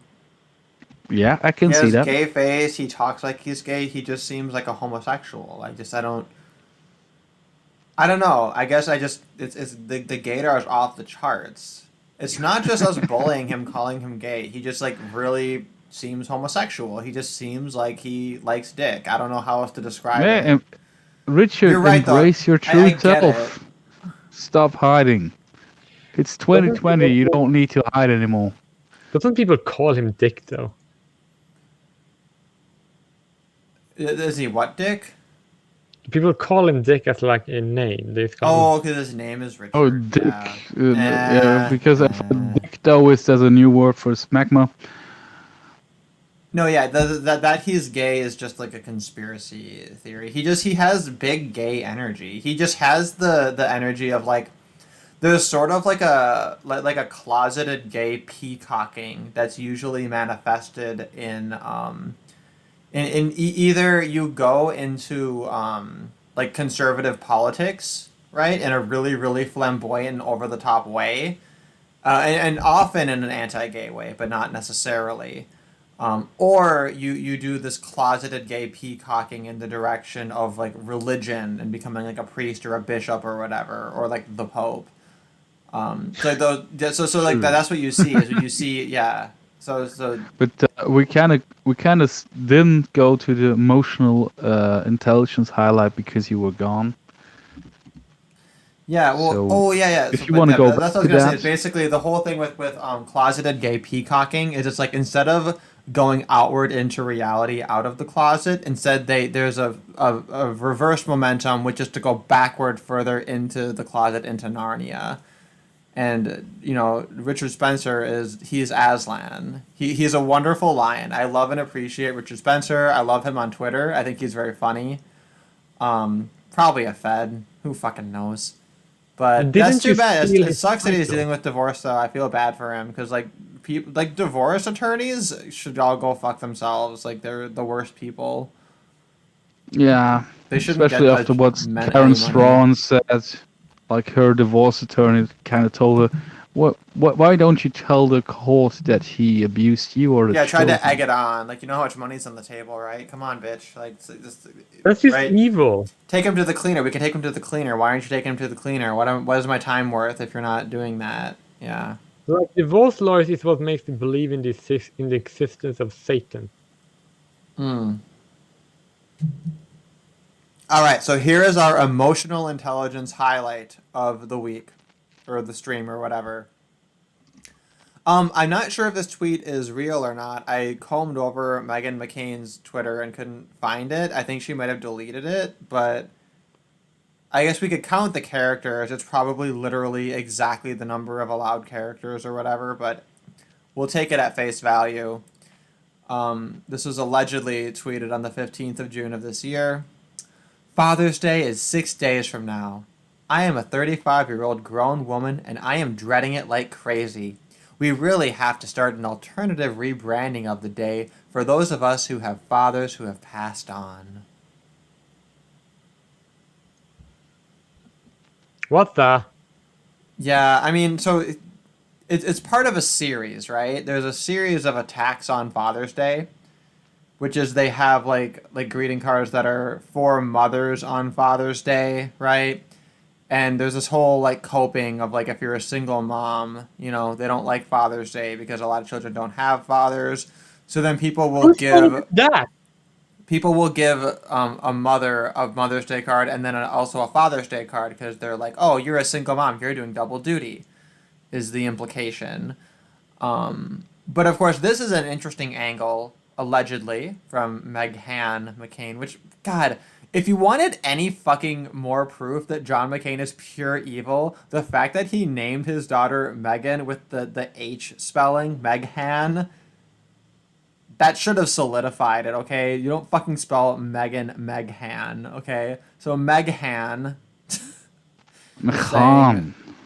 Meghan.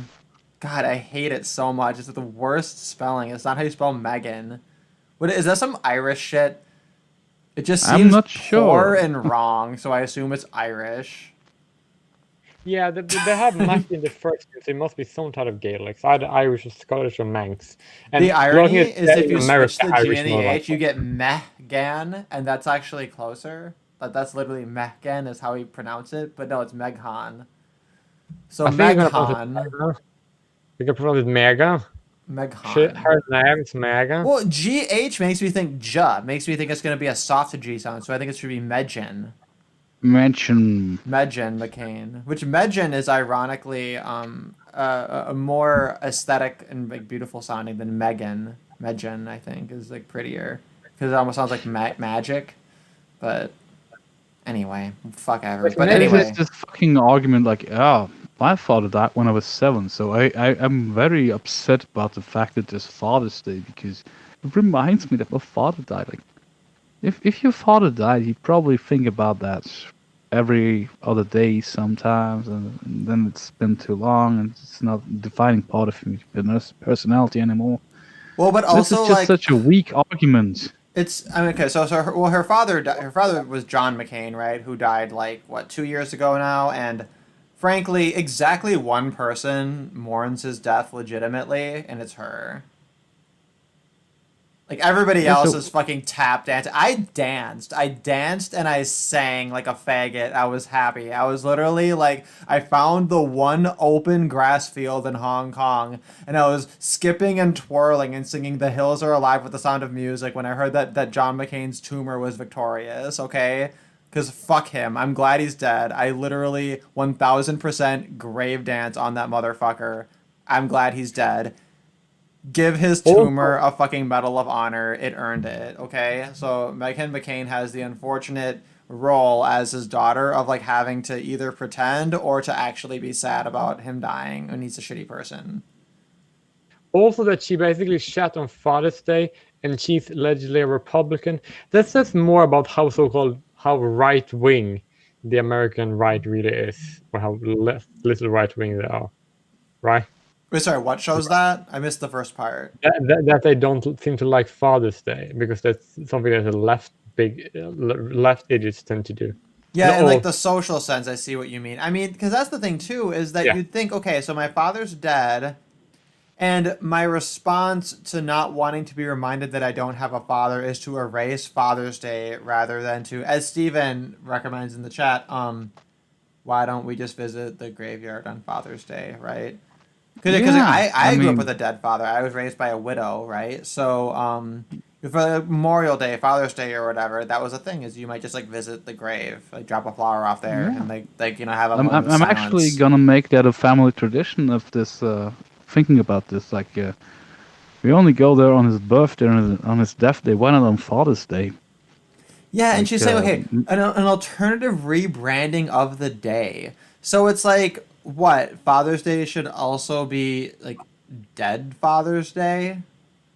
Does that satiate her? Like, okay, oh, don't why worry, not? Meghan. You don't have to celebrate Father's Day. You can celebrate the alternative, Dead Father's Day, to remind us of your dead father, because your father's dead. Dead Father's Day I mean, is for you. for Father's her- Day is for people who have living fathers, okay? Yours is Dead Father's Day. Do you feel better now, you stupid bitch? Like, That's so fucking, like, this is grasping for straws so hard, because why would, like, if your father died and you loved him, every day is a sad day when you think about it. And why is Father's Day triggering to you? Because if anything, you can think of all the great things that you remember from your father. Like, what's the fucking deal there? yeah, But and it's like he's not your father anymore just because he's dead. Like Paulo says that absent Father's Day, which is funny, right? Because yeah, for black kids, ha ha ha, right? Because that's the implication of absent, of course, is that they're they're a deadbeat dad or whatever. But technically, your deceased father is an absent father, right? Absent doesn't necessarily imply a reason. But if we were to try to promote that, if we were to try to say, okay, let's have absent Father's Day, right? Like the like people who have, like, dead fathers would be like, fuck you. Why are you lumping him in with, like, a father who's not present because he chooses not to be, right? I mean, I would get someone being triggered if their mother went on like a dozen talk shows with a dozen genetic tests and the father is still not clear. Then for them, Father's Day would be my mother is a whore day. But yeah, other but than that, technically speaking, their mother is a whore every day, so it doesn't really matter.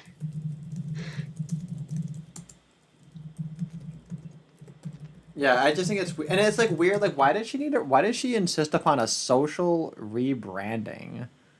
Like, you do it. Like, be the fucking change you want to be if you really need that, right? Why not just make the day what you want it to be? People do this with all kinds of holidays, right? Like, any holiday comes up and it's like, oh, my family does this thing. Like, for example, this is one of my favorite things. So I was raised by a widow. My mom remarried, so I have a mixed family, right? And my stepdad, his side of the family, they have a Christmas party every year, and the tradition is that we get White Castle as the main dinner for that Christmas party. And it's like a joke among them, right? It's like, oh, ha ha ha. So people will do like a thing where people will bring different hors d'oeuvres, right? Like my mom makes really nice guacamole, and they'll have like little like shrimp cocktail things and all these like kind of semi fancy, kind of nice little appetizer things. But the main course are the White Castles, right? And they always make this large order of all these White Castles to bring in, right? And like that's the joke, is it's kind of like poking fun at the Christmas holiday of like, oh, you're supposed to have like a ham dinner and all this stuff and blah blah blah. And it's like, no, we fucking like White Castle. And like I think there might have been a story behind it of like one day like something went wrong with the dinner and they had to go get White Castle, and then that just became the tradition, right? But that's the Steamed point. hams. Yeah, but that's the point though. The point is that like in a family, like and or even as yourself, you have even more power if it's just your fucking self. Like you can take from holidays whatever you want, and you can make it mean whatever you want it to mean, and nobody's stopping you. This like tweet calling for an alternative rebranding is just like it's weak. It's weak and authoritarian at the same time, which is kind of a funny paradox. But no, Yeah. it's not paradox at all, because the weak people usually want authoritarian measures to protect them from the strong. It's just a refusal to take agency over your own life. Because you have every option to do whatever the fuck you like. I wonder if that's her perspective, just being John McCain's daughter, is if she's so used to like all of society kind of revolving around her and giving her shit, that like to her the idea of her actually doing a thing is just alien. Like it has to be a massive social momentous movement in order for her to have space to exist in it. But also, I would just like to add something to the whole idea of Father's Day if you don't have a father, right? It's such a weird thing, because when my sister's best friend, who didn't have a father, she's growing up, and for what was your name, Mephisto? I just used your screen name because I don't want to dox you. Her, and she's also an Afro-Caucasian, and you know why that matters. And she never had like a father growing up, right? So whenever she had Father's Day, she was always with my sister when my sister was celebrating Father's Day with my dad, right? Because my sister mainly lived with her mother when she was growing up, but she was with my dad on Father's Day, and her friend didn't have a father, right? So she went with her friend. Her friend went with my sister, right? And they celebrated Father's Day with her because they're best friends, and one of them had a dad, right? So they can just celebrate Father's Day together, right? And it works fine for like their entire lives, right? So like, yeah. So like, why it's like. So why are McCain bitching about? Why can't you do like that woman does? Well, I guess it's because McCain's. I mean, now he's kind of joke. It's just because, unlike my sister's friend, Meghan McCain probably has too much white privilege to be able to handle this. She's probably the whitest person, period. Oh yeah, most definitely. Well, and then let's gender flip this, right? If you have a dead mother, imagine you tweeting out, you know what, I'm dreading Mother's Day coming up because my mother is dead and we need an alternative rebranding for those who have mothers who have passed on. Like, everybody would just immediately point out, like, is she not your mother just because she's dead? Like, you get one. Like, she's still your mother. Like, why is that not part of Mother's Day?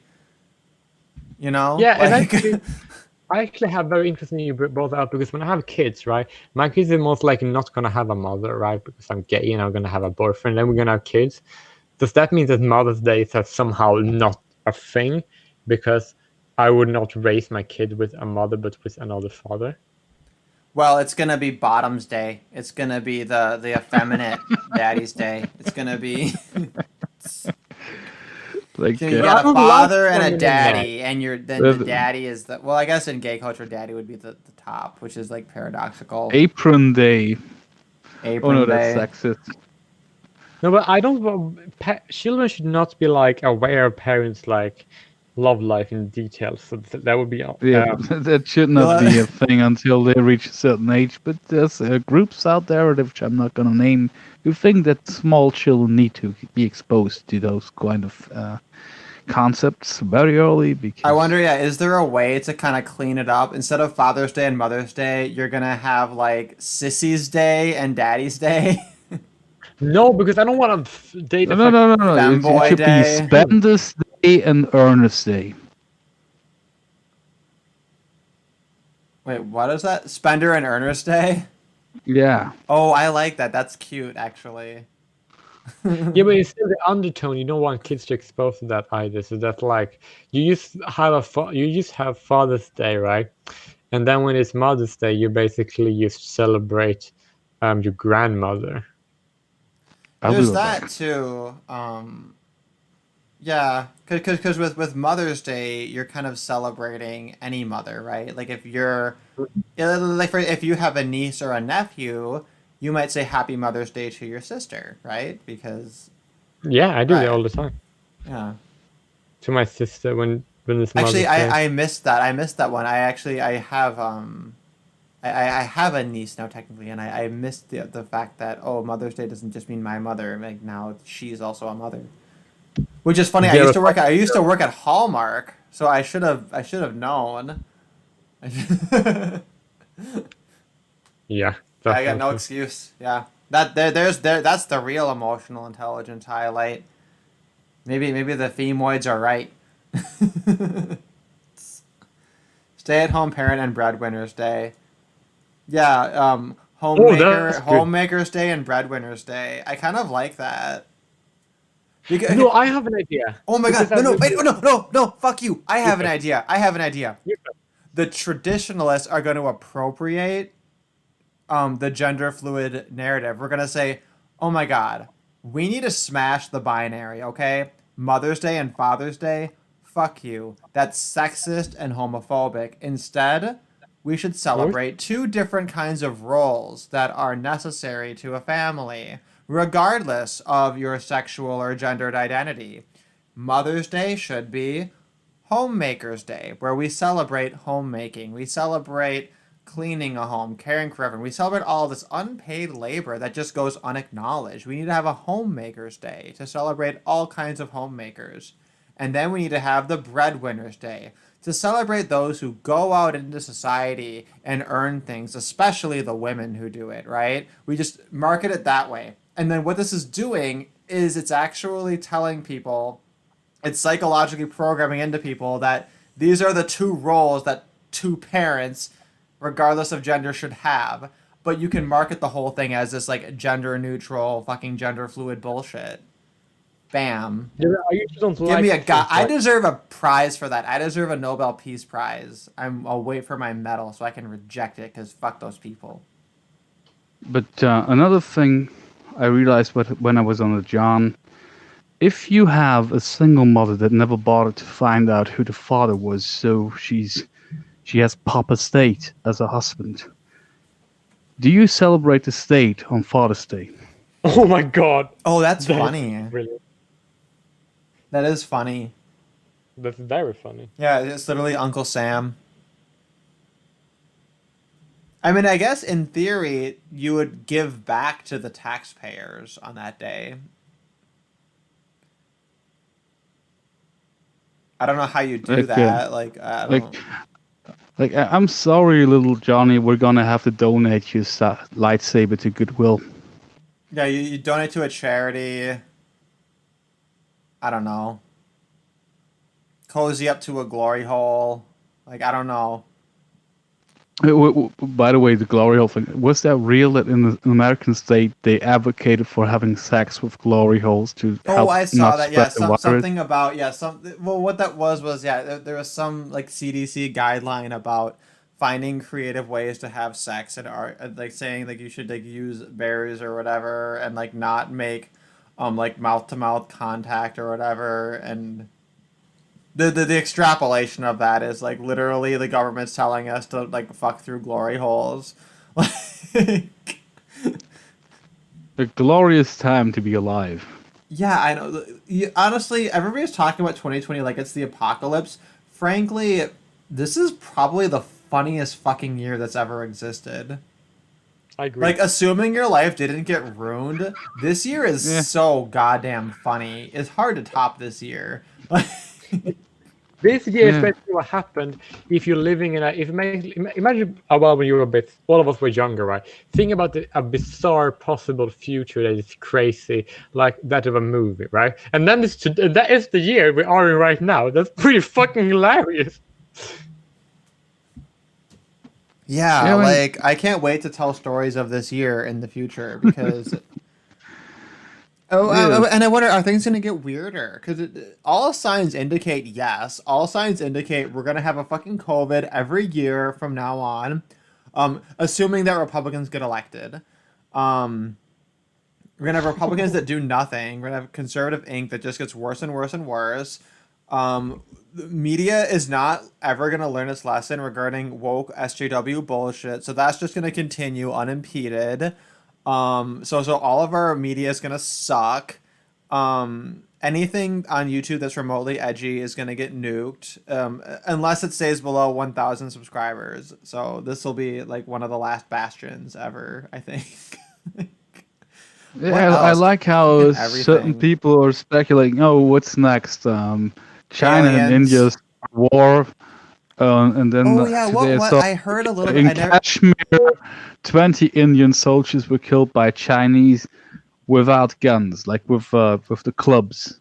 Like Wait, how so the how bad Chinese of a fighter- killed the Indians with clubs, just like beat them to death like they were fucking seals. Like, yes, Like, I'm like, what? didn't you also have clubs? Like, how strong are these Chinese? Well, those show fuckers show know me kung pictures. fu. That's why. Well, shit, Korea Man was in the chat. Maybe he can tell us something about it. Because I heard about the story and I hadn't heard of it. I was like, what the fuck? It's like Did the the- Indians maybe said 20 Indian soldiers were killed by the Chinese soldiers, but they didn't. Like, I assume they had gloves because like without firearms, like with their bare hands. Was it like a UFC like a fighting championship thing, or what happened there? Like the Indians say 20 got killed. Like Yeah, how? but you know what? I mean, I don't want to be too cynical because I kind of want to see what happened. Yeah, before we like say anything insensitive, I'm gonna just say something insensitive. But there was like 10 other Indians just like standing around, and they're like, don't shoot the Chinamen. It is bad dharma. The karma will come and get them. Let the karma take care of it later. Or something, I don't know. See, the Indians were bragging about taking down 40 Chinese soldiers, but who knows if those numbers are real? They might be wrong. I don't know. China denied everything. Like China pretends like nothing happened, but at this point, when China says something, it's like perhaps. Yeah, who knows? Well, I mean, frankly, I trust China about as much as any other government. People mistake that for me being like a shill for China, but it's like I really just want to turn a mirror onto the white Western world and let them know that like I just don't see anyone as like being in a position to judge China because I don't know. Like, Yeah, China does the same thing that every other government does. It's just, yeah, but and they do it without the pretension of being like we're all for civil rights and unalienable rights and like divine whatever and blah blah blah and we believe in God and blah, blah, blah, and it's like go fuck yourself. Like at least China, like I think they are in general looking out for most Chinese people, like all things considered. I'm sorry, but To I can't some resist degree. anymore. I can't resist. We're speaking too much of the Chinese. And Mephisto, you know what's gonna happen. You know what happened when we speak too much about Chinese. I can't resist myself. Ching chong, ching chong, ching chong chang, ching chong. You see, I can't. Whenever it's too much Chinese talk, I need to say all that. I love the Yeah. Chinese. I think Chinese men are very handsome and very smart, and I like the Chinese people. And if China's gonna take over Africa, I think that'll be overall great for the world. And if white people want to judge China, they should just like be better. Wait, Yeah, no, I but, don't want to. if Chinese if the Chinese really take over Africa, I think like in 100 years or maybe sooner, there's gonna be an adaptation of the song like, "Where did all the Africans go? Maybe. Buried Shit. in the Once the ground Blasian somewhere." ethno-state like emerges, I'm 1000% going to Africa. I'll be like, hell yeah! I'm gonna get some Scotch tape to make my eyes all ting chongy. I'm gonna go in blackface. I'm gonna be one of the Blasians in their fucking Blasian ethno-state. It's gonna be great, cause that's gonna be amazing compared to whatever the fuck is gonna go down in the white countries. Have you seen the white countries lately? Like shit. My friend's like, hey, you should come to Minneapolis so you can see all the destruction. It's interesting. And I'm like, interesting is not an experience I word I want would- to fly over to fucking America to see. I'm sorry, but like, no. It's also not a word I would use. Like this ain't new. New? That means New. woman. It means either woman or cow. Like the words are similar and I always fuck them up. No, this is not news. Like this is not new. Like when I was Oh, I thought you four, were I trying to think speak that- Mandarin. I thought you were trying to say like meow or whatever. I thought there was like a word. Yeah, I can only say like meow. I don't. It's like I don't. I always fuck up the third tone. Korea, man, you're like in fucking Daily Stormer in my chat. You're fucking trying to draw the fucking Eye of Sauron to my humble channel.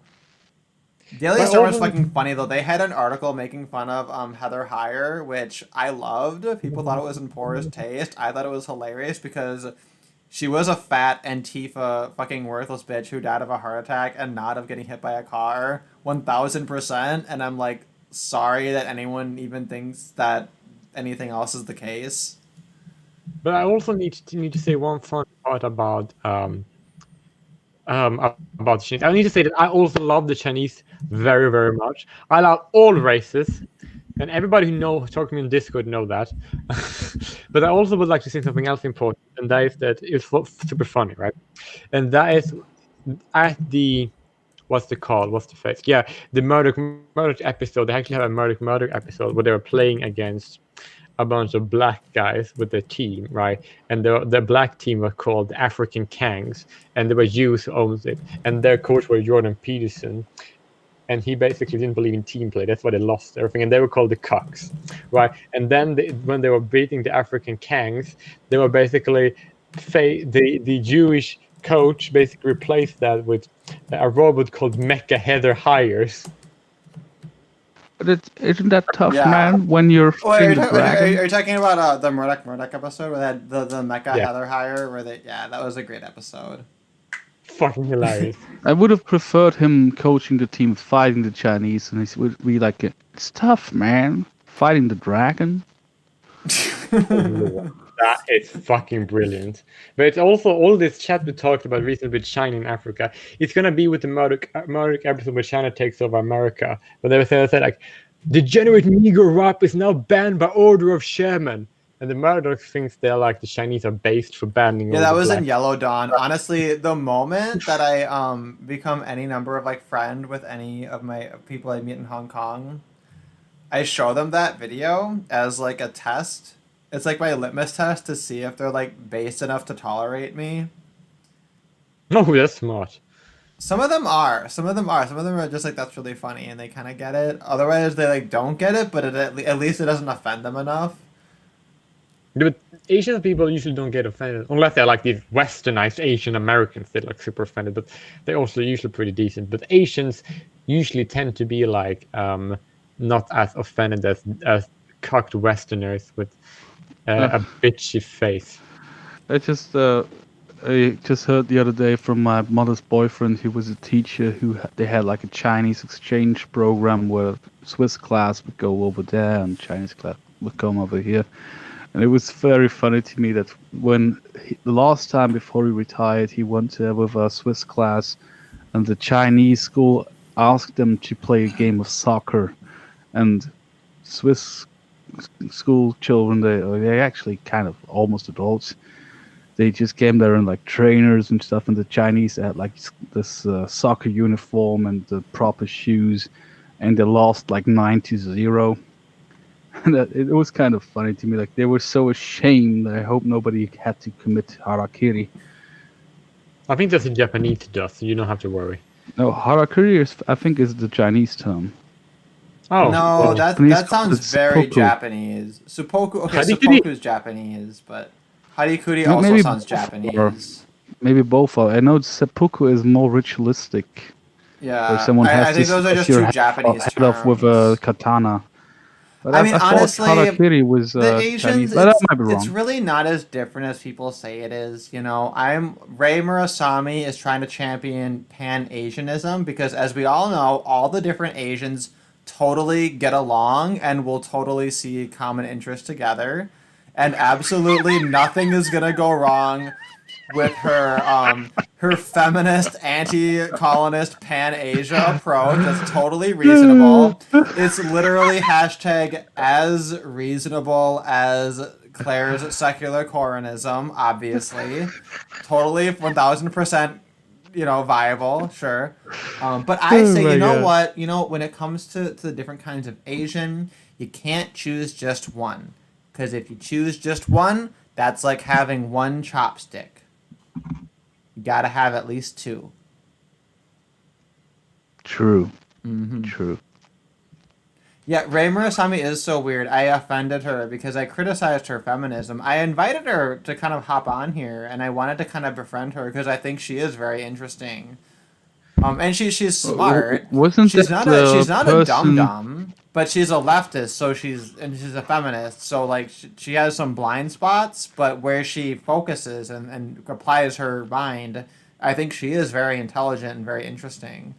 And Wasn't she has a that very interesting cast of characters too on her streams. So is that the person that one day just to me randomly popped up on your Discord and accused everyone of being the worst kind of misogynist? yeah, basically, because what happened was we were in Mitch's friend's Discord, and I saw that like she was causing waves there, and then they banned her, and I perceived that they banned her for no reason. So I reached out to her and I was like, "Hey, join my Discord because we talk about stuff or whatever." I don't know if she's still there or not. I think maybe she like eventually fucked off because she was like, "Fuck you, people! You're all a bunch of misogynies." Wait, you mean Claire? But no, this is not Claire. This is Ray Murasami. And that was like a couple Me and months Claire ago. are on good terms. Like me and Claire, we can have our little back and forths or whatever, but ultimately it's all kind of in good fun. We're hoping that eventually we might have a debate between Jen and Claire that I moderate. But I'm an anarchist, so like my style of moderation is to just kind of like do the Dave Rubin approach, where like I don't do anything, but then occasionally I'll hop in and go like guys. So we'll just have that, and I think it'll be great. I don't have an Yeah, issue. I think you underestimate yourself. I would expect you to say, actually, that's not what this person said.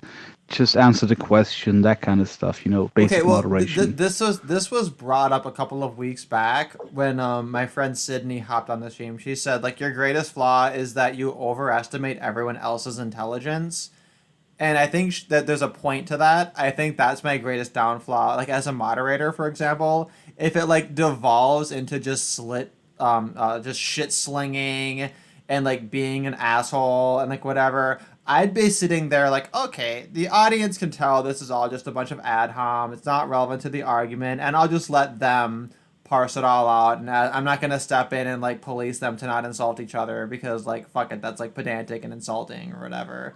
Because it is and it should be. But like the proper moderating thing to do would be to like call it out and to clean everything up and to whatever. So I try to do what I can. Just I don't know. We'll see. imagine you like as the dude, like one party says, Spaceman, as a moderator, you have to say something, and you would be like, well, that's just like their opinion, man.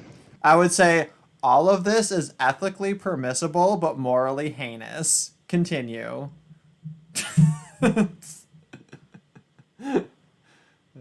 Yeah, I'm looking forward to that. Like, to me, that would be very entertaining. Red Raptor says, "Hey, how could you trust me?" What does that mean? I just saw that you showed up in my streams and seemed interested and engaged in the conversation. You named yourself Red Raptor, which makes me wonder if you're a fucking commie.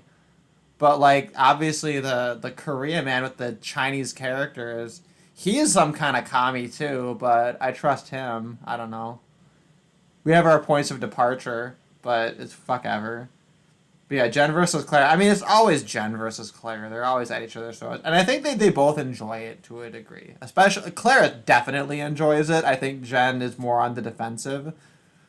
What are you even debating about? It honestly is hard to tell. Very often, it's extremely hard to tell. Often, it's just about nothing. It's very, I don't know. It's its own little enigma. It's an ongoing drama, and I'm happy to be a part of it. See, that's right. You have to trust me because if you don't, it's racist. Are you? What are you? Are you Asian? Do I have another Asian follower?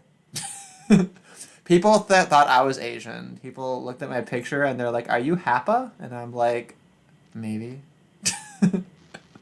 If you're happy and you know it, do a stream.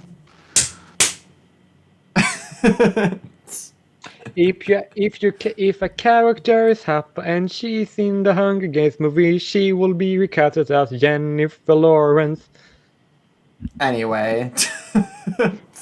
But yeah. So I have this. You see some stuff, right?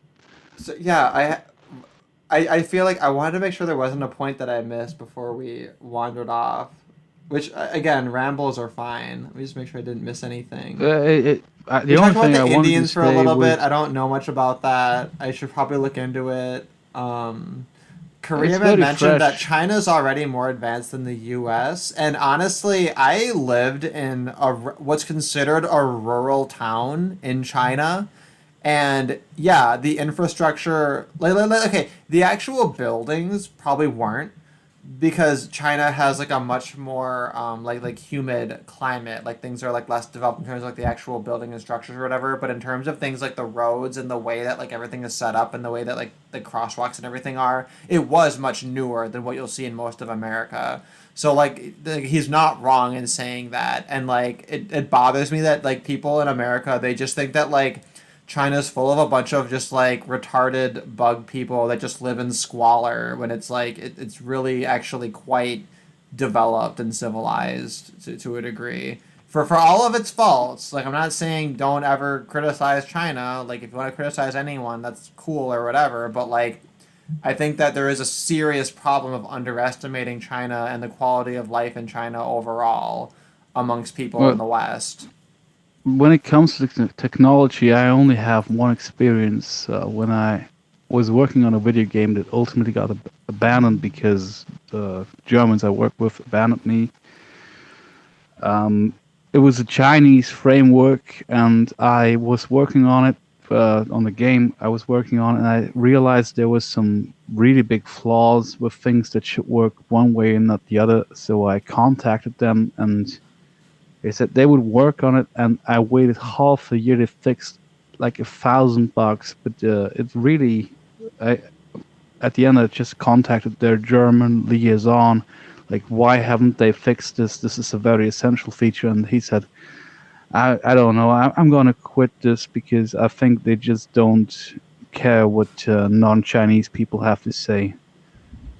And I was like, that's not very productive. Damn.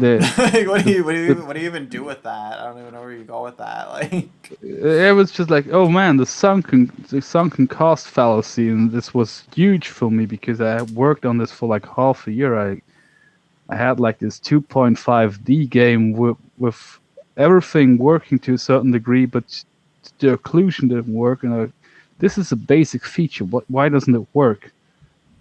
And I was at the point where like, I could probably fix this myself. And I looked into the documentation how to fix it, and it was all documented in Chinese. Like literally any country, any language, any developer, he writes the comments in English, so anybody in the world can work with this. And the Chinese are just like, yeah, actually, we're just gonna make it so only Chinese people can improve on this. oh, that's kind of funny. So the funny thing is that I can speak like a very basic level of like survival / conversational Mandarin, but I can't read hardly anything. Cause like it's easier to learn how to like speak it. So like yeah, that is exceptionally exclusive, right? That And there's so many good programmers that don't know Chinese that they could have benefited from, but that's why the user base of that development platform has declined in the last 5 years rapidly, because all the Western people realized, oh, this is a cool feature. Wait, this doesn't work. Okay, I'm just gonna ask them. I'm gonna write a ticket on their GitHub to tell them actually this doesn't work. Waiting. Okay, fuck. I wasted a lot of time. Fuck the Chinese. Well, in theory, though, what you could do is, if you created a program that translates, and it's specifically geared towards like combing the code and giving you back the code, and just like finding the Chinese characters, running those characters through, Babelfish if you fucking have to, whatever, right? So you can at least get something like semi-usable, right, from it. That shouldn't be terribly difficult, because I imagine like if you have like a whole bunch of fucking code and you have all these Chinese characters and you have to like line by line go through and try to translate it, that's just like not viable.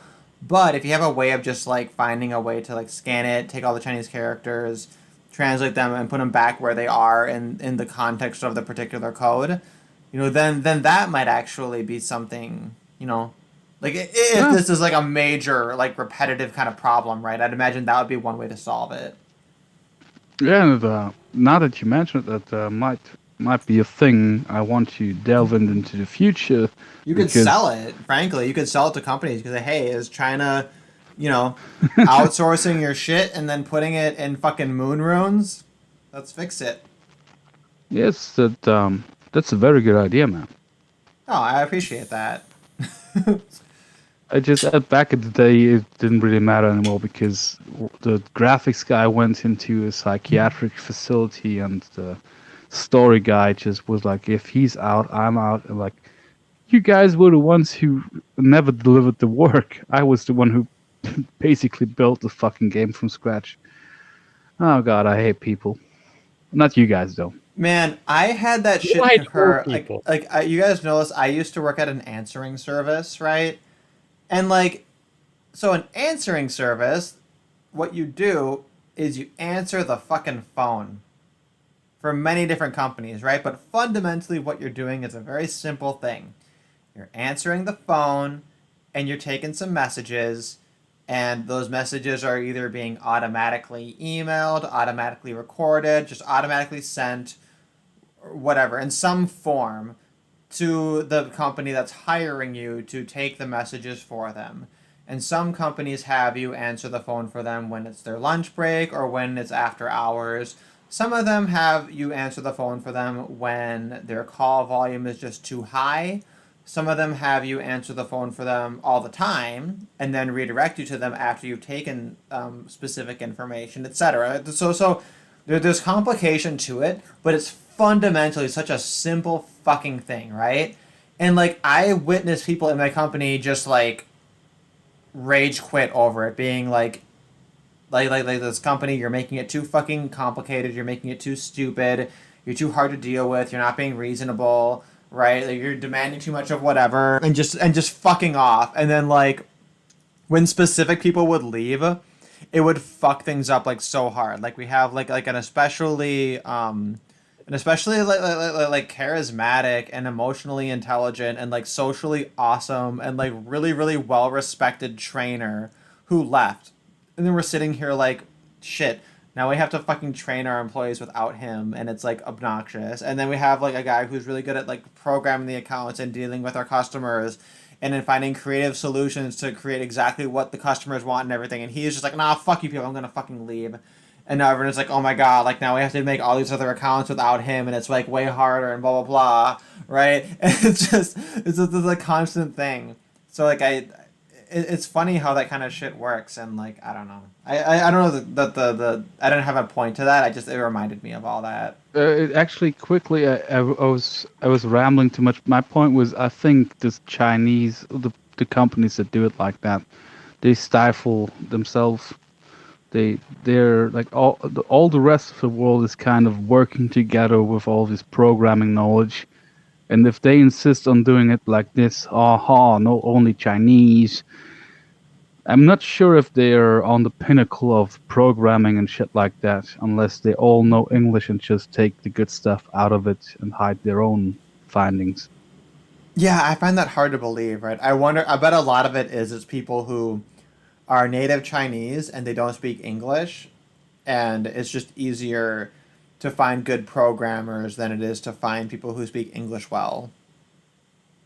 Because So yeah, I don't think that teaching they're on the English pinnacle in on that. Asia is like ludicrously profitable for no fucking reason. Like I'm paid so much more just for teaching babies English than for like anything I've ever done ever. And like there's like hardly anything I could do as an alternative that will be a better offer at all. And So what do the public schools do? Do they not teach basic English? No, they do, but English is so valuable that well, I guess so I'm coming from a Hong Kong perspective, where it's not like the parents don't just want them to know English. Some of them, they also want them to be able to speak it in a way that sounds very native. Like they want them to pick it up early enough that they can speak really, really well and like know it really intuitively, and then have a good enough knowledge of it that they're not going to have any issues going into like further school. And we get some students who like their parents clearly speak fluent English very, very well. So and those kids, you can tell like they pick things up very quickly because they're constantly exposed to it. And then you have other students where like their parents don't know any English and like they really, really need the exposure a lot more. And it's like very distinct kinds of things. And it's weird because you see all these different levels involved in it. But anyway, it's so it's all very fascinating. And China, I just realized that they're basically paying you to teach your kids gay English. well, okay, I don't they're not gonna pick up a gay accent, I don't think. You sure? Because Ooh, I'm not sure. Well, I think that actually, I've picked up a much more neutral style of speaking from teaching phonics for a couple of years. Because I barely knew what the fuck phonics were before I started teaching it. They're doing flashcards that show the sounds, and they show the letter A on a card, and I'm like A, and they're like, actually that's ah. Right? And, Yeah. right? And I'm sitting here like, oh my god, this is fucking dumb. Right? Because I don't think I ever learned phonics. I think I just had whole word approach. You don't learn the phonetic alphabet, which I think has over 100 characters. Oh yeah, because phonetics is for, my opinion was that phonetics was for either it's ESL, right, English as a second language, or retarded. Those are the two situations where you need phonics. And then I realized, like, okay, no, it actually does have utility for all students. Like, it's actually good for everyone to learn some phonics at an early age, right? But in general, if you're in like a majority white English-speaking country with English-speaking parents and you're an English-speaking baby, like, you don't need to learn your phonics sounds. You can learn, like, by whole word approach. Yeah, Generally speaking. Because something Jay Willie mentioned when talking to me the other day, I recently came upon this, like, there's like the Scottish, the German, and the Swiss, and then there's like other, and I'm like, yeah, these sounds exist, but you make them all into one letter. Like, how many fucking phonetic letters are there? Like, yeah, well, the other thing too, though, is that there's two letter sounds, and then often there's multiple different sounds prescribed to two different letters, and that's one really frustrating thing about English phonics is that there aren't any hard rules, and like English is like a terrible language. We should abolish and phase out English, ideally, like as a human species. I think like we don't need it. It's fucking stupid. Well, actually, it is very useful because it's like the language that is like most easy to connect, because if you take the biggest languages, the speakers of those languages tend to either also the language that they understand best that isn't the biggest one tend usually also to be English. And some of the all of the biggest language ones, they don't really have much in common, but they all have something in common with English, because English is mixed with so many other European languages, which are basically all over the world nowadays. So that's the reason why English is like still a very like useful language and very easy to have as a neutral language on the global scale. That's the reason why I would like English the way Okay, it is. yeah, that's true right now, right? When I say like ideally, I mean like let's say this is a 2,000-year project, right? I mean like if we go way the fuck out, because at that point, based on your argument, we might as well say let's all move to Esperanto, right? We'll teach everybody No. two languages. We'll teach them Esperanto and Mandarin, and they can just work their way out from there. No, but there is no reason to teach in like constructed languages, because I'd really not like that. That's like, yeah. Oh, because you don't like it. I'm sorry. Esperanto checks all of the fucking boxes that you mentioned, right? You said, oh, English is like a nice halfway between all these languages.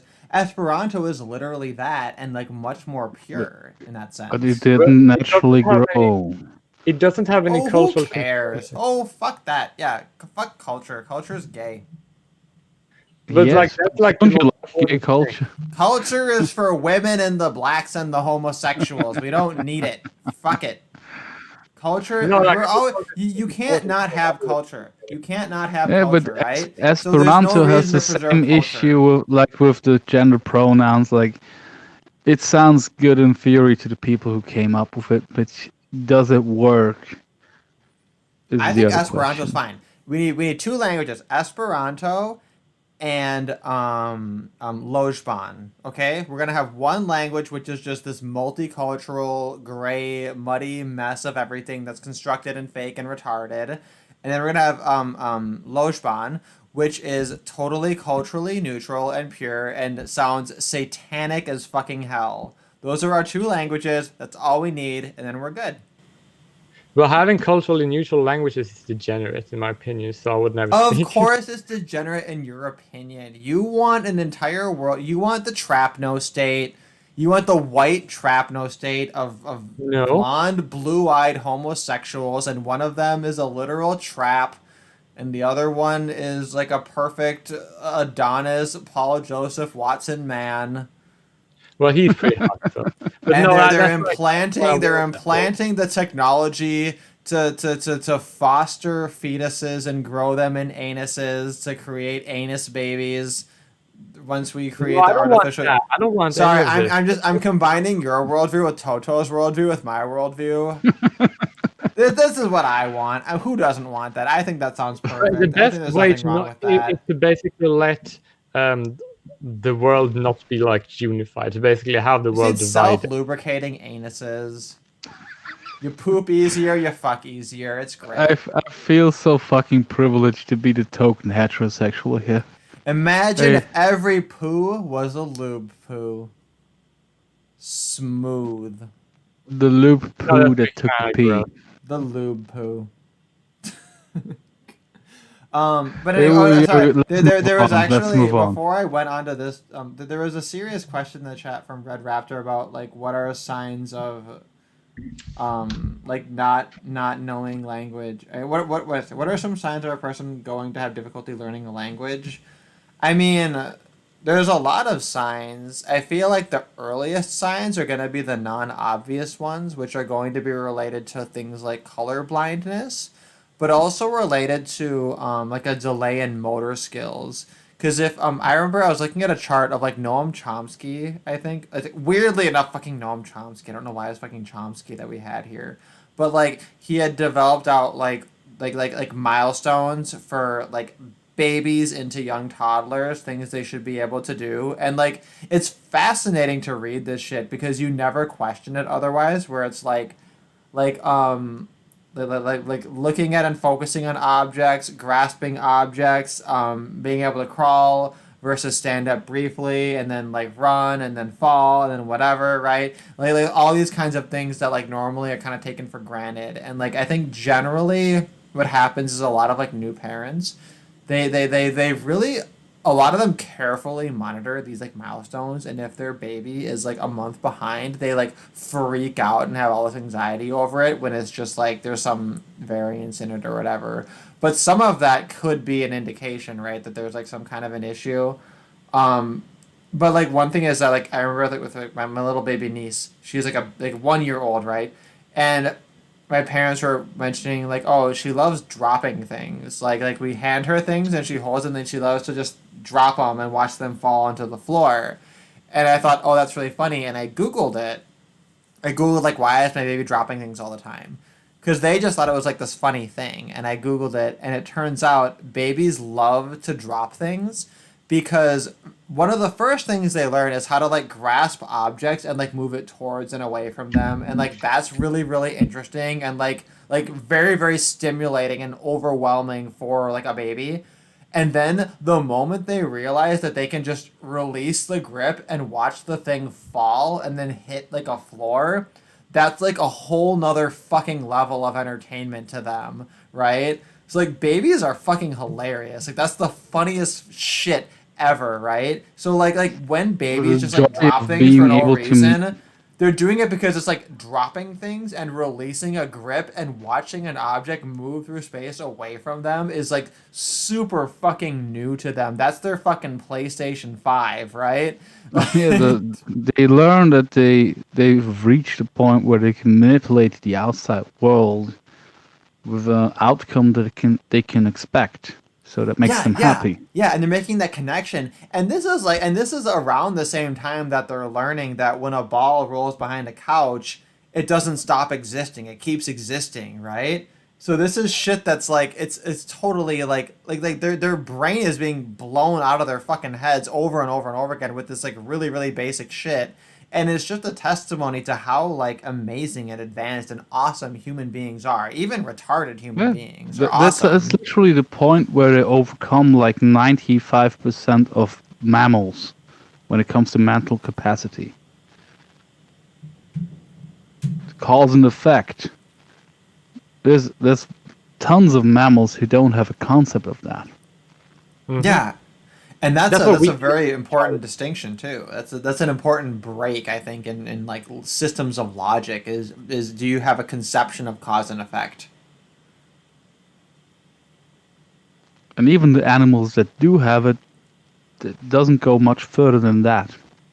But yeah, but in regard to Red Raptor's question, I actually can't give a particularly good answer because I just have my own experience and approach, and I tend to like really really believe in anyone. So like when I have a child who's a student, like I always like I tend to always see the best and to always assume that they're very very smart and to always try to as much as possible encourage whatever I see that's good. And I don't necessarily see it as like my responsibility to try to like detect a learning disability, right? Instead, I just try to do like whatever I can because I'm not a primary teacher. I'm like a secondary person at like a learning institute that people go to for like supplementary education, right? But I'll get, for example, like I have a student who's like, he was with another teacher, and like that teacher is much more strict. He likes to kind of like enforce the rules because he understands that there's standards that students have to reach in order to like be part of a school and everything. And like it's really important to not normalize behaviors that like can be considered disruptive to a school, because if they go to our classrooms and they act in a way that's like really really crazy and disruptive, and then they go to school and they do the same thing, they're going to have real consequences for their education at school. So there is an incentive for us to like try to emulate that same standard. But I'm really really lax on a lot of those standards, and I choose to do that because like for example, he had the student and he was like very strict with that, and the kid like couldn't handle like being in the classroom at all because like he just couldn't cope with like being in that room in that environment and doing those things. Whereas when he went to me, like I let him kind of run around and grab stuff and do whatever, and then kind of slowly created more and more limits and said, hey man, like try to do this, let's not do this, and tried to find ways to kind of like get him to be engaged in our activities and to not run around as much. And gradually over time, like, he learned more and more boundaries and learned more and more to, like, be a good kid in a classroom, right? And it's kind of a mixture of, like, yeah, he'll run up and grab things, say, hey, I want to do this and do that, and it's very uncouth or whatever, and I'll tell him, like, hey, man, like, you need to ask first. And if he asks, I'll reward him by letting him do that thing, right? To condition in him that, like, if you ask first, you know, maybe people will say yes. So ask first. If you don't ask, maybe I'll say no. And then, you know, by the end of the class, even though he was kind of a mixture of being naughty versus being well-behaved, he's helping me kind of clean my board, he's putting his puzzle back away, and he's doing some of those things to kind of clean up the classroom and everything. And it's like he kind of needed to have a space where he could be a little bit chaotic and a little bit crazy or whatever with somebody who's like an authority figure that's very hands-off and willing to be an anarchist and willing to like tolerate a lot of that, right? So it's all about a mixture of approaches, and ultimately it's up to the parent to choose like what they think is going to be the most appropriate and the most like influential. So basically, I just like let kids do whatever they want because I believe in them. I think they're smarter than people think they are, and I think that they can work things out themselves and deal with their own consequences. I literally don't know how much you make, but it sounds like you need to make more money because I'm pretty sure the other people who do the same job don't do it that well. Like you literally No, because I don't. substituting It doesn't take any more effort to me. part That just parents it's do. natural. It's so natural. It's like you meet this person and you're like, oh yeah, this because this is way, and it's like for me to try to do it another way is like going to be way more effort. You know, I don't know. Like, I'm just thinking like this is one of those things that are missing in a lot of kids at parenting these days, like the wisdom which comes naturally to you because I have an experience of a curve of dealing with more and more annoying kids, and the rate of bullying and kids being antisocial or having issues is rising every year because the parents, they're so hands off, they don't even figure out ways to deal with their kids when they misbehave. Like they think, oh, I can't use violence. Yeah, you don't have to. There's other ways to incentivize good behavior. You're just too stupid to see it. yeah, well, and there's two sides of it though, right? Because I'm telling you an example of like a good story of it, and I remember a couple of years back with my first job, I had a situation of a whole lot of a whole lot of kids in one class that like for some reason all these kids were in the same class. They all had like parents that were normally absent during the year, and they would just like have their grandparents watch these kids and then come to us or whatever, and then like they'd visit them like occasionally or whatever. It was some weird fucking situation that I didn't understand because our admin, they don't speak English or whatever.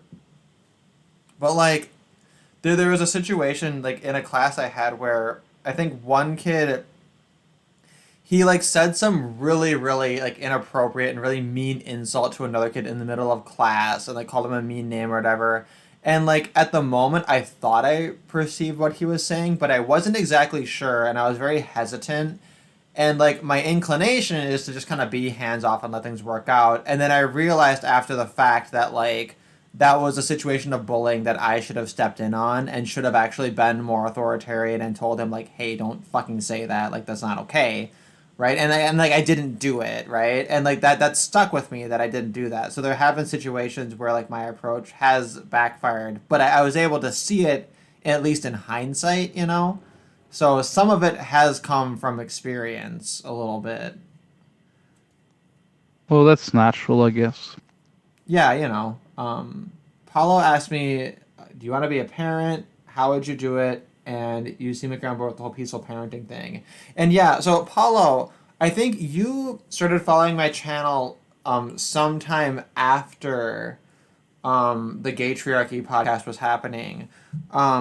So about almost exactly 1 year ago, actually, it was a year and a couple of months ago. So April of 2019, if you go to Prince of Queens' channel, we did a Gay Triarchy podcast with Dana Martin, who is a peaceful parenting advocate. So we actually had her on, and as much as as much as I love all of the Gay Tricky podcasts we've done, I will publicly state that was my favorite one because Dana Martin to me is like kind of a personal hero and a very inspirational figure. And I was like so happy that I just like sent her a random Facebook message and she was like totally down with just hopping on our little stream and like talking with us or whatever. So yeah, so we talked about some issues similar to this, and like yeah, I totally shill for the peaceful parenting approach and everything. I think that that's definitely the way to go. But there's a danger to it, right? The danger is that peaceful parenting and unschooling can lead to unparenting. So you know it's not a magic bullet because if someone takes that approach, they have to take it seriously. And yeah, I'd like to be a parent, but I don't know if that's gonna happen. I don't know if it is. Because I don't know. Like, I don't get along with people. I guess unless they're online. I'm gonna be a parent. Of course you are. You've got the apron on as we speak. You're ready. Oh yeah, most definitely.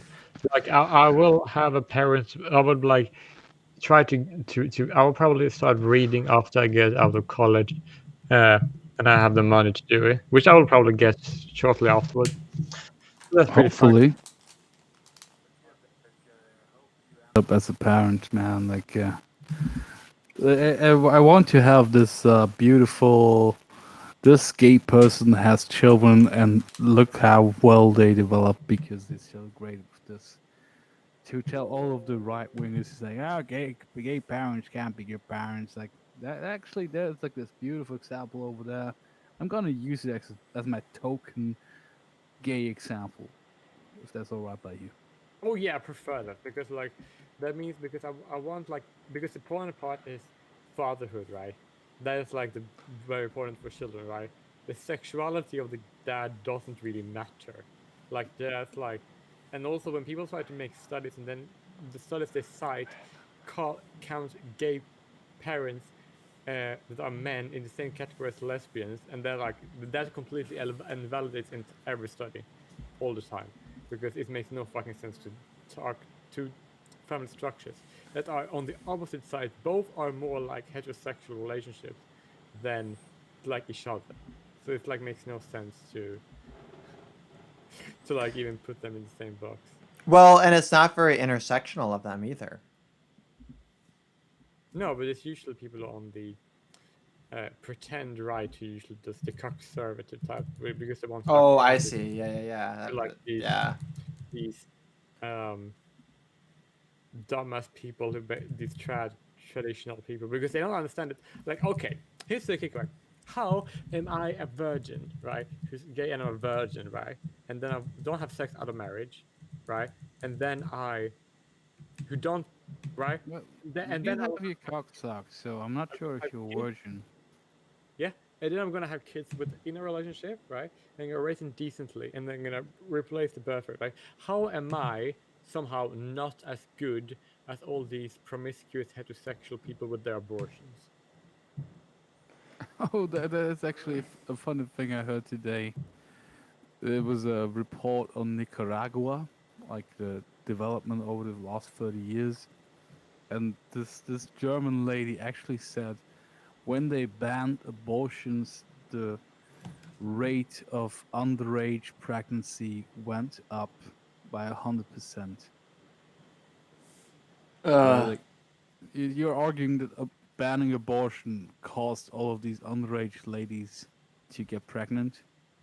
You're saying that banning abortion is the cause of those pregnancies, like before they weren't pregnant because they aborted the child. Like, what? I thought unprotected sex caused pregnancies. I didn't know banning abortions was the cause. Yeah, it seems a little bit like a non sequitur. I guess I'm the sorry. the argument would be that at the time that they measure it, these girls otherwise would have had an abortion in that time, but I don't know. I'm gonna hashtag doubt. I'm gonna doubt that a I just little. don't like the phrasing of that one. Like, the ban on abortion caused these pregnancies to happen. Like, actually, I know what you mean, but you really phrased that badly. I know what to do if women don't want to have kids. You know what they can do? They can not have sex. Also, don't they have like? How 24 dare you? How different dare types you? Isn't there like 24 types of ways to prevent pregnancies? Like, there's so many things women can do. Like for men, it's just like a condom. For women, it's like a huge array of methods. Actually, you know how much It's the only one that works. there's a form of birth control that is 100% effective, and it costs you 1 penny. You take 1 single penny, and you put it between your knees, and you hold it there with your knees. That's for 1 penny. There's all the birth control you'll need, and the crazy thing is you can keep that 1 penny, and you can use it again and again and again every single time. Reusable. Yeah, reusable. There you go. But Don't be a teenage slut.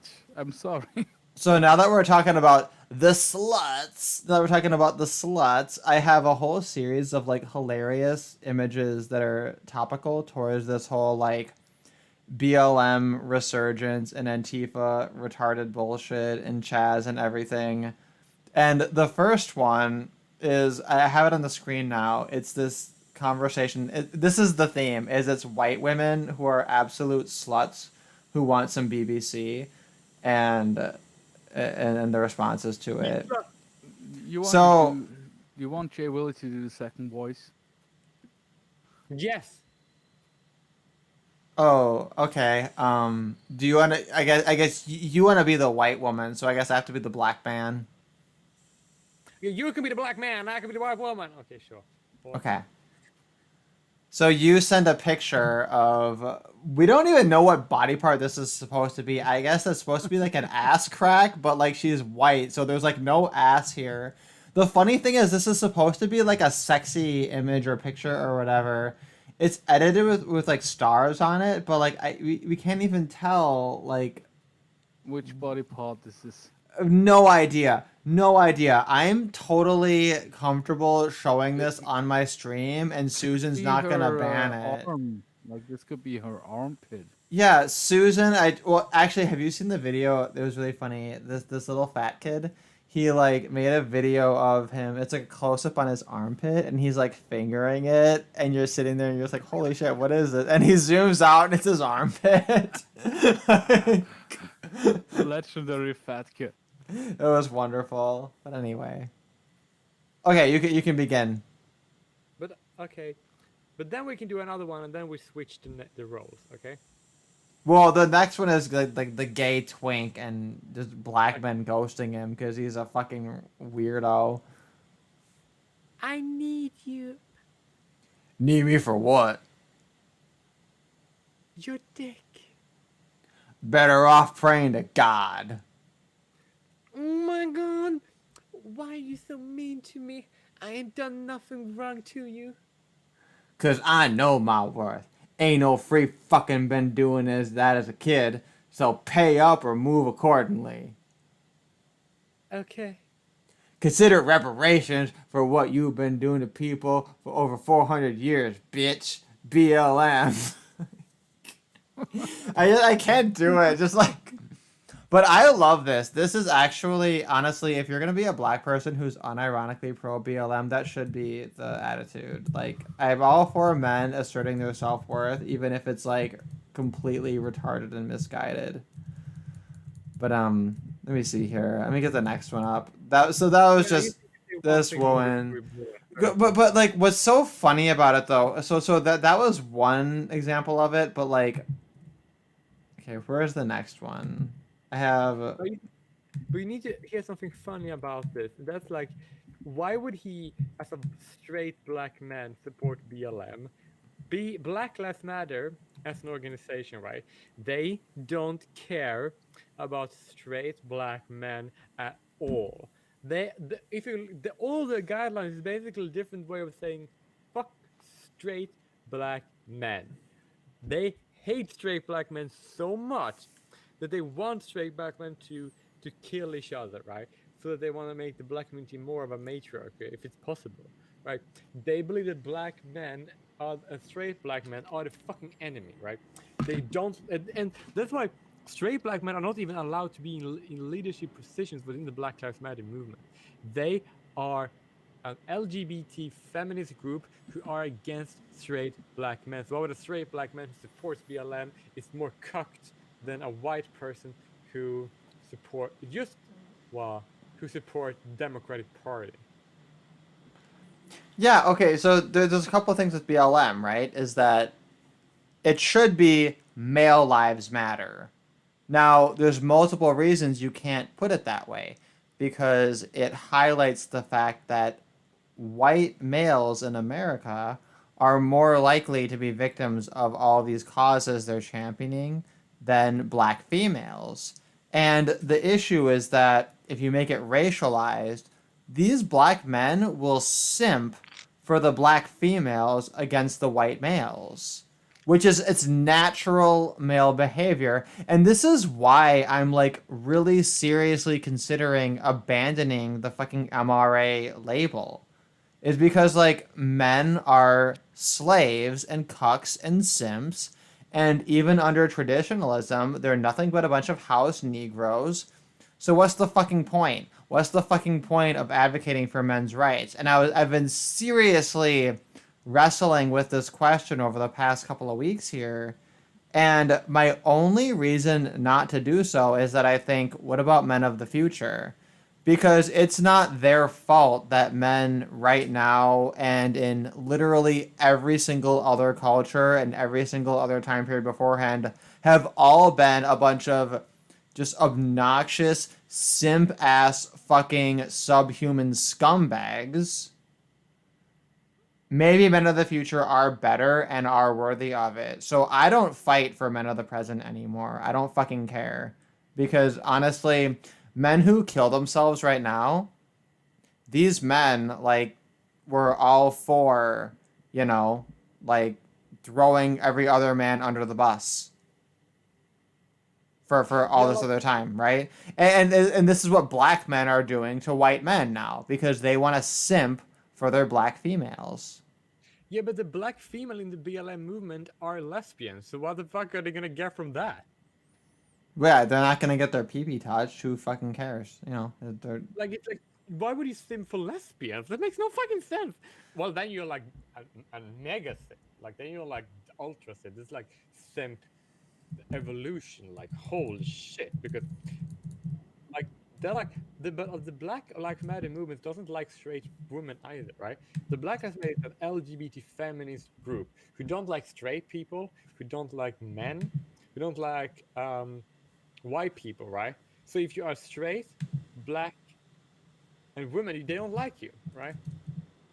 They don't care. No, exactly. And that's the thing too, is BLM is run by black lesbians. It's a black lesbian movement. It's 1000%. This is the hashtag LQ.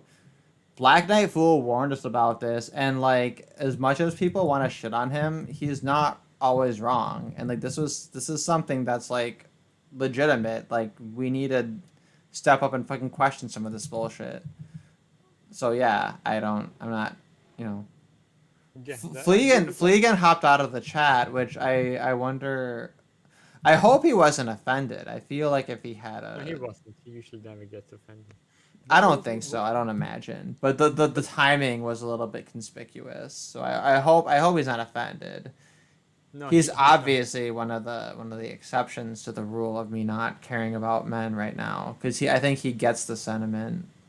Because he will understand you because you basically don't care, because the men you don't care about. Like, it doesn't apply, so basically it would be like, not all, but most men, you don't care about them.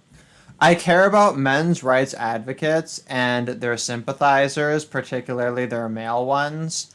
And I have a little bit less sympathy towards men who move toward the men's rights movement only after it negatively affects them, particularly when they were happy to shit on and denigrate anybody who advocated for their rights up until that point. That actually makes sense. Like, basically, like, wait, now you want my help when you shit on me for offering my help to people, right? And then oh my god, you're helping people who need it. Fuck you.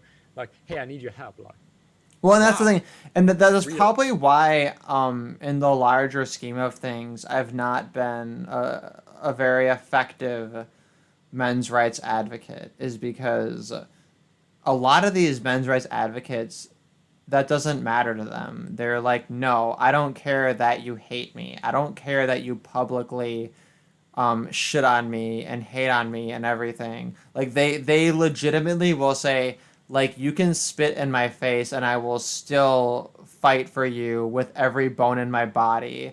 And I think that's like I think there's something so like pure and virtuous and amazing about that. But like that's not me. That's not me at all. Um, The- I simp for the men's rights activists because when I see them get shit on, I get pissed off. I am more of like a men's rights activist advocate. I'm like an MRAA.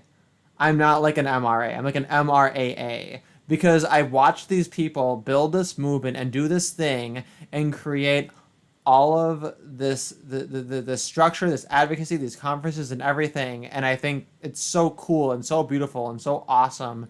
And then when I see people get shit on, I get so pissed off and offended and like I get just like blood rage on their behalf. And like they're too good and too fucking virtuous to have that in them.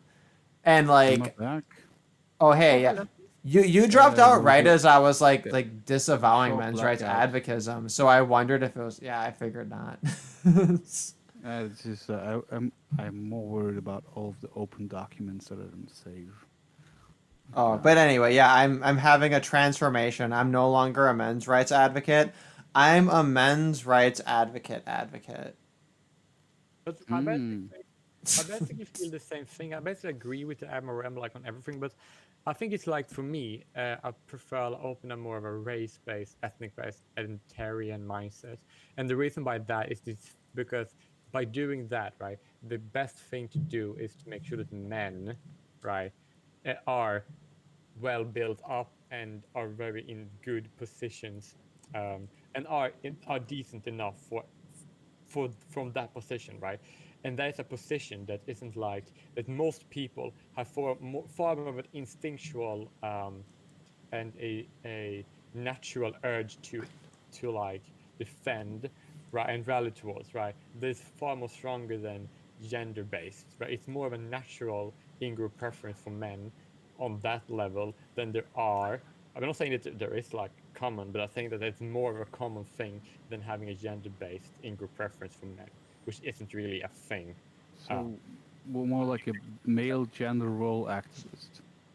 No, I basically are basically for my you know how this racial thinking about a lot of things, right?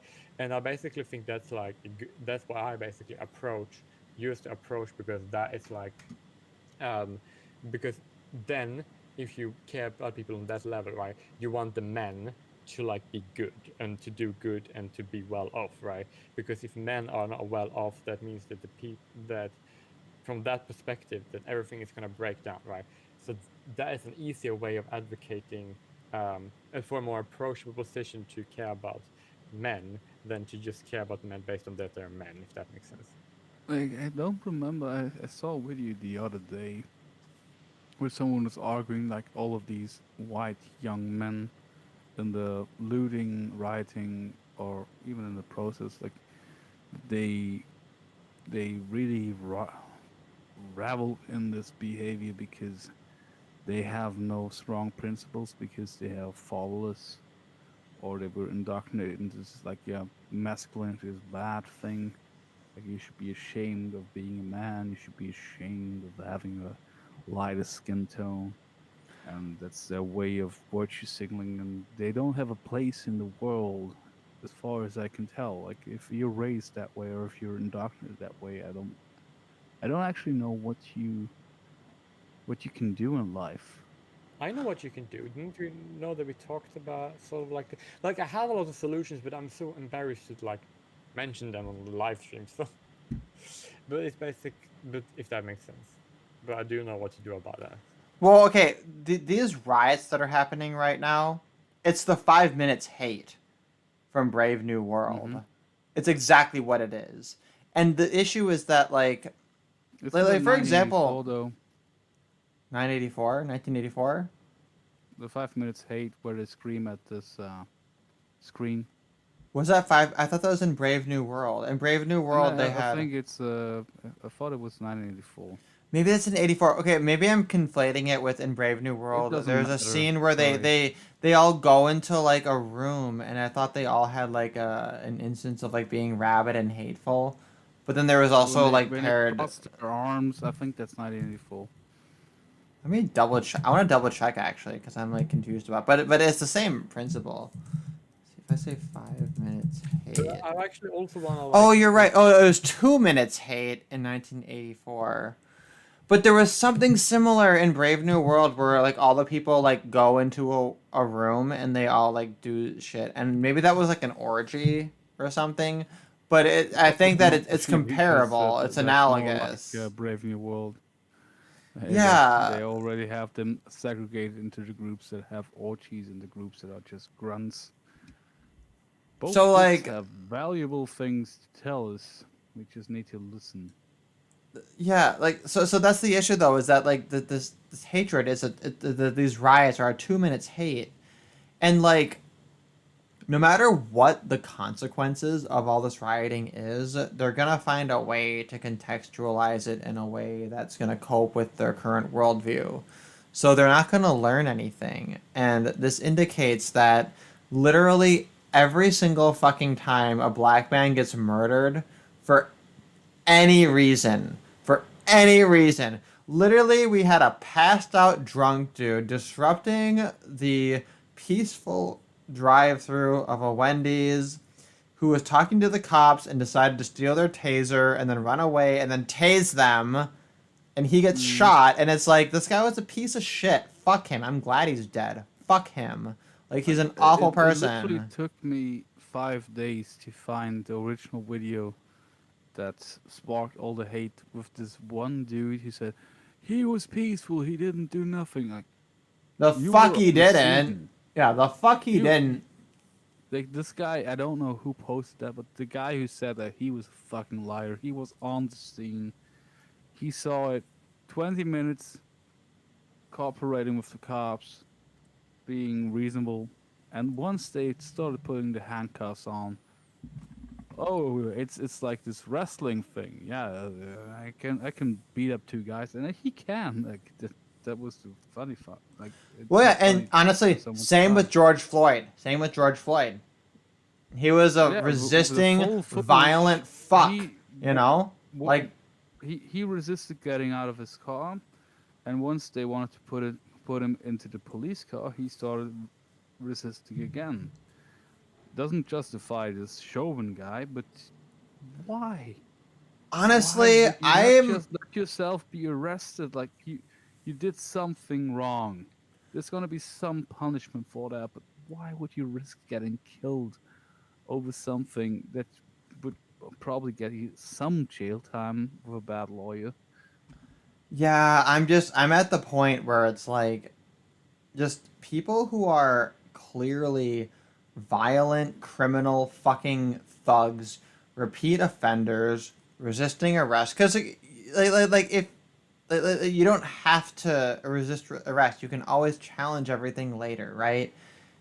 And, like, if you're actually concerned with people not dying, what you should be doing is educating people on how to de-escalate police altercations. And every single fucking case these dumb motherfuckers point to is a case of a violent, drug-addled, black criminal fucking thug being a drug-addled, black criminal fucking thug, with maybe the one exception of the 6-year-old or whatever, or the 12-year-old. Oh, what was his name? The 12-year-old. Which was sad, but they were playing with toy guns and pointing them or whatever. Like it made some sense. But even if you accept that at the 1000% like face value narrative level, if you look at the actual numbers and look at the actual extrapolated data, like it's just like if whites were rioting at this level over this level of shit, there'd never ever have been peace in America. The level of rioting would have like crashed through the space-time boundaries, and you'd have time paradoxes of fucking white people rioting in like pre-American colonialism time, where Siberian Americans are sitting here like, what the fuck is White Lives Matter? What does this mean? Yeah, Sandra Bland, okay, Sandra Bland killed herself. She killed herself. Like, she Epsteined herself.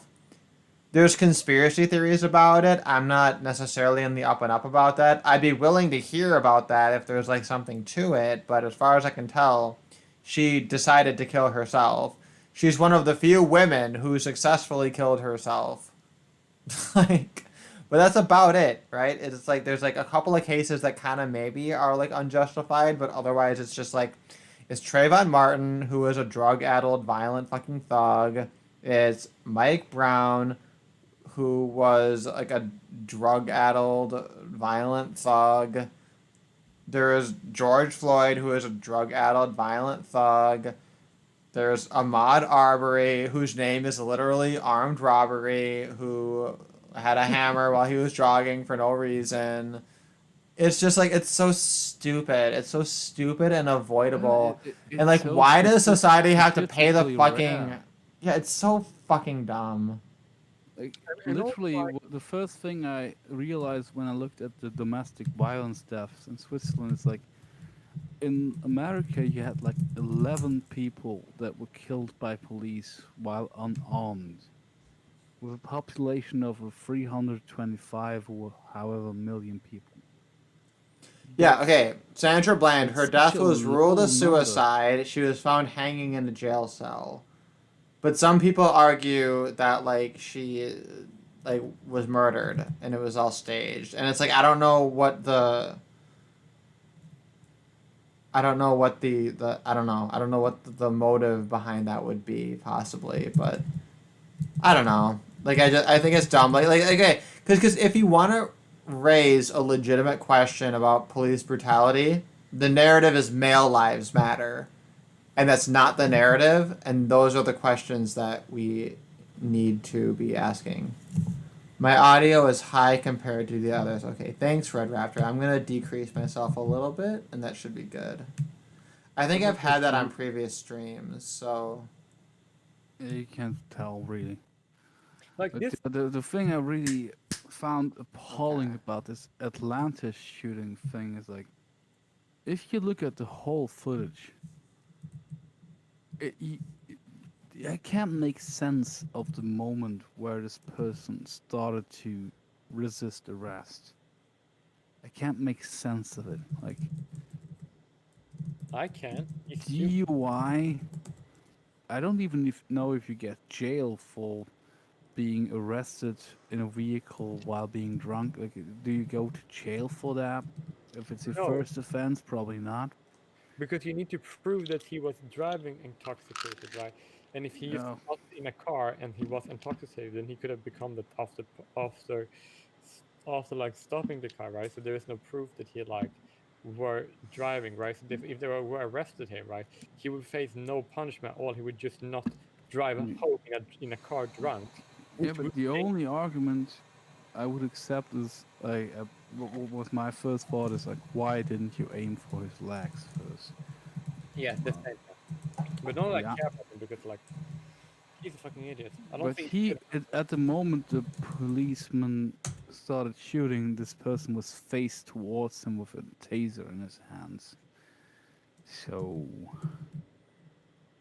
probably still could have tried to shoot him in the shoulder or the legs, but if you see the struggle they had before he started to run away, I'm not trying to justify this man's behavior. Like, I really think he should have tried to shoot him in any other part of the body than the upper body. Yeah, but they're not But they're not trained to do that. They're trained to shoot to kill. If you're shooting, it's because your life is in danger. You have to shoot to kill. So like it's more of an issue of like police training. And actually, this is the same thing with the Chauvin issue, is that people immediately said, "Oh, there's absolutely no way that putting your neck on a person's or putting your knee on a person's neck is part of police training." And it turns out it actually is. There actually is some reasoning behind that. So it's interesting because it becomes less an issue of like, was this particular cop justified, and more of an issue of like, what are our standards for laying out police procedure? You know, whether we're talking about putting a knee to someone's neck to subdue them, or shooting them in the leg versus the knee. And how does defunding or reducing the funding of police help combat that problem? Yeah, and it's why like from a pragmatic standpoint, talking about reform is I think a lot more practical than talking about trying to upheaval the whole thing. Now, the whole system, it is largely incompetent to a large degree, and to a large enough degree that there is some hope that some people who want to dismantle the police and do something else, there are some universes and some realities I think where that could work out. The problem is, it's a bunch of BLMers and ANCOM retards who are doing it, so they're gonna fuck it all up by being a bunch of retards. And it's also something else that's kind of important to know, and that is that the same left-wingers, right, who love hate the cop right now, aren't they able to use the cop to enforce bad ideas like the Duluth model? And if there isn't a cop, then how can the Duluth models be in place? Just FYI. Oh yeah, I thought you were going to go for like 4 years ago. The same thing happened to a white person, and nobody better than I. Korea Man is asking about if Ann Coulter had kids, and frankly, I've never thought of this before, and I think she's very attractive for her age. I think. I think Which one's Ann Coulter? I have to Google this again. Ann Coulter, she is the blonde lady. She's kind of a MILF, to The be one who frank. said, as of right now, Donald Trump and everybody laughed. Is that Ann Coulter?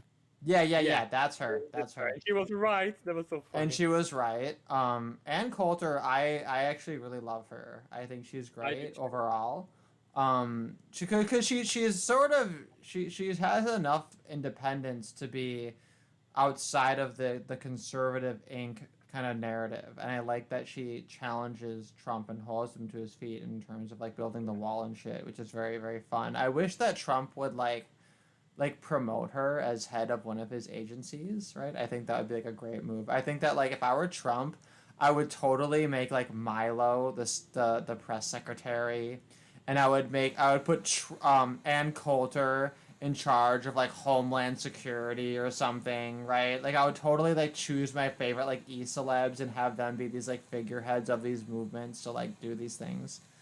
Because I think that because he is like the media president, like he totally should be doing these things, and he's fucking not, which is like absurd and like retarded. But Disappointing, actually. yeah, very disappointing. That's what we voted for. Is we wanted Trump to do something different. We wanted him to be the non-politician, and he just kind of became a politician as soon as he got elected. And frankly, when people want to say, "Oh, it's because of all this Jewish influence," I can't contradict them. How could I contradict them? I don't have any counter evidence, really. Like, It depends on which issue. Like the APAC, so like if Hillary had become president, the whole issue of accepting Jerusalem as the capital city, accepting the West Bank settlements, I think all of that would have happened either way. maybe. No matter who would. Like, that's just APAC influence, and the Clintons, they are very friendly with the APAC. Mm. But there's something I wanted to say. I forgot. But Well, Wikipedia okay. says Ann Coulter doesn't have kids. Maybe it's not complete, but I'm No, she gonna. Doesn't really matter. So It really does. we are going on to. It's been over 4 hours, almost 5. I want to bring up this last thing I have here, which is the slideshow of this twink on Grindr who's trying to repackage his love of big black cock as activism. And I learned that you can actually make slideshows on Twitter. So I'm gonna put this on the screen here because this shit's funny. In this first screenshot, you see him, and he's very attractive, very fit, very attractive. So a lot of people were commenting like, "Can I just like paint my dick black and get in that?" But the point is, this is my favorite one. He tweets someone. Oh fuck! This slide is moving way too fast. I tried to use a slideshow. It's moving way too fast. It's a 26-year-old white male. Oh fuck! This is moving way too. I need to edit this. I need to make it less fast or make it based on my clicking. Sorry, man. Too I did fast. so well. I did so well on this stream, and now it's a boomer stream at the last minute. God damn! I was doing so good. He's out of black cock. Okay. So lost without. So here's the black cock. first one. He says, "Hey man," and sends this photo of him shirtless. "Just wanted you to know I see you, I support you, and I'm listening." I don't know how I make it the next one. How do I make it the next one? Is it page up, page next? Fuck, how do I make it the next one? I don't. What are the hotkeys? It didn't have a setting for what the next hotkey is. Space? No hotkeys for your hot take. Well, I just wanted to show these images in a slideshow, but like it's not. Where's page up and page down? How do I find it? Oh my god, this is too hard. That's what she said. I'm just gonna press Oh, all the that's what he keys. said. I don't know why it's so difficult. Properties. I guess I can just like make it auto, but like make it slow enough. Time between sides in milliseconds. I'm just gonna make it like 5 times this fucking value. Oh no.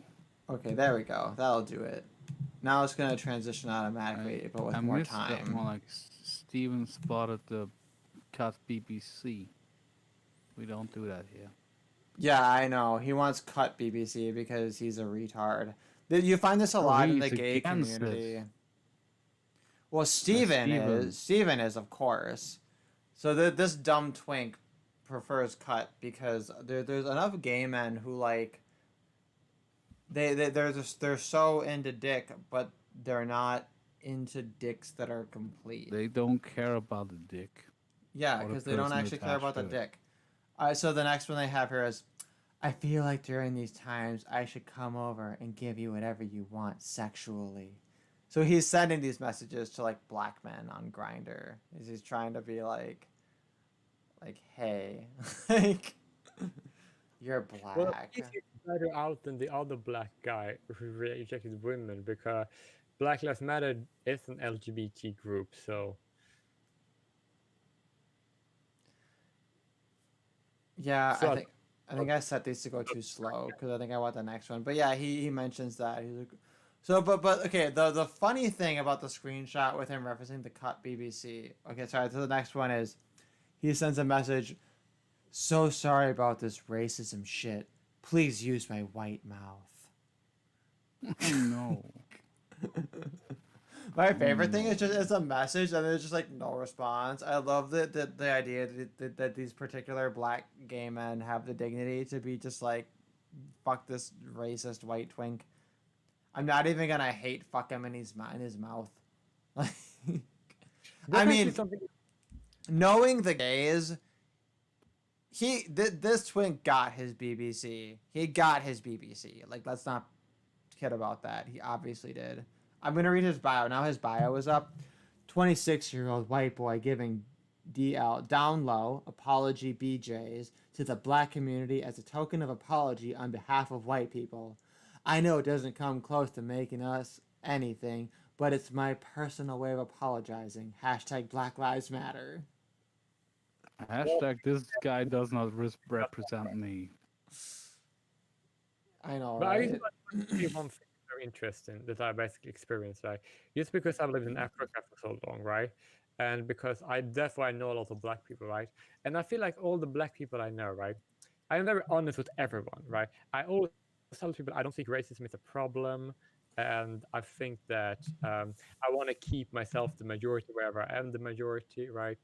So I'm so honest when I talk about race, and I'm really what I feel, right? Irrespective of the race I'm talking to, right? And if you feel like you've been oppressed in the past, then the best way to do is to pretend that everything is one's own fault, because that's the easiest way to overcome it, right? And that's the reason why so many black people in Africa and other parts, right, in the world, right, why they are so much more likely to like me and respect me, because I don't really treat them as this special fragile little thing that needs my to be protected with my help or something like that. Oh god, this with the second text I didn't see last time. Okay, yeah. Hi, So I love sucking a cut, big black cock. Just Yeah, want to yeah. say you So matter. that- I'm so sorry about the blatant discrimination, like black man being mutilated. Yeah. So he sent the first one on Tuesday. He's like, I love sucking a big cut, big black cock, right? And then on Friday, he's like, I am so sorry about the blatant discrimination. Nobody deserves that. Please use my white mouth, right? Like, but they don't seem to get how they are acting, right? It's opposite of how I am acting, right? When it comes to right, they are basically making such a big deal, and they are want to cuck to and pretend and say how much they're not racist, and cuck and say how much they do like black people, right? And they're treating black people very weirdly, right? And that's very disrespectful in a way, right? And they don't see it, right? So that's the reason why they don't really get respect, right? That's the reason why they would never live in a black era, right? Because they don't respect black people. Oh my god. no, They yeah, don't. absolutely. They really don't. But I mean, this is just kind of a frivolous thing because it's obvious that this dude, he's into black dudes. He's into getting fucked by black dudes. He wants black dick, and then he sees this whole thing, and he's like, "Oh my god, this racism's so horrible." And then I think he kind of wants the race play, right? He wants a black man to kind of dominate him a little bit and to use him and to be kind of rough with him or whatever. And then this whole narrative of oh, black men are so awful and I'm gonna help do it. It's simultaneously an S&M thing, but also kind of a white savior complex, right? And what better white savior fantasy could this kind of twink faggot have than by being oh, by sucking black dick I'm saving my people. I'm saving the white. I'm a noble sacrifice for doing this thing. I just love sucking those dicks, but this time it's virtuous. Yeah, exactly. So he and then the funniest one is the one where this one here on Tuesday sends him, "Hi, I love sucking a cut, BBC," and then later that week, just want to say you matter. I'm so sorry about the blatant discrimination. Nobody deserves that, right? This total reversal within, a few days here. But here's the kicker: why does all these people, right? They never get anything, right? And they never get any black friends, any black people to like them, right? And how is it that they seem to treat black people as sort of gods, right? And you know how I am with race and what I think about race. And how is the case that I am so many black people that they are my friends and I hang out with so much more, and those people that support BLM and those left-wingers, whiteists, right? They don't. Isn't that kind of interesting? No, yeah, and it makes perfect sense, but it's whatever. But okay, so this one here, you can see him with the shirtless picture, and it's he's pretty attractive, So I think I like to think that some black man out there took him up on his offer, and maybe that black man, when he was dicking down this twink, felt like maybe the races are okay now, and maybe this fucker will stop. Yeah, racism is solved. We just need enough He sucked twinks. enough black dicks. We just need enough twinks to suck enough black dick, and the black man will be like, yeah, okay, you know. And then that's it. And then we did it. We solved race relations. All we need we need these twinks to get out there and just be horny and fuck all the black men, and then the black men will stop looting and raping everyone. The end. Oh my god. Is that I guess that's the note. That's the note to end on. Yes. Weird boy Femoid, I'm glad I finally saw you in the chat. This stream was like one made for you. So we covered a few different weave related articles. Maybe not as much as I could have, but I do think that I covered enough of it to justify like the weave sub theme. So hopefully that met your standards. I guess I'll continue to follow Tommy Sotomayor and his crusade against weaves and their larger cultural meaning. I learned a lot this week just looking into weaves, because it's not something that I necessarily always look into, but It is surprising. you know, it was an interesting new theme, and I appreciate that. So, you know, if anybody else has any fun ideas for a sub-theme to add to these semi-random streams, it's much appreciated.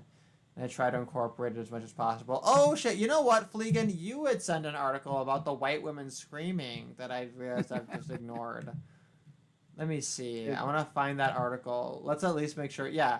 Why thousands of women organized a mass scream in Switzerland yesterday. Oh, so this was in your country. Oh Did my you God. did you hear anything else about this, or let me see. I actually only stumbled upon it because I was looking like the impact that this women's strike had, which ironically they had on a Sunday, like a strike on a Sunday. That is kind of funny. Well, you Then know. the minute of screaming, like you earlier referenced, the 2 minutes of hate, like 1 minute of screaming against patriarchy, like Yeah, nice and convenient. Here's a woman screaming in a picture. Let's see. And it's just like, okay. Cause, like, the idea behind protest is that you do it in a way that's going to be sort of like inconvenient to people who are in power, right? It'll be like something that's gonna like get the point across and then force action. But to organize a mass screaming, clearly the point of that is just to like let women let off steam in like a really, really like childish and impudent way. You know what I mean? Like I feel like it's like my niece is a baby. When she doesn't get what she wants, she screams. yeah, it's women as babies. You know what I mean? It's very insulting, I think, to women to have this kind of a stream and to gender it. Yeah, but I don't know if it's in this English article, but it was against like domestic violence. So I had to look up the statistics. And I'm like, okay, you actually win this point. Out of 29 people who were killed in domestic violence, 19 were female, and that's the only part you care about. Less than 2/3 in a country of over 8 million. Well, let's scream be for fair, a though. Let's be fair. They're protesting domestic violence and gender equality. Those are the things they want. They want to end domestic violence and demand gender equality, which was 2,000 women who staged the protest stream. And I guess this was something they do every year. So last year... Let's see. Actually, they were too Yeah. lazy. Oh, wow. Last year was the first one since 1991. Oh, okay. So last year they had 500,000. They had 500,000 last year, and then this But year they had actually 2,000. didn't. That's they made up that number, but let's just play off of that. Oh, okay. So that's actually like a fake fucking number. This overestimation. I tried to find a source, and only feminist news outlets said it's 500,000. There's no proof of that. It's just what they want it to be, you know.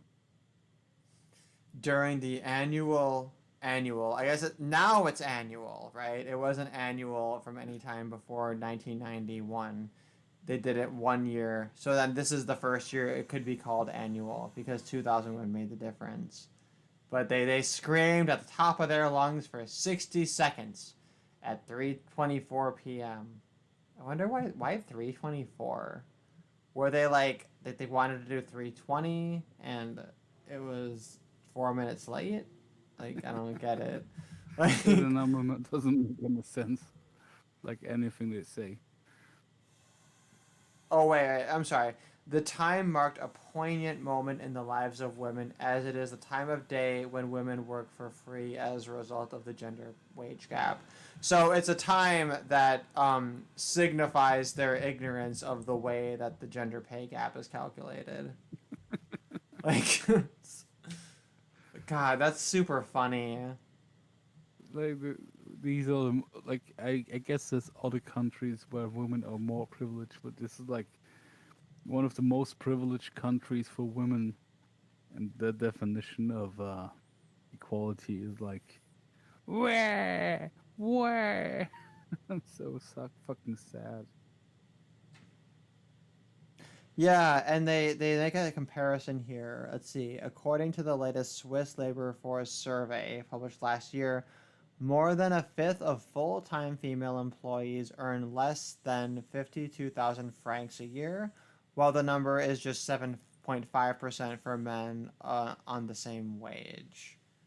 Okay, but like this language on the same wage is intended to create an equivocation where it's like that just means among full-time workers what they're saying is full-time workers who are female tend to earn less than full-time workers who are male. That it says nothing about what job they're working. It's just based on an implication that full-time workers should all make the same amount. And they try to sneak in an equivalent comparison by wording it in this particular way. And it's like so many people are fucking retarded and they just like buy into that kind of a language. And they say the figure is better than 30 years ago, but worse than in 2000. And that Switzerland is the 8th best country in terms of gender equality, according to the World Economic Forum, whoever the fuck they are. I don't know. Like, give yourself a more interesting name if I want to care who you are. I don't know. It's literally like it's illegal to pay you a different wage for the same work. And I think that's the case for most Western countries, and they just like to conflate statistics. Yeah, the last thing they make note sense. here is women got the right to vote in Switzerland in 1971, which is actually, that is remarkably late. That is kind of crazy and impressive. And then they were allowed to open a bank account in 1985 without a husband's permission. So it is somewhat remarkable that those legal changes happened so late. But then, despite that, we see this country ranked so high in terms of gender equality. It's almost as though women were not oppressed under patriarchy. It's almost as though things just kind of went on fine for all these years, and then they decided, okay, fine, and then rolled their eyes and gave women equal rights, and like now there aren't any fucking problems. The opening of bank accounts and I think in 1987 they didn't have to ask their father or husband for permission to work. These numbers represent outdated laws that weren't applied. That was when the law was abolished. The practice has been abolished decades earlier.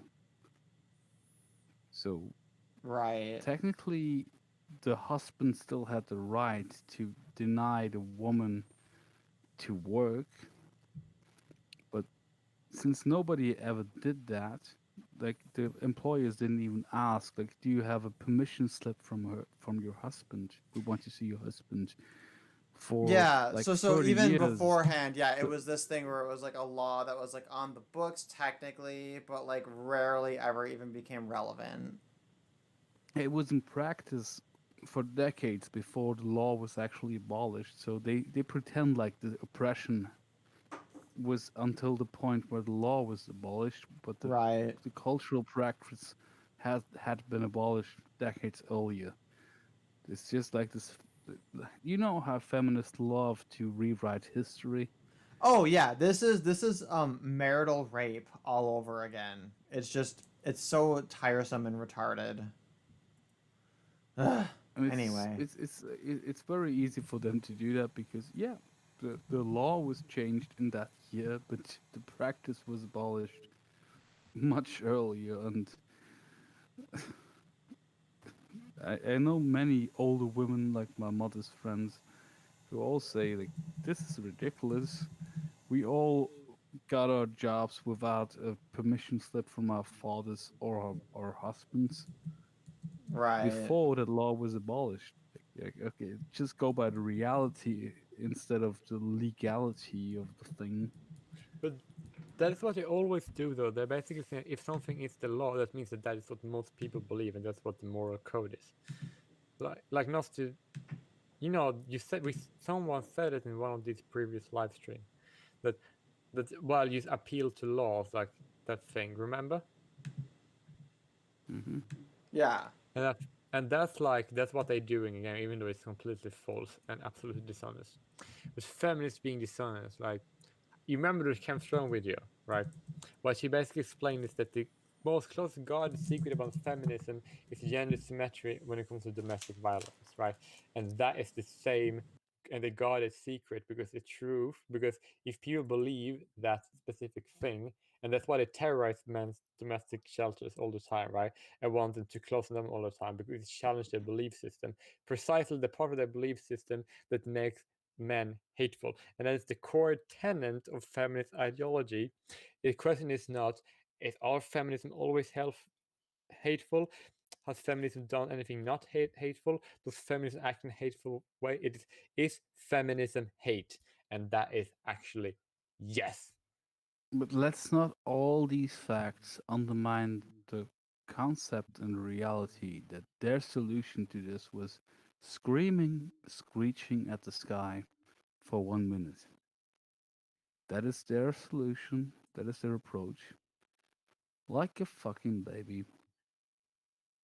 Because women are literally children to the feminists. Yeah. And But that's what they appeal to. Right?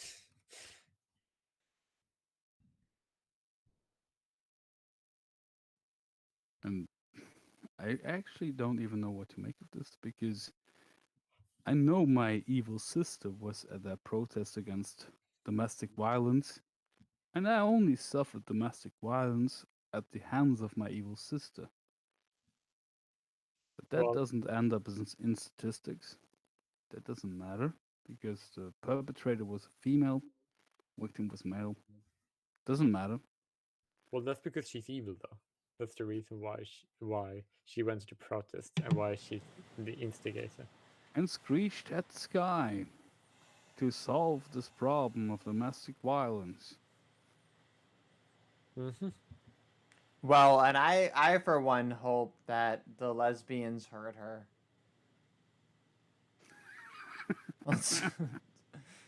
All right. Well, I think right now I'm gonna wrap up the stream because it's been we're over 4 hours. I think that's a suitable amount of time. And I gotta take a nap. Overdid it though, honestly. I think we're good. I think we checked all the boxes. And I appreciate you guys hopping on too. Did you have any like final closing thoughts? Black Lives Matter is an identitarian politics No. group that does not represent what they say they represent, and women are at least equally as evil as men. No, Black Lives Matter is not an identitarian organization. Black Lives Matter are not good for, are more like race traits than identitarians because they are against what makes the race strong, right? So real identitarians are like me, right?